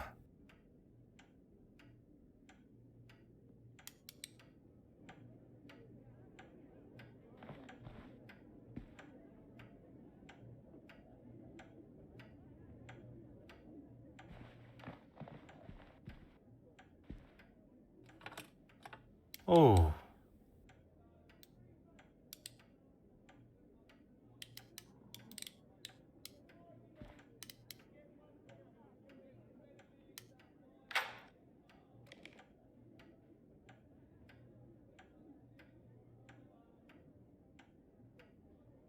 If it is, it's been written by someone that hasn't quite grasped the English language yet. Fire to Irene. Some kind of instruction to commit arson. It seems too obvious, but that does not mean it is wrong.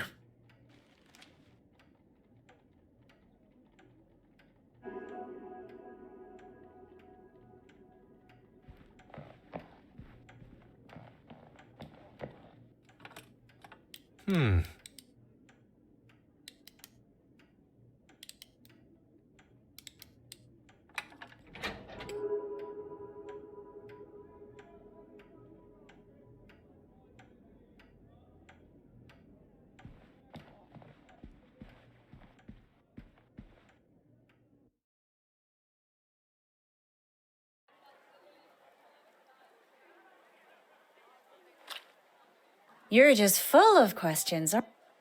You have been most...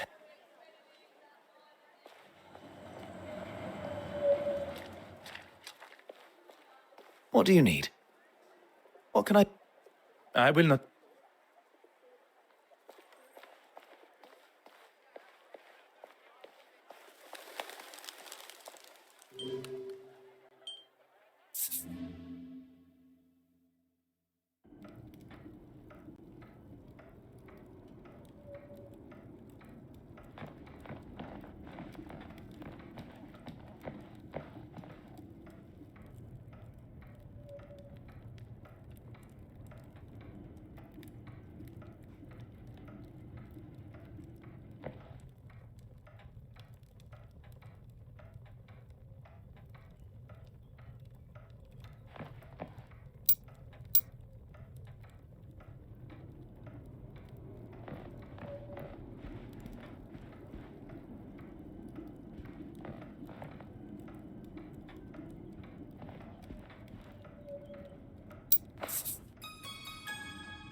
Aha.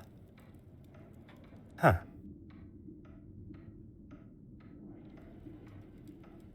Oh. Ah.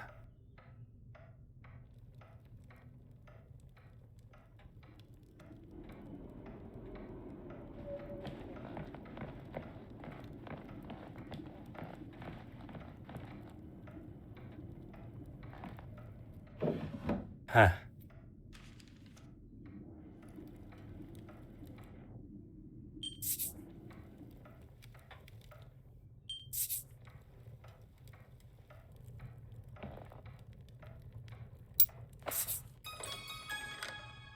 Ah.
What do you need?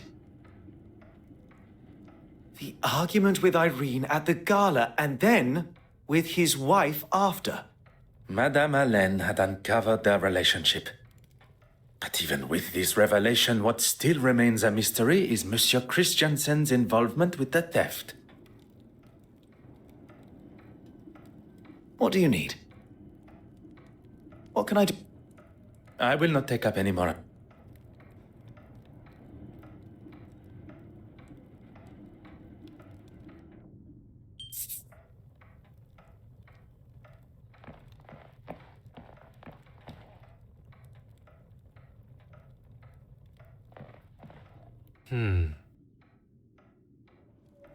Oh.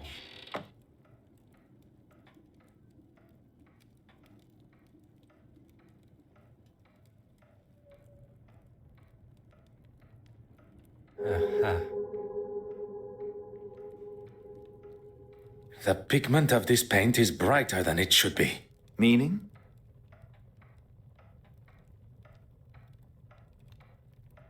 We have found our second forgery.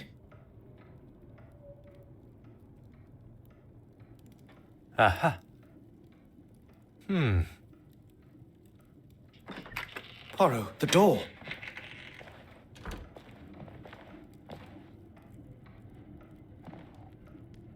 What are you doing in?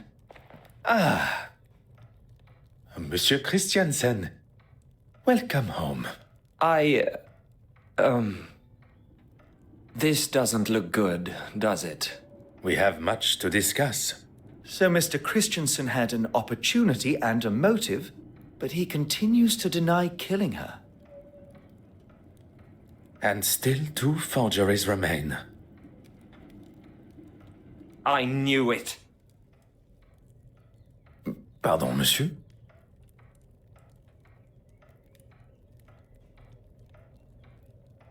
I knew that's why she stayed so friendly with her.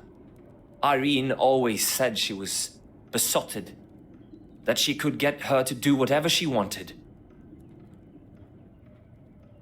Perhaps you should elaborate on the identity of her? The curator. Evelyn, what's her name?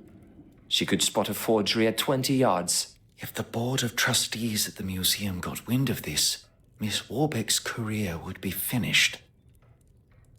And in her own words, if anyone was to jeopardize her career, she wouldn't be held responsible for her actions. It seems Monsieur Christiansen may not be the only person tied to Mademoiselle Court Smythe who has a secret to hide.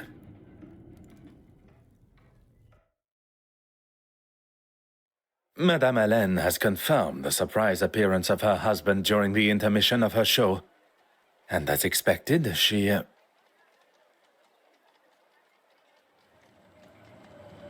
Monsieur Hastings, there is something troubling you?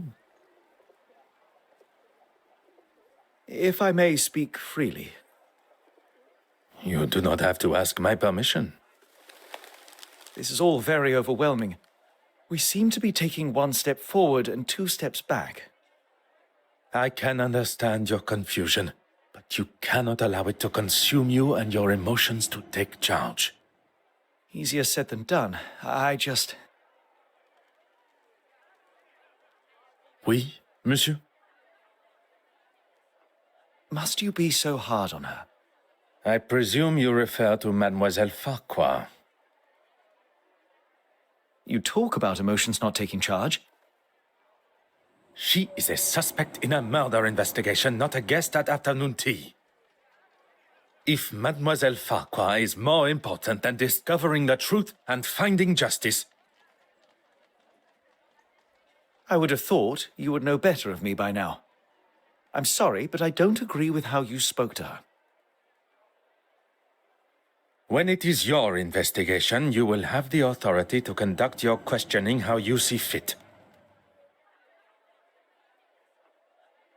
Until then, I will continue in a manner that has and continues to bring criminals to justice. And I'll just keep my opinions to myself. Let us focus on the case. What do we know about Mademoiselle Warbeck's relationship with the deceased? Mr. Christensen suggested she had romantic feelings towards Irene, but she was just another of her pawns. She cleaned the master key to hide Mademoiselle Court Smythe's actions. But perhaps she then became worried about her own involvement. You think she could have killed her to stop the truth coming out to the trustees? Which would in turn ruin her career. It is certainly a possibility.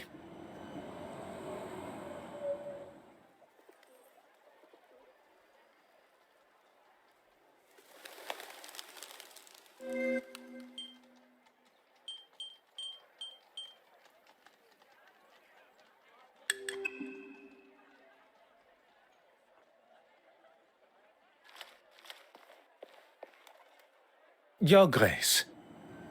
Detective Poirot, good morning. London is a very large city. I would fathom a guess that there is more than one, as I have not had the chance to arrest him yet. Your confidence astounds me.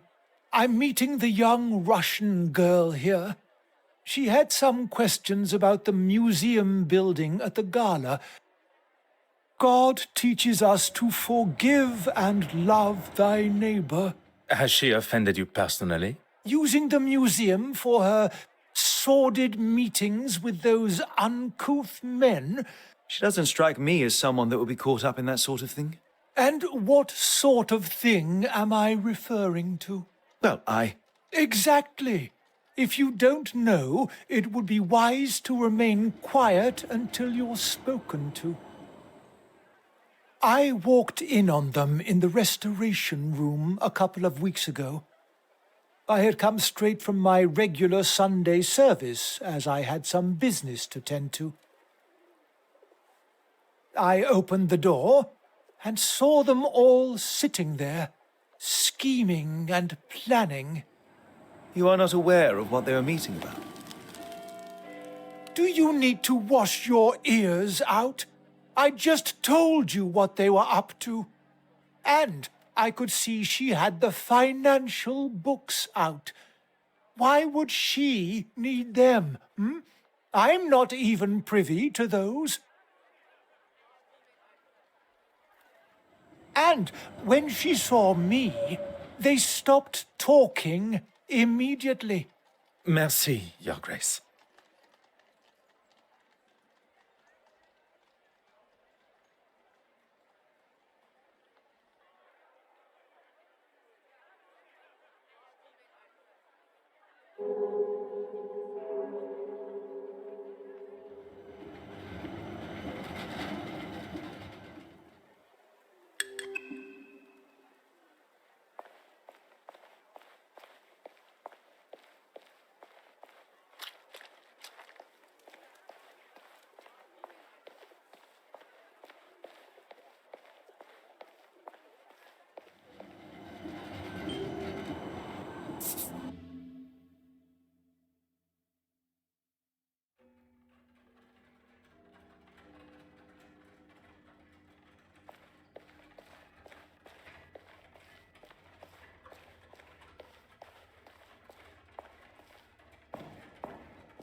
Ah. Oh.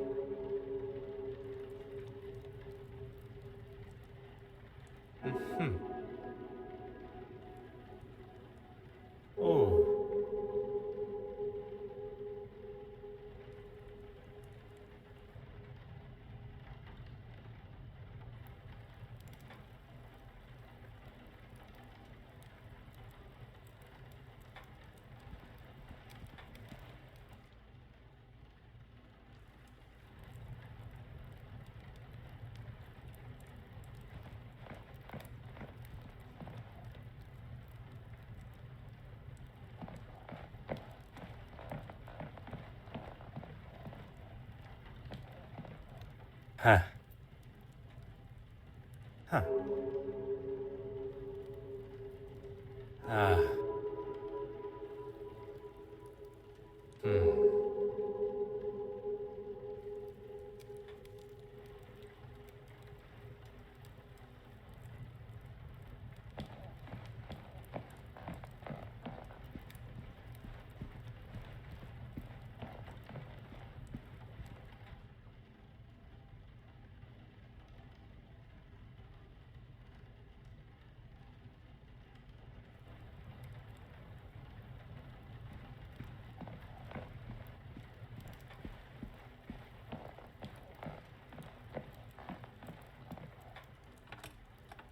Oh.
Mademoiselle Warbeck, I'm actually rather busy. I would have thought recovering your painting and identifying a murderer would be at the top of your priority list. I'm sorry. Is it necessary? You do not wish to impede my investigation? No, but I don't really understand what they have to do with the case. It is important that... That is quite all right, mademoiselle. It was not my intention to make you feel uncomfortable. Honorable? That's a good one. I get the sense you two spend your time butting faces. Butting heads. Oui, butting heads. It would be easier to say what we do agree on. I don't know what he has against me. I didn't like one of his suggestions for an exhibition, and since then he's made it pretty clear he wants me gone. Usually after an exhibition, the artist's work would be returned to them. But on this occasion, that is not an option. I still have every intention of going ahead with the exhibit that includes her work, even if the trustees are against it. I'm still the curator of this museum. I'm hanging her work now, and that's that. I recall Mademoiselle Court Smythe referred to the exhibit as hers. The level of arrogance and hypocrisy is now even more evident.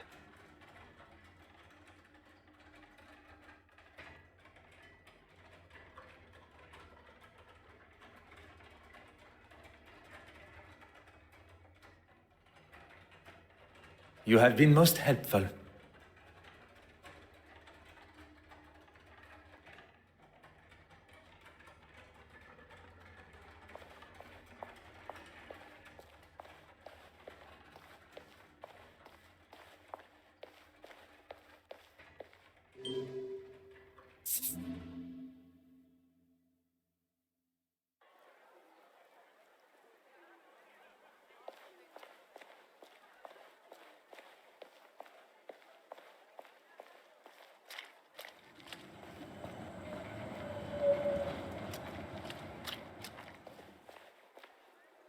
Go on, then.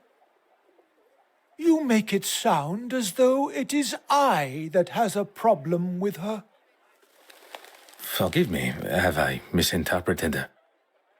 If you cannot even understand what I have to say, how will you ever understand what Jesus and his Father in heaven require of you?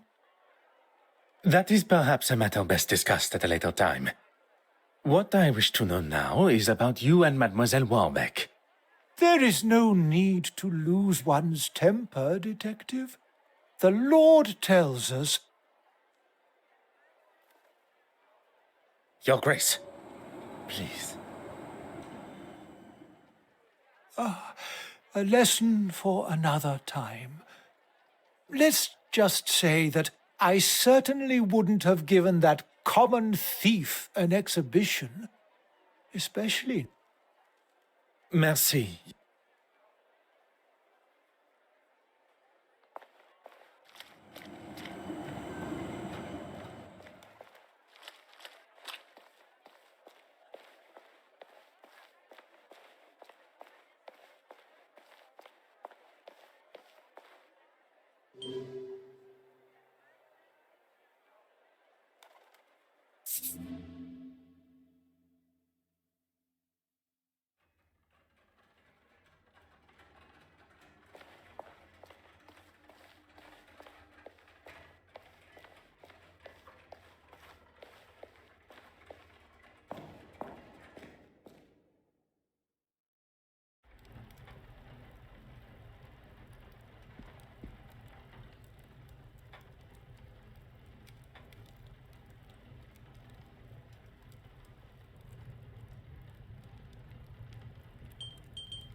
Ah.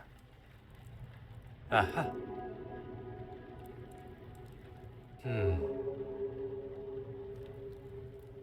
Ah.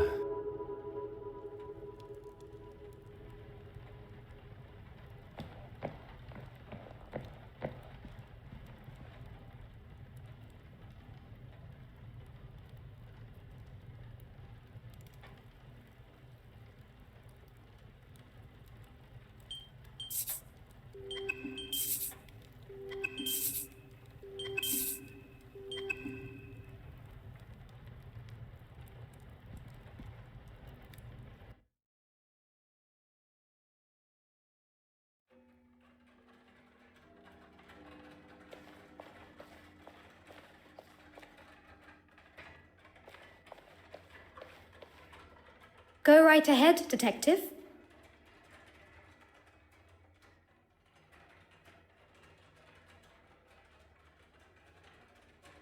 You have been most helpful.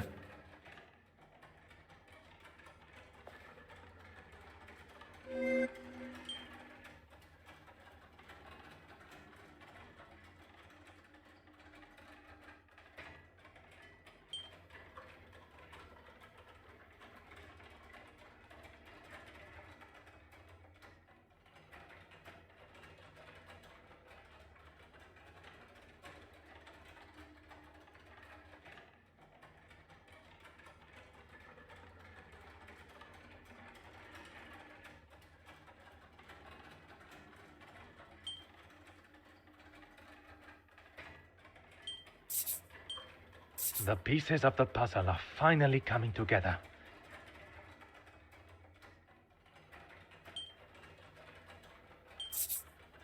What a revelation.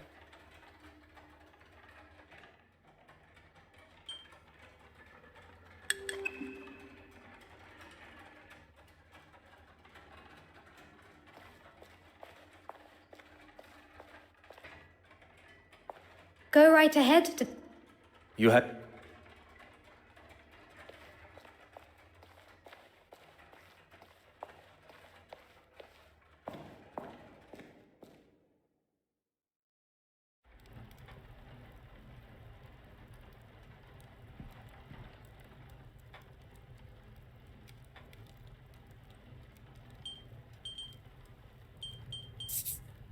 Bishop Mountjoy was quite adamant Mademoiselle Warbeck's meeting was something untoward.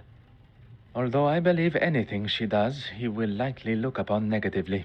To have a young woman undermine him in front of the other trustees would have been the ultimate insult. He allows his personal feelings to accentuate his cynical side, instead of allowing facts and evidence to show the truth. As Mademoiselle Warbeck was doing nothing detrimental to the museum. In fact, quite the opposite with her attempt to modernize it, likely against the old-fashioned trustees' opinions.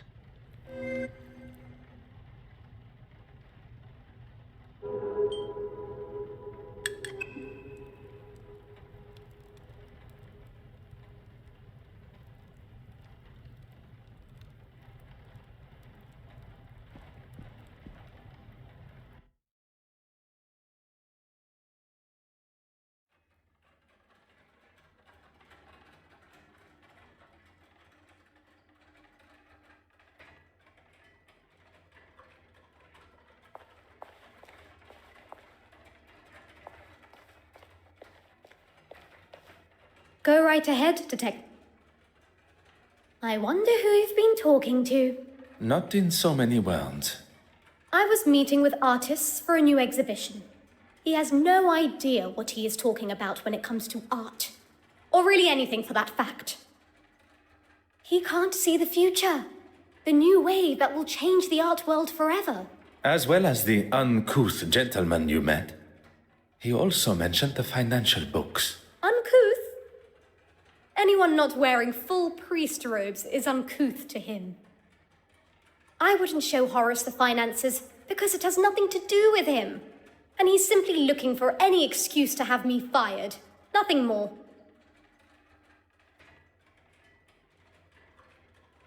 Well, considering he didn't want her work anywhere near the museum, I wouldn't have said they had one at all. Then the next thing I heard was that he had commissioned her to do some pieces for his church. I didn't know anything about it until Irene told me. Do you know what he had commissioned her to paint? No idea, I'm afraid. She was sworn to secrecy.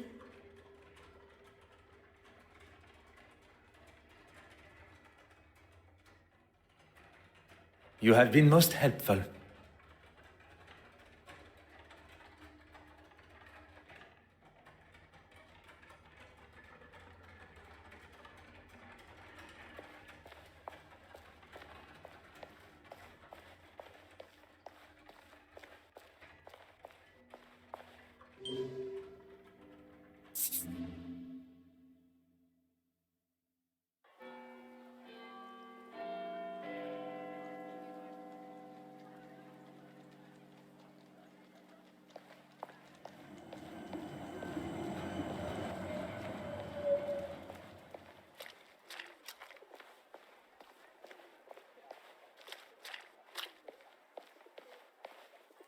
Go on, then.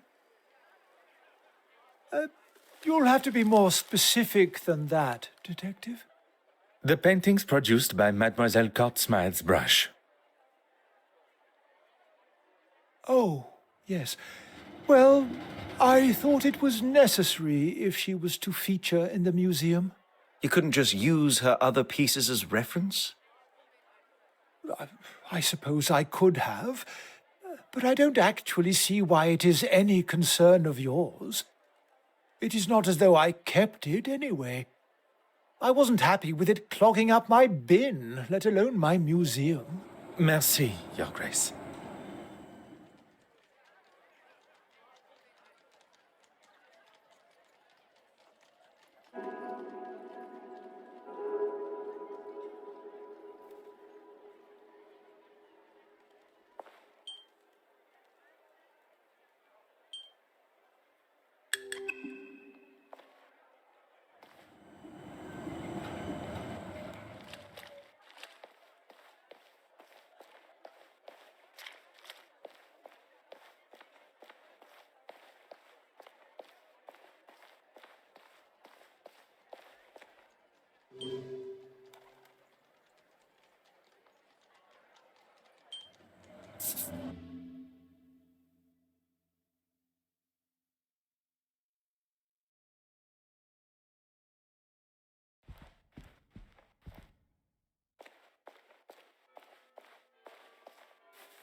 Oh.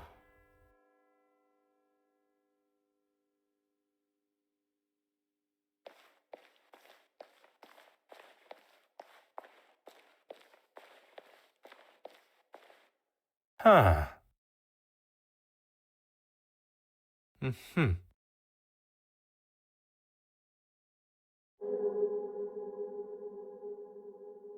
Huh.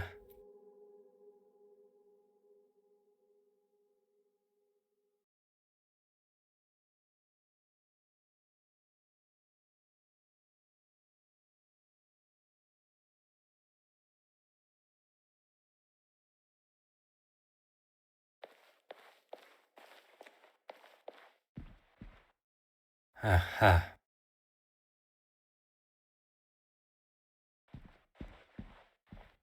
Oh.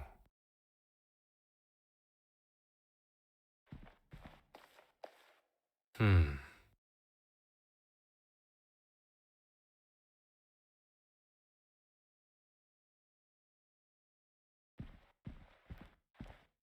Hmm.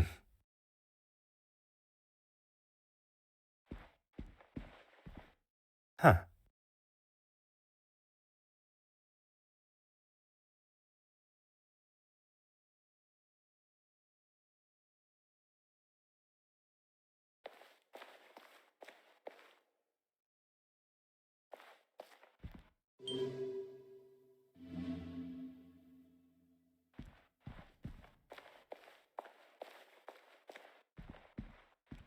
Oh.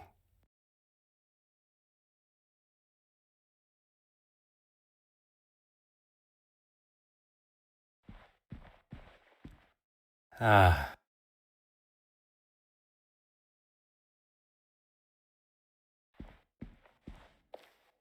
Aha.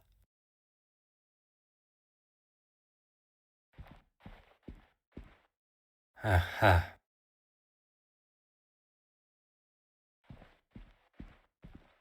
Hmm.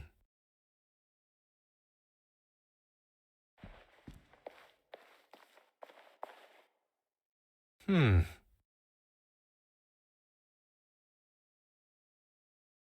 Hmm.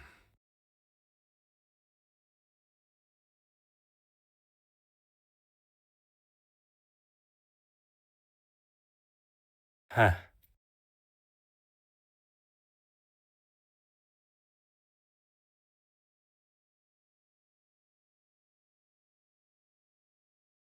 Huh.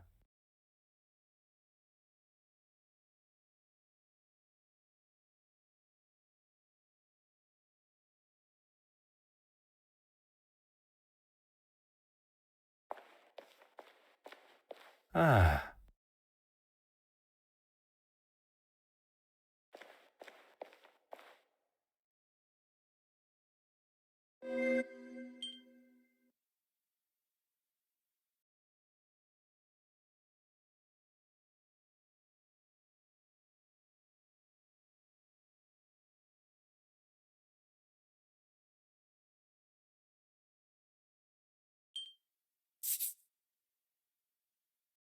The answer was staring me in the face.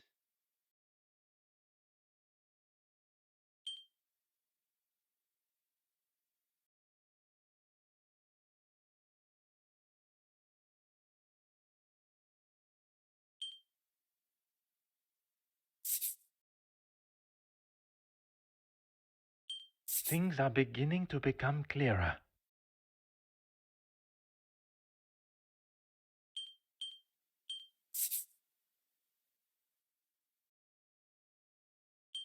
Magnifique.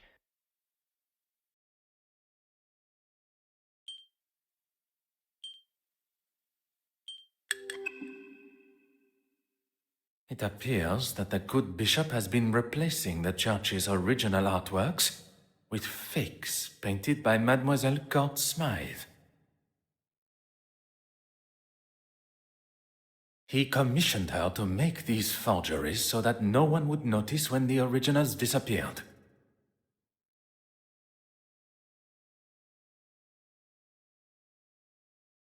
Disappearing where, though? You don't think he's selling them, do you?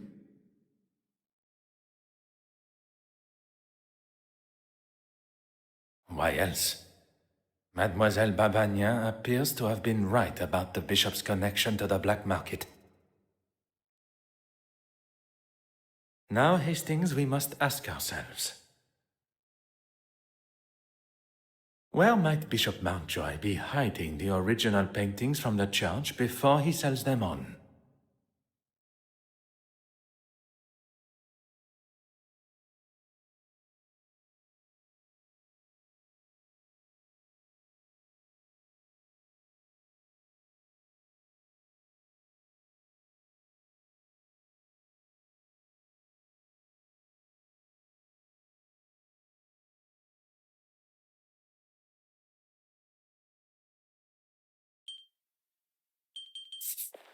We must gain access to the space behind the confessional.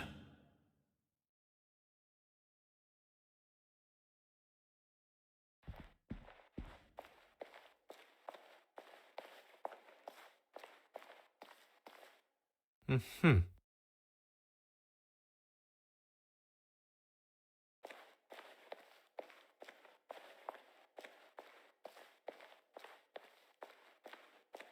Oh. Oh. Huh.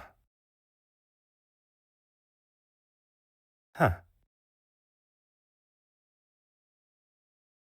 Hmm.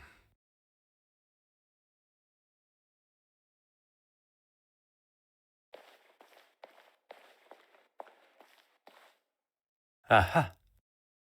Mm-hmm. Hmm. Aha.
Why don't you have a look first?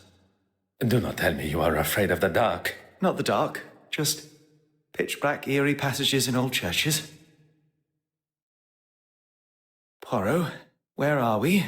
If I am not mistaken, this is part of the secret tunnels that were built hundreds of years ago to sneak those that did not agree with the powers of the country out. And why exactly are we in here? The why must never be obvious. That is the whole point. Right.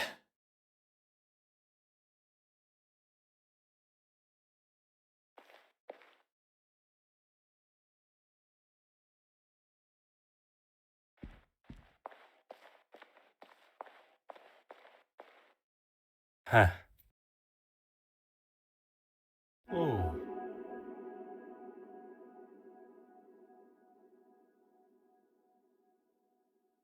Ah.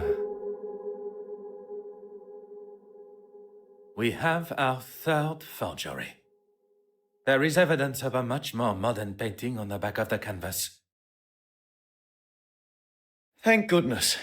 Bishop Mountjoy must... And lashed out. He's been using this room to store his own private art collection.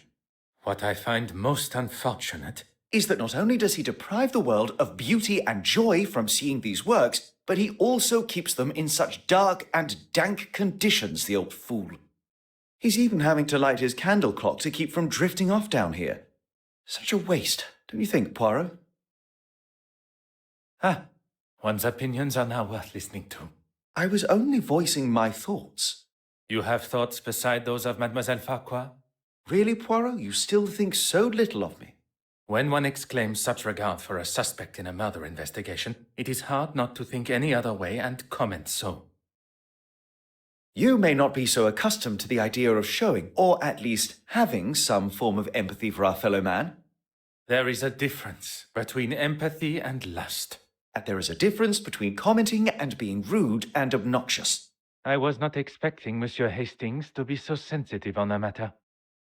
Perhaps this conversation is best saved for when we are not trapped together. What was that?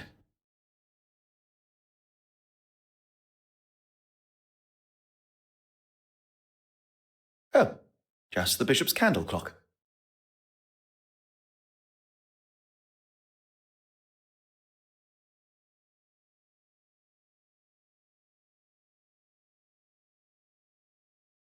I don't know about you, but I've had enough of this place. Let's get out of here. What are you doing, Poirot?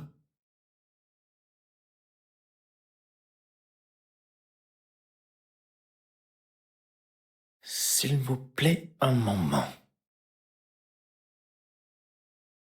The bishop's candle clock has forced me to question everything of the murder scene that I previously thought I knew. We must return to Mademoiselle Court-Smythe's apartment. Perhaps that is a job best left for you, by yourself.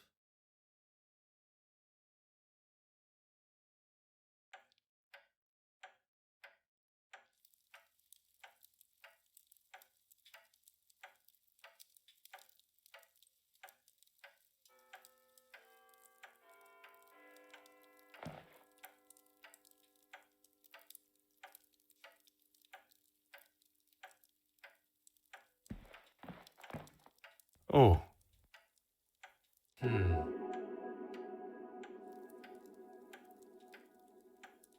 Ah.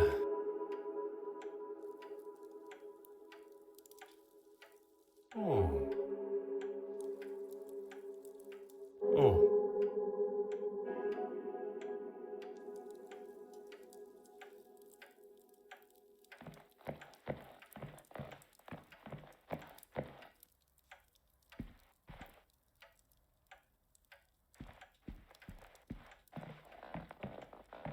Huh.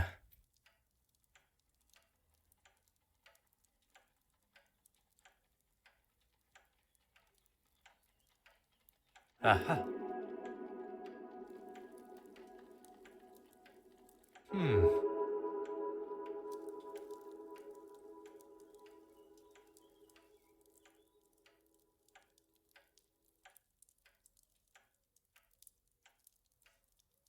Huh.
Et maintenant? Oh. I believed myself to be the greatest detective in the most prestigious police force in the world. But I have been duped and swindled, falling directly into the trap laid by the killer.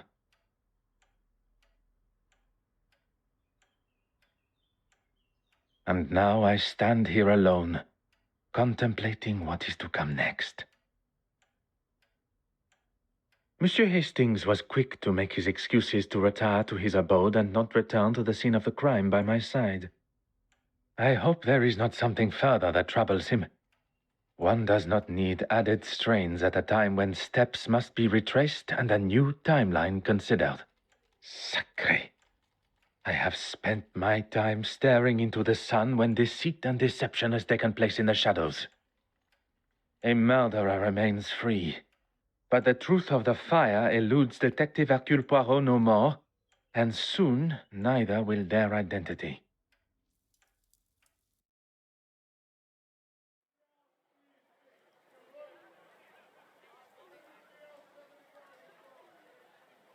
I cannot believe I allowed myself to fall for such a deceptive move. The killer knew I would ask for an alibi, and they knew how to cover their tracks perfectly. Now, though, I have the upper hand. The killer believes that I have extinguished all avenues of my questioning, unaware I know the truth of the fire. I wish Monsieur Hastings were here. I was perhaps too harsh with him. I know of his want for the same as I, the truth. But now I fear that I have lost him to my own tenacious demeanor. Now more than ever do I need my little grey cells working at full capacity. Monsieur Demire and Mademoiselle Babagna. I am glad to say that they both still have alibis, as the show had just reached its second act. I can be sure that neither was involved. Mademoiselle Farquhar. She claims that she was in the dark room developing pictures. And even with this new discovery, her alibi stands. Monsieur Dryden can confirm. Monsieur Christiansen, one of my key suspects, drinking alone except for a brief encounter with Monsieur Demire. But Madame Allen can substantiate his trip to see her at the theater to apologize during the intermission. Which leads us to the good Madame Allen. On stage, a side note, I must make an effort to see her production. From what I have heard, she sounds quite captivating. The Honorable Bishop Mountjoy. His Compline prayers had not yet begun. Mademoiselle Warbeck and he were together in what I can only imagine to be an uncomfortable meeting for them both. Her innocence has already been confirmed. Although upon learning of how she has been treated, I would not have been surprised. Last but certainly not least, Monsieur Aylesworth. And the article in the newspaper documenting his, as some see, heroic speech amongst the House of Commons is alibi enough for the murder. And where are we left now? Every suspect seemingly as innocent as they were yesterday. But when one looks most innocent, that is when Detective Poirot is most suspicious.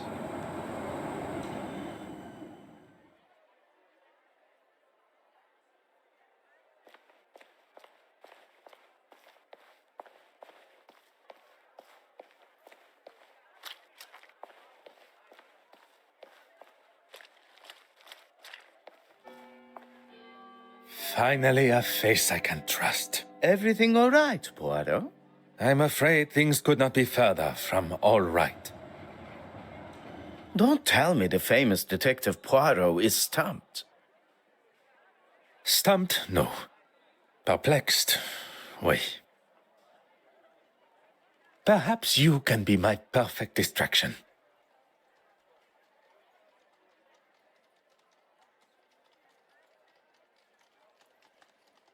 I may not be the celebrated doctor that my father hoped for, but I still like to keep up with recent medical journals. And what is the latest discovery?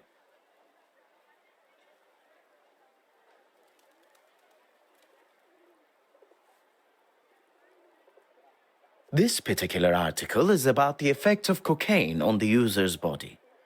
I thought I liked to have a good time, but that drug, too much for me.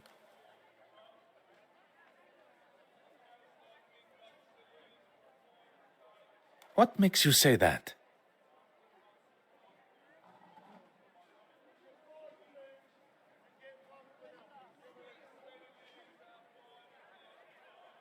I wouldn't want my heart beating at the speed of a locomotive.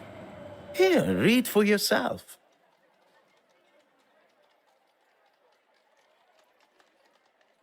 I haven't actually. I gave him my office telephone number and said he could call anytime, but not a peep. You sound surprised.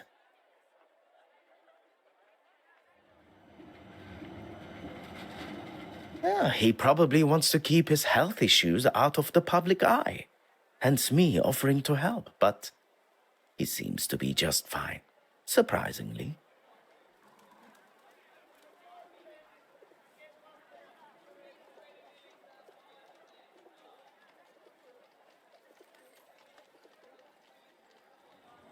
Do you think there is a chance he could have faked it all? How those little gray cells of yours work sometimes. Amazing. Please, my friend. You're serious? Don't know why, but I suppose he could have. At this point, anything is a possibility. I think a visit to Monsieur Aylesworth at the Royal Society of Art is in order. Mademoiselle Babagnan, a pleasure as always. Good morning, gentlemen. I'm afraid my pleasantries are to be cut short this morning. I have a most pressed...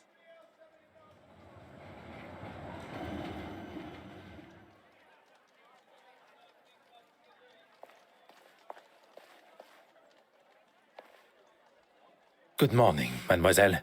That's quite all right. The case has taken a direction I had not foreseen. I will not stand here and listen to you wallow. Merci, madame.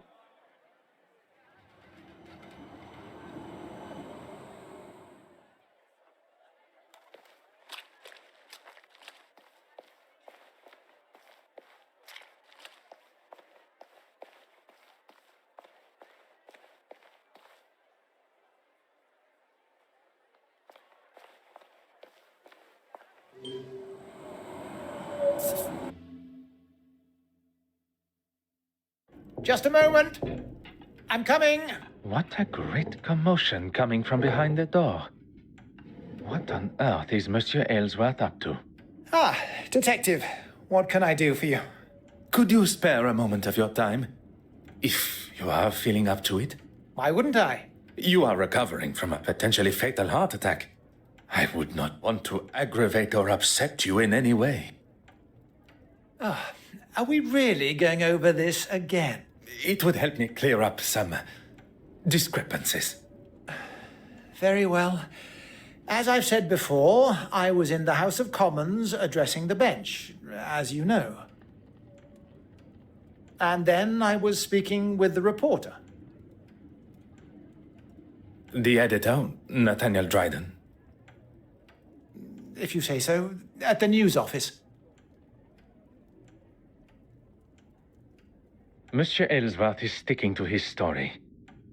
I did not expect that it would be easy to unsettle a politician of his experience.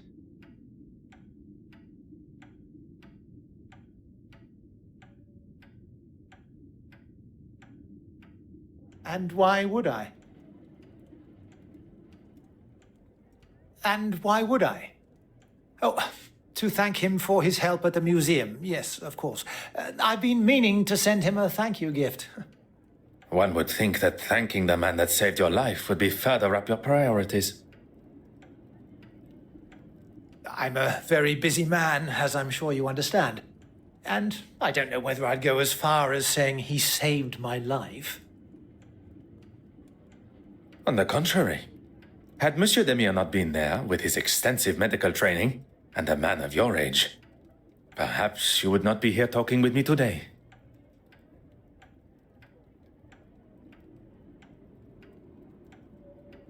If Monsieur Aylesworth is not prepared to tell the truth, perhaps I can use his own pompous nature and guilt against him. The nurse said herself that I had the heart of a young athlete. It'll take more than that to slow me down. Well, I would not take that as a sign to start the sporting career.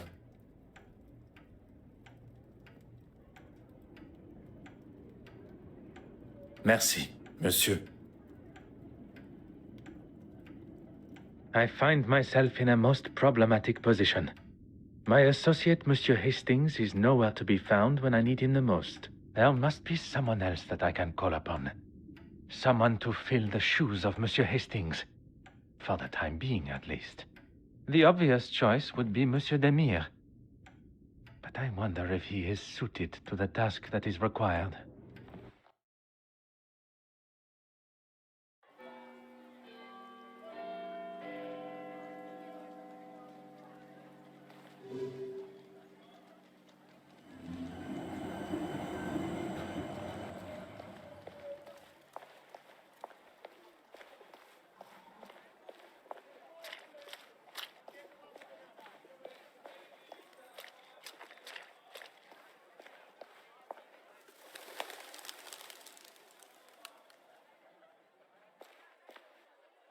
You need only a... Merci, mademoiselle. You need only... Go. I require a distraction. I promise you will come to no harm. Who am I to distract, and from what? Monsieur Aylesworth. Detective Poirot, preparing to cross the line of law. Not cross. Merely tiptoe alongside.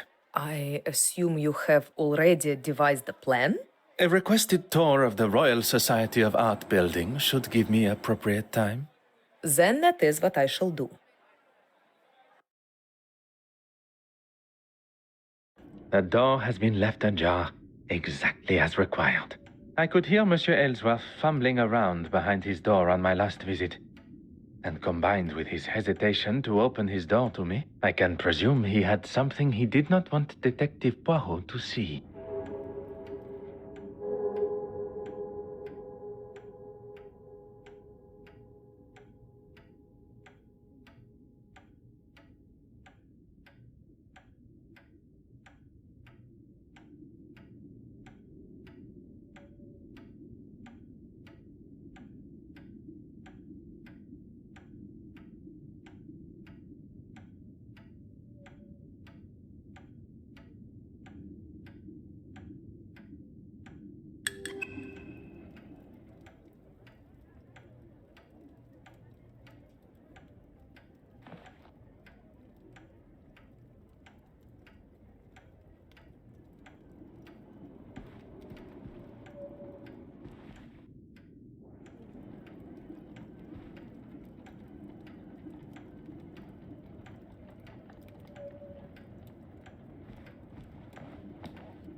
Huh.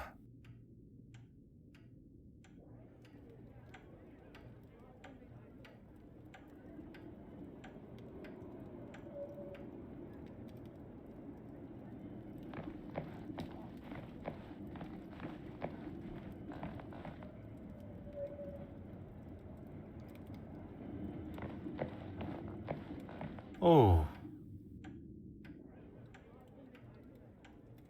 Aha.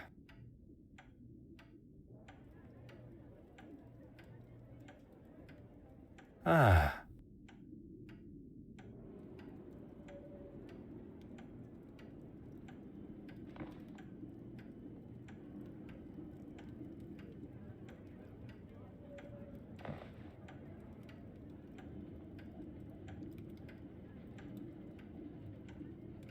Hmm.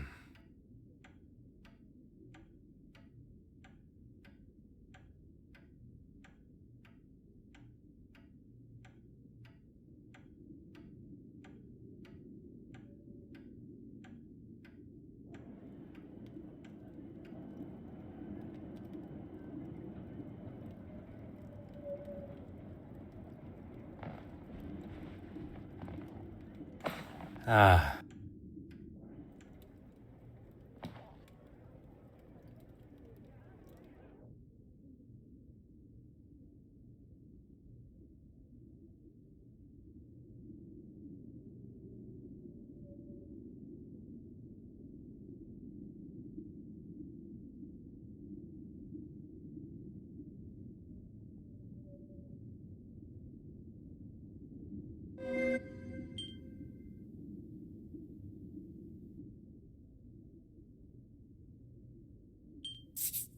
One step closer to revealing the truth.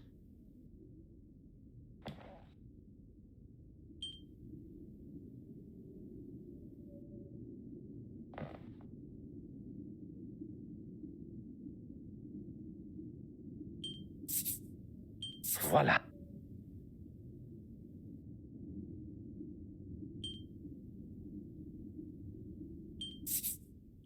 I should not be surprised by my own skills of deduction.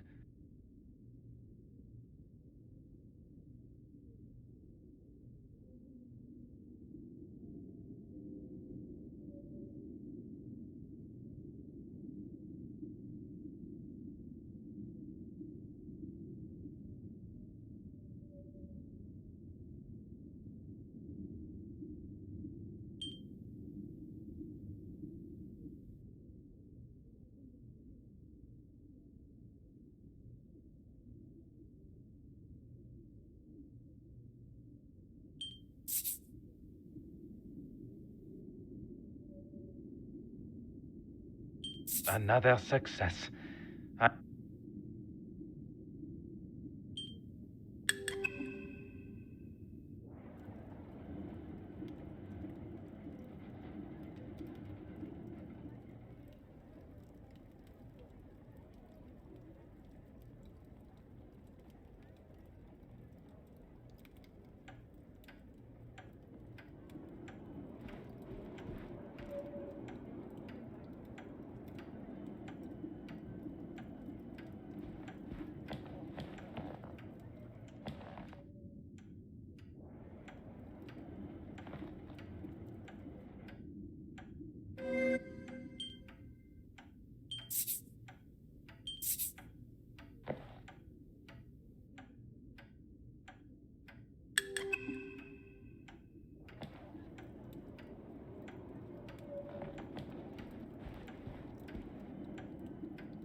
Huh.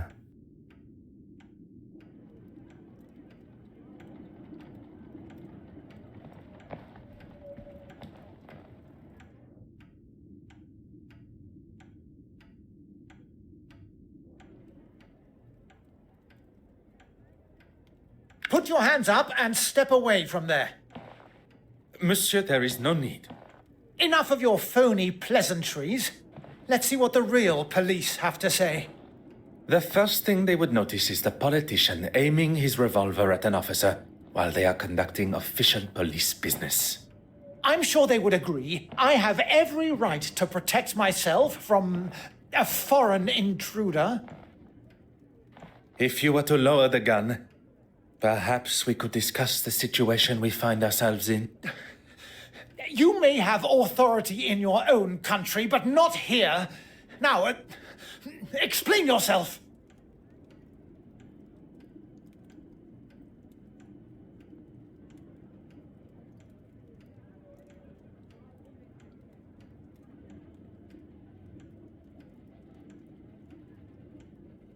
You don't know what you're talking about. Enough! I need a second to think about all this. How has it all come to this? No, it's not my fault. It's... It is not too late. Your intentions were good. Scotland Yard will look sympathetically at... If you had just left that fool Hardwick to it, we wouldn't be here, and I wouldn't have to do this. I have done nothing but remain honorable to my oath to uphold the law. It is Monsieur's choices and actions that have brought us to this point. And he must accept responsibility for what is to come.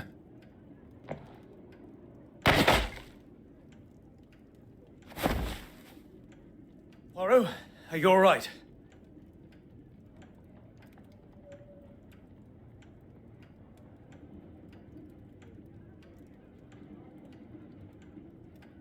All the better for seeing you, Hastings. I was worried I was going to miss him. Your timing and accuracy could not have been more perfect. What do we do now? We take our leave. And what about him? Will he be okay? He shall be fine. Although I am not envious of the sore head he will awake to. Come, there is much to tell. Behind the bookshelf. But I never...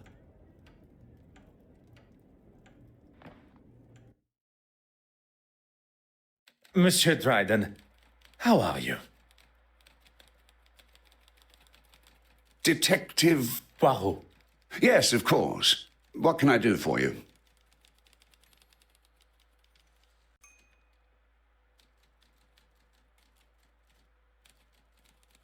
She is, but not here, I'm afraid. Do you know where she is? She said something about heading back to the museum. For what, exactly? Forgive me. I recently inherited a number of belongings from a deceased relative, including an undeveloped spool of film. I'd like to help, but there isn't anyone here that could develop them for you. I am more than capable, and I'll leave it tidier than when we arrived. In that case, knock yourselves out.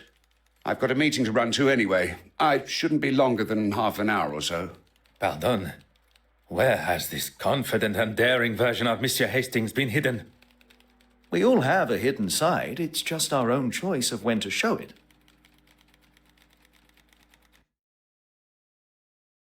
So our first step is... Don't tell me there is something the great Detective Poirot doesn't know. I must concede that photography is something I have little experience in. Lucky I'm here, then. We need to start with a tray filled with developing fluid. Next, pour the fixer fluid into another tray and then add the photographic paper. I have a newfound respect for those that make such activities look so simple. Let's just wait until we see the results. It shouldn't take long.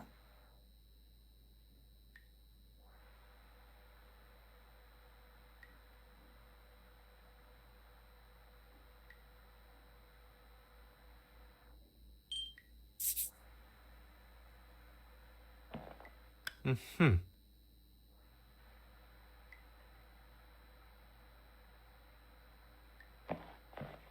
Ah.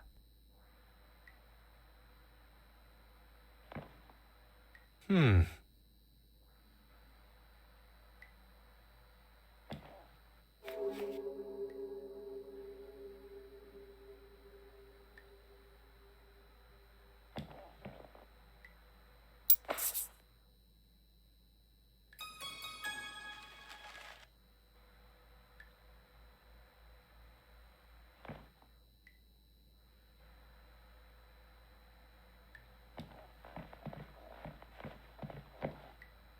Oh.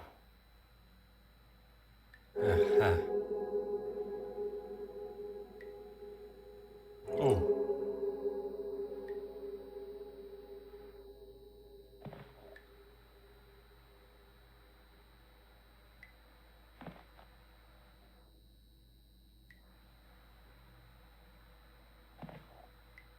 Huh.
Oh.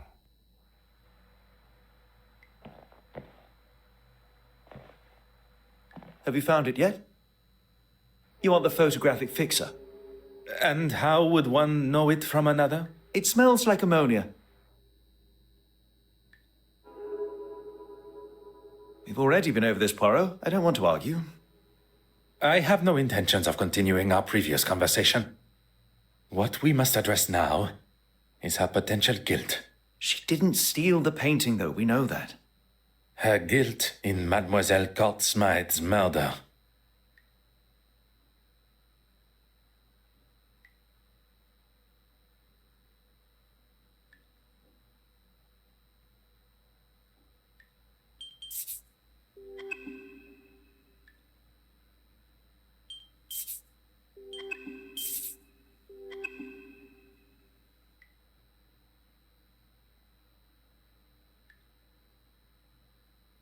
Merci.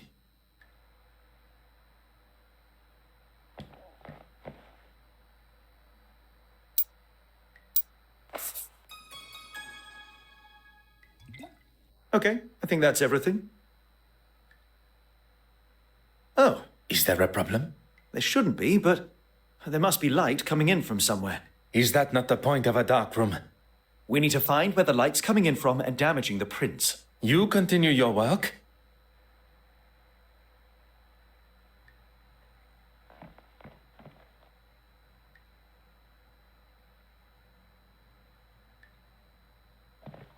Aha. Huh.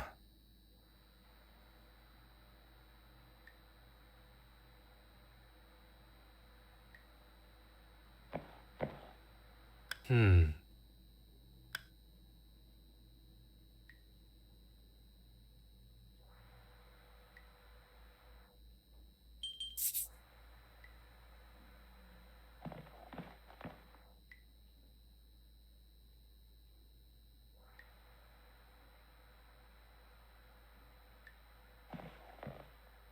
Monsieur Hastings. I'm in the mid...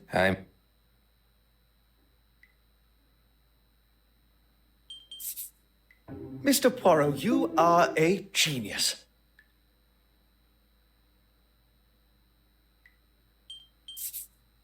Mr. Poirot, you are a... That would never have even occurred to me. I've got a lot to learn.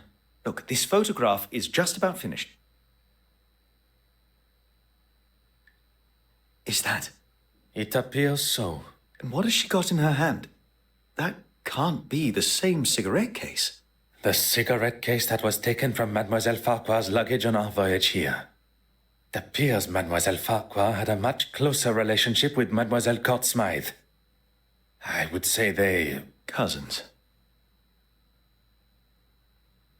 Oui, monsieur. Hastings, I must thank you.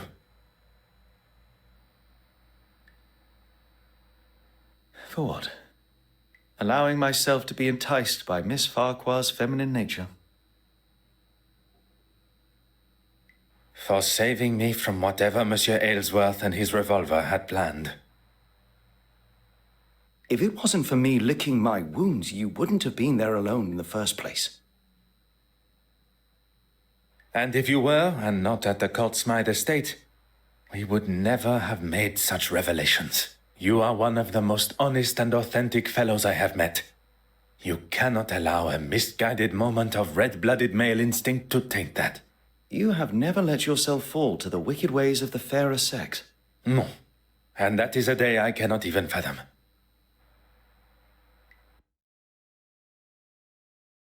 With Hastings' help at the Courtsmith estate, something I would have liked to have considered, we now know the reasoning behind Mademoiselle Farquhar's brutal actions towards her own cousin.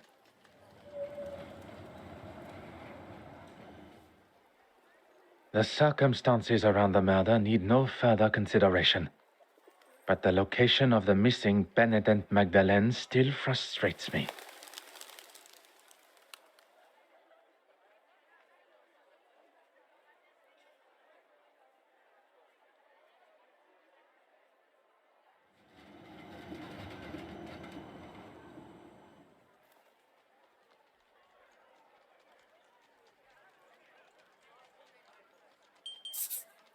A moment of peace before one's little grey cells must ponder how Mademoiselle Courtsmith made it from the museum with the painting in tow. Ah yes, Hastings had something for me. An invitation to Mademoiselle Courtsmith's exhibit. Even after the truths of her crimes and personal betrayal, Mademoiselle Warbeck still feels it within her for a final send-off. Perhaps Mademoiselle did not leave with the painting at all.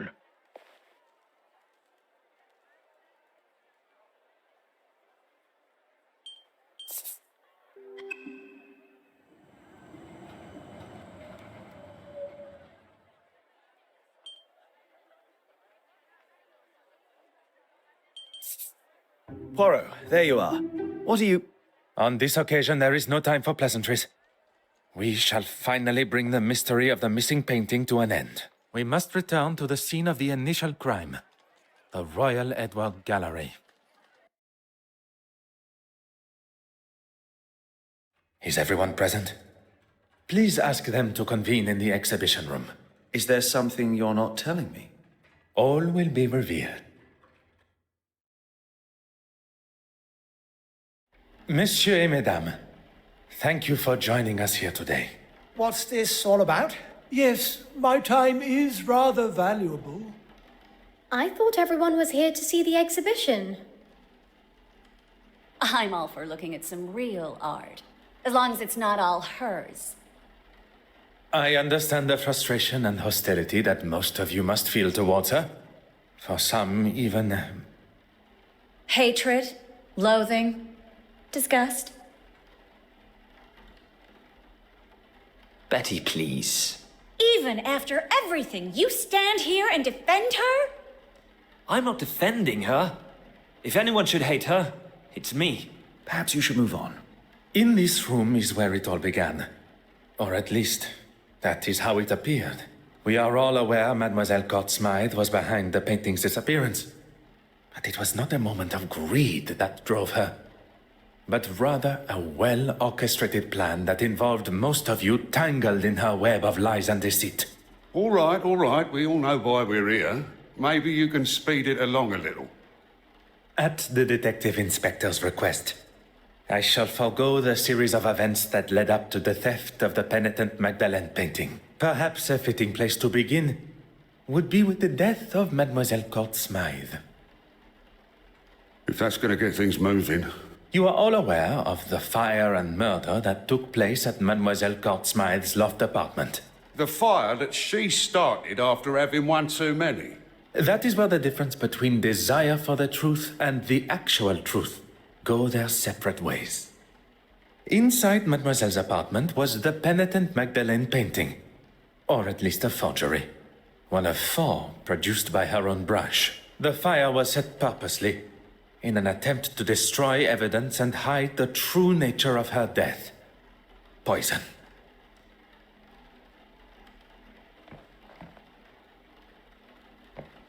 I know things got out of hand, but it was you that broke into my office in the first place.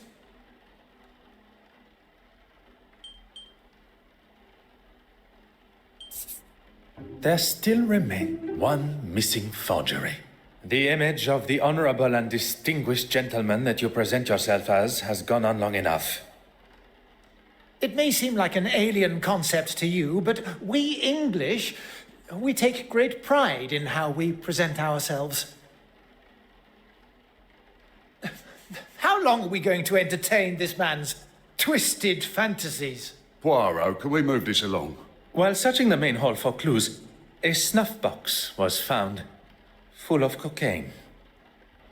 And after speaking with my good friend, Monsieur Demire, about the effects of cocaine on the human body, Recent studies have discovered that the use of cocaine and other such stimulants can put a tremendous strain on the human body, including an increased heart rate. Oh, preposterous! I would never do that. your heart attack became the perfect distraction, while Mademoiselle Court Smythe was able to slip into the exhibition room and remove the painting from the wall. Faking a heart attack is pretty low, even for a politician.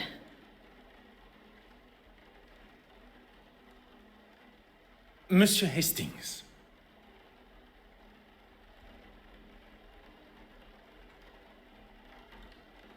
Once the painting had been confirmed as stolen. And Monsieur Aylesworth had bothered the detective inspector enough to show he had nothing to do with its disappearance. He would get to keep the original and claim the insurance money. He was going to have his cake and eat it too. I'm not going to stand here. You'll stay right where you are. A stolen painting, timed perfectly with his crossing of the aisle in the House of Commons. All designed to raise his profile, just in time to announce his desire to be a prime ministerial candidate. I wasn't doing it for me. The poor and the needy. I wanted to give them a voice. I have never heard a more self-righteous claim for breaking the law in all my life. How am I meant to help those that really need it unless I'm in a position that can really bring about change?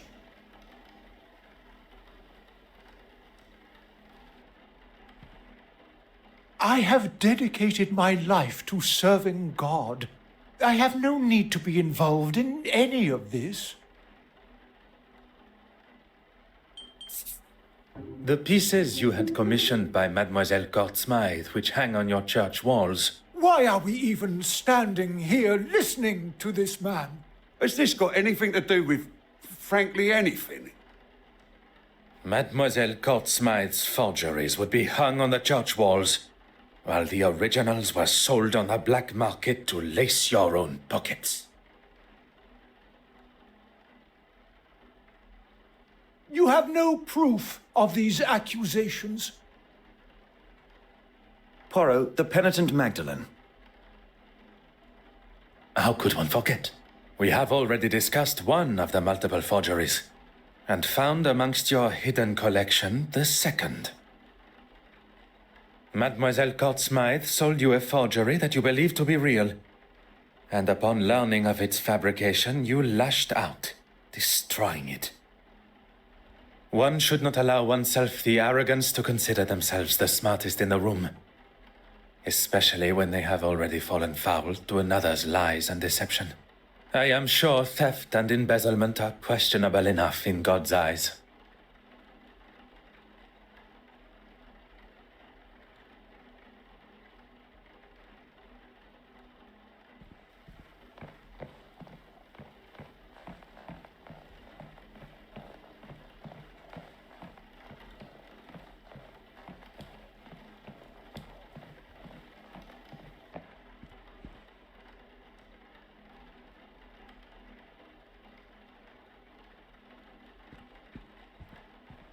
You know where the painting is, and who killed Irene.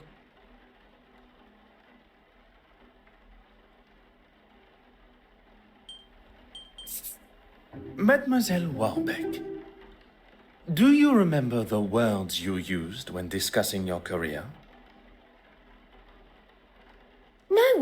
I mean, yes. You're taking it out of context.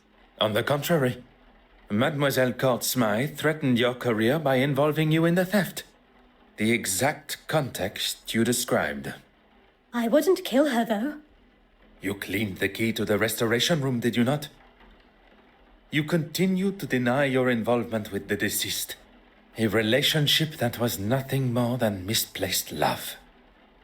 You think I don't know that now? I knew it had been her that took the key from my pocket. But when I confronted her... Behind bars, that's where she belongs. Give it a rest, old man. She can't speak to me like that. Before you continue riding your high horse, Your Grace, perhaps one should consider one's own actions. My actions? How dare you? You're making a mockery of me, the Church, and God Himself. It is you that makes a mockery, and I am sure God will forgive me for saying so.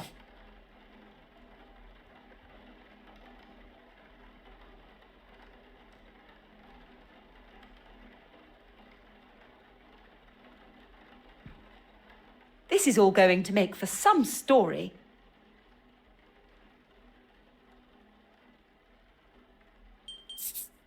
Deals were hatched, forgeries were created, and promises were broken. Mademoiselle Court Smythe used a mask of deception and authenticity to betray you all. She allowed for you all to see and know only what was necessary to complete your part. Except for one. As much as I'm enjoying this show, any chance we can get to who killed her? You shall have to wait only a moment longer. As there was only one accomplice left, and perhaps the most important. Not only her aid in the museum, but in the construction of the forgeries. Mademoiselle Farquhar's deception began before I had even left the shores of Belgium. You were part of it. The whole time. Taking us all for fools.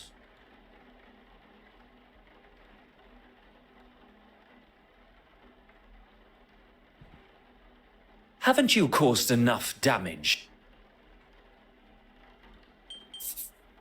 Madame Hélène, the famous actress and performer. Look here! When you overheard the conversation between your husband and Mademoiselle Court Smythe at the gala, your suspicions were confirmed. I did everything to keep you happy, but it was never good enough. It began with an infatuation, but turned into a relationship. With the money stolen from your wife, you planned on running away together. So that's why you took it. You coward. She manipulated me from day one. She used me. She used her. Oh, just keep it shut. Perhaps, for once, you should listen to your wife.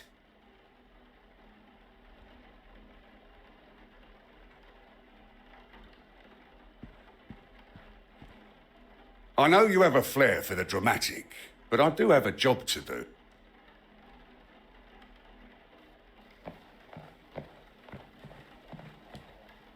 Poirot, the penitent Magdalene.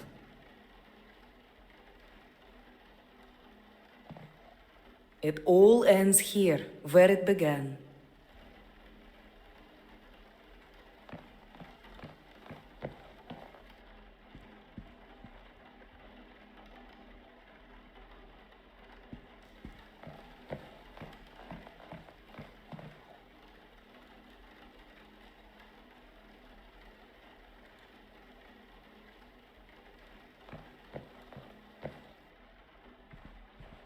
This is all going to make for some story. Deep down, I knew she never loved me, and it was all too good to be true.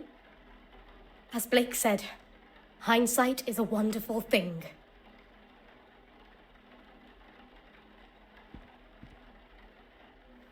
And now... I wonder how many other hidden skeletons are going to appear.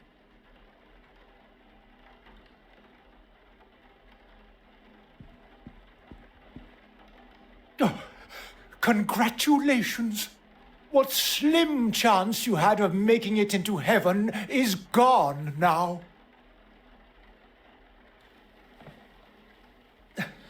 I hope you're happy with yourself.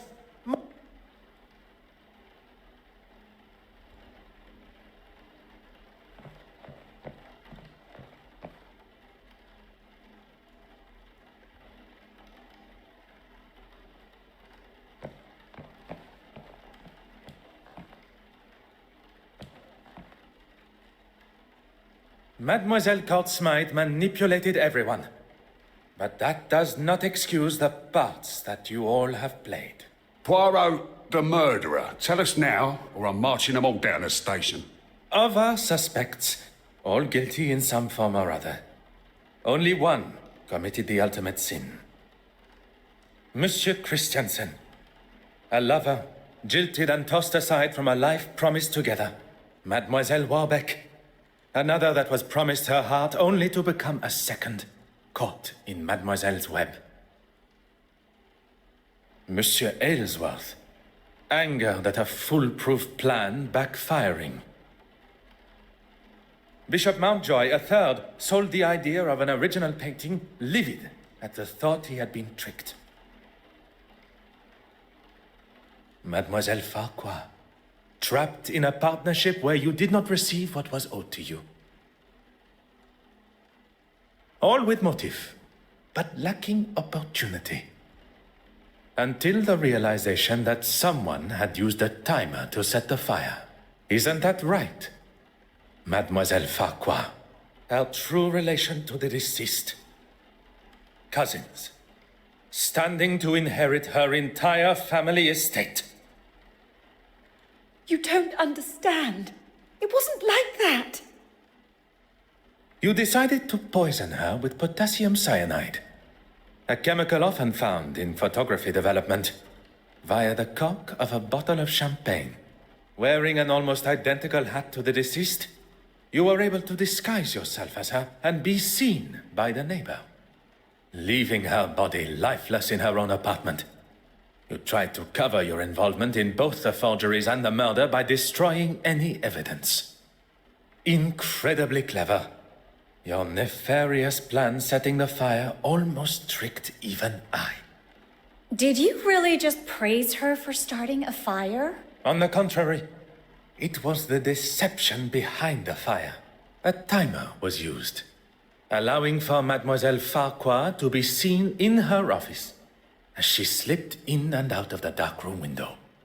I didn't want to kill her, but she gave me no choice. She gave you no choice. You planned and executed a brutal murder. She was your cousin. A cousin that has controlled me for years. I couldn't escape her. She held you captive? I did not see a prison cell in her apartment. No, of course she didn't.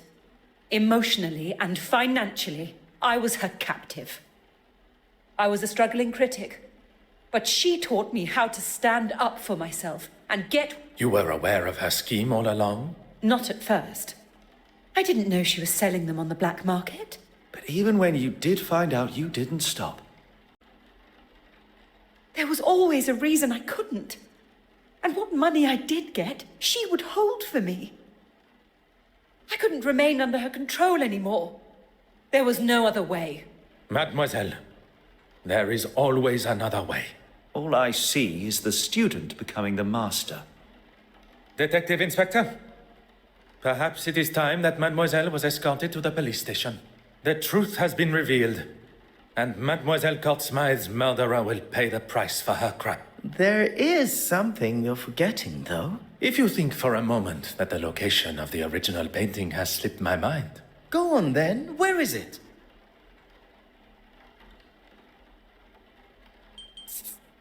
In this very museum. If the original painting was to find its way into her portfolio, it would be returned to her after her exhibition has concluded. Meaning? It would be delivered to her on a plate. Exactement. She prepared one of her picture frames and made sure it would be in the restoration room. What on earth is he doing? You've got to be kidding me. It would take too long to remove the nails from the frame and hide it, surely. The nails were sawn down, creating the illusion of being used correctly, when in fact the backboard was easily accessible. Hidden perfectly behind what Mademoiselle Courtsmith deemed to be her masterpiece. I never doubted him for a second. Messieurs et Mesdames, the penitent Magdalene.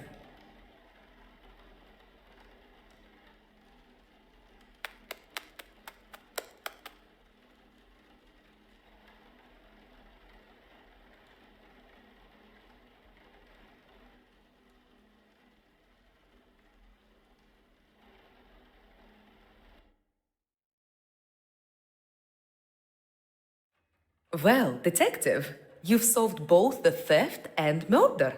I am rather impressed. Finding the murderer and solving two thefts would have been far more impressive. 2 thefts? You already have another case?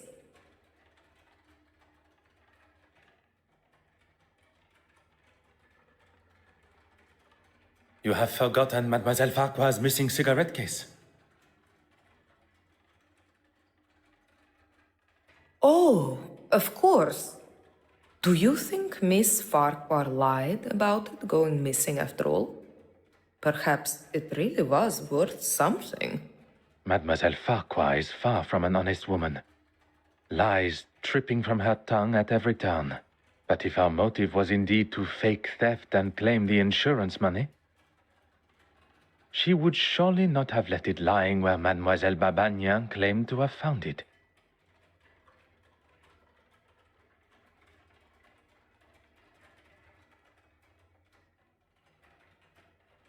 Mademoiselle Babagnan's motive is now clear.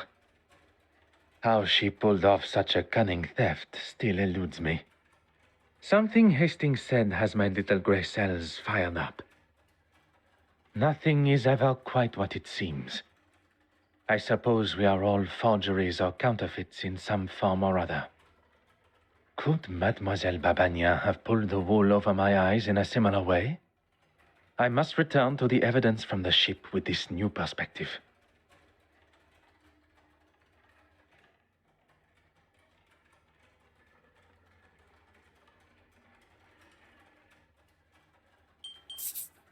It is you that should be happy, mademoiselle.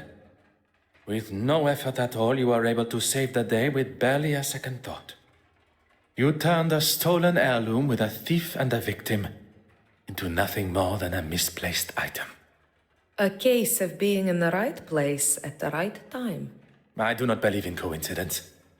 You were where you were meant to be. Had you not boarded when you did, you would likely have not been invited to the gala at all, or been able to be within touching distance of so many beautiful and historical pieces, including the silver mantle. One thing I have learned during my time here in London is that people portray a version of themselves. One to be seen or be met, and another that remains hidden from the world. What are you trying to say, detective? That there are some that wear a mask of authenticity. That perhaps, under different circumstances, I would have had the pleasure of meeting a different Mademoiselle Babagnan. Will you be leaving London now? There are a few small matters to settle before I leave. Mademoiselle Farquhar is now in the hands of the Scotland Yard, where she will stand trial for her crimes. You really do believe in the law? If you do not believe in the law, madness and lunacy will ensue. And everyone should be punished for their crimes? I believe that we should be held accountable for our actions. No one man is above the law. Or woman.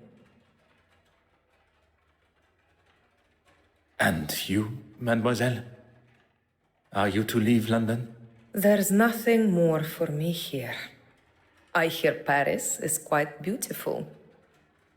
Perchance our paths should cross again. Perhaps, under those different circumstances. I look forward to it. Well, that's that then.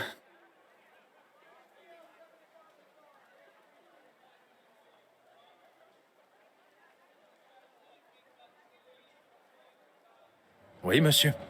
The cases are closed and Mademoiselle Farquhar will shortly be behind bars. What of the others?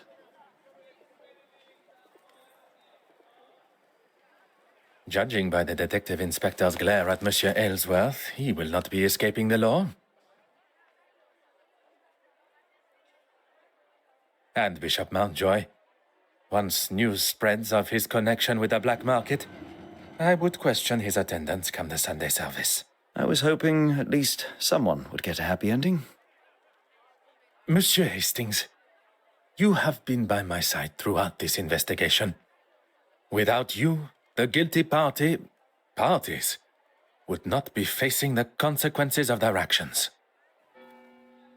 I helped where I could, but it was mostly you. I know that. What you may not know, and I would kindly request you keep to yourself, is that Lona? I would not go as far as that. But it appears you understand my sentiment.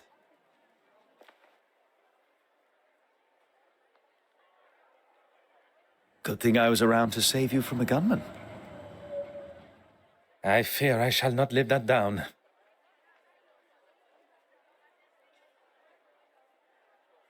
I'll maybe hold on to it a little longer. Not many can say they've saved the great Detective Poirot. The great Detective Poirot. As much as I admire your formality, I think we should look for something more familiar, accustomed to our new relationship. Our new relationship? I have seen the benefit of friendship. Connecting with someone that can be trusted and loyal. Someone that shares an authenticity not only in themselves, but in their beliefs. And that's me, Detective Poirot and his trusted friend, Arthur Hastings. It does have a certain charm to it, n'est-ce pas?